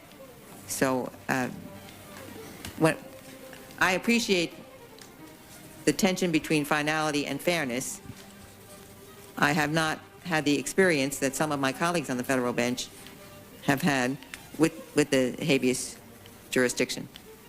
I might just say that the public loses respect for the courts when the case is tried and the sentence is given, and it's 10 years later or 15 years later before the sentence takes effect.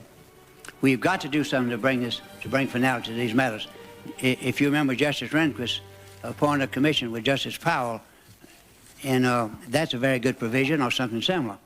And I would like for you just to think over that. Yes, I understand that Congress has and will continue to give consideration to that, to the Powell report. I welcome your statement in your committee questionnaire response that judges must avoid capitulating to a result or in criticism. I especially welcome your approving reference to Professor Gerald Gunther's discussion of Chief Justice Marshall's 1832 opinion in Worcester versus Georgia. As Professor Gunther explains, when John Marshall and his fellow justices voted in that case, they generally believed that the decision might well mean the end of effective court authority. but they also thought that it was legally right. And unflinchingly, they did their duty. They decided the case on merits, even though the immediate prospects were anxiety-producing, even though the survival of the court was truly at stake. If a decision is right on the merits, it should be handed down, despite fears about consequences. This approach, which you soundly praise, contrasts sharply with the approach taken by 5 justices of the Supreme Court last year in the case of the abortion decision. In the past, Chief Justice Marshall did what he believed was right regardless of the possible effect on the court's public standing. In cases, by contrast, 5 justices relied on concerns over the court's perceived legitimacy in the public's eyes in deciding not to overrule the constitutional error made in Roe v. Wade.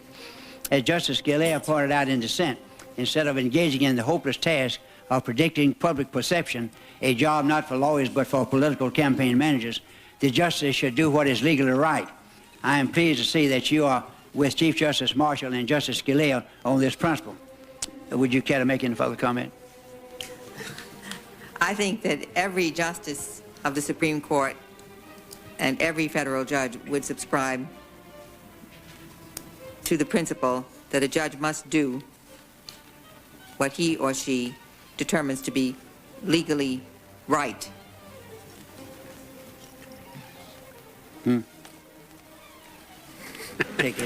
You're good, Judge. You're real good.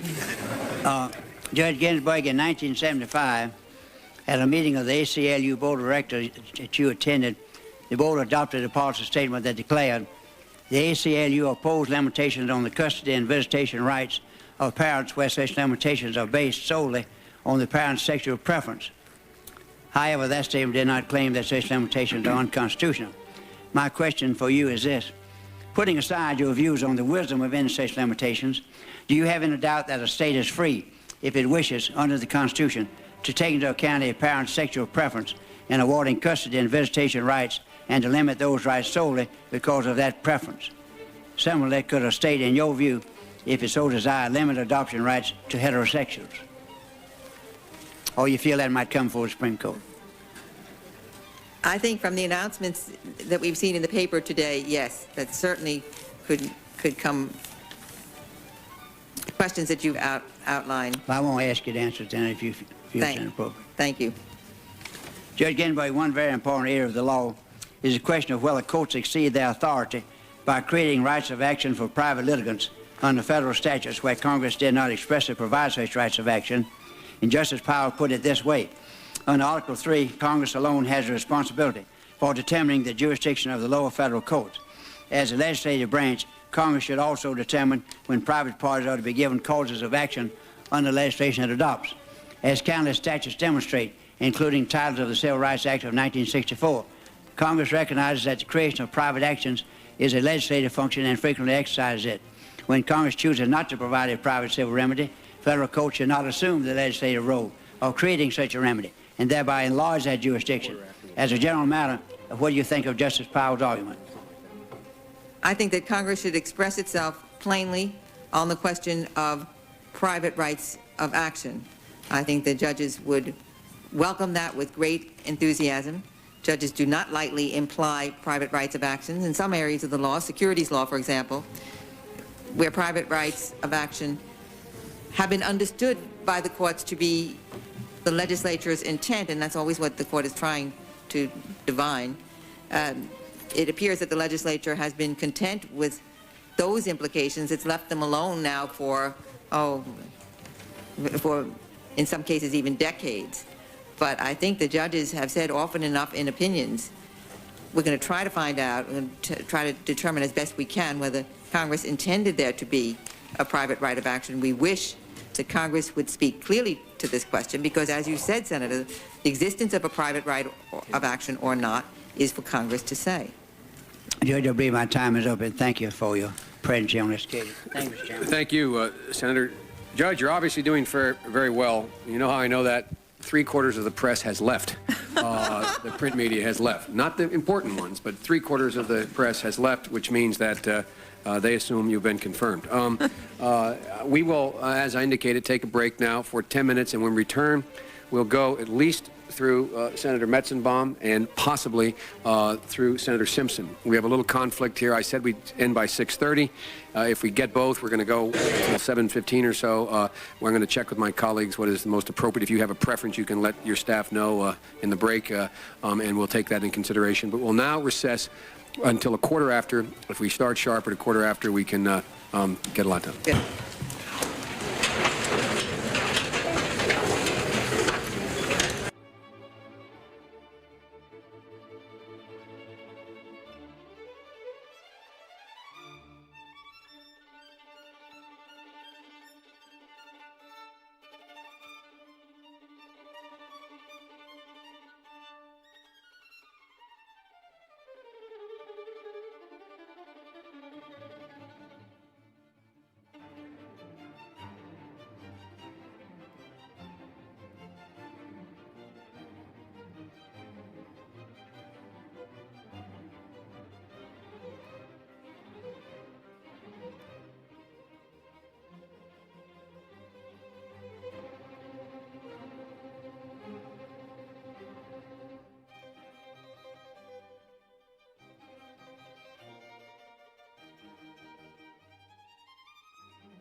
Thank you, Alex. Thank you, thank you, thank you, thank you.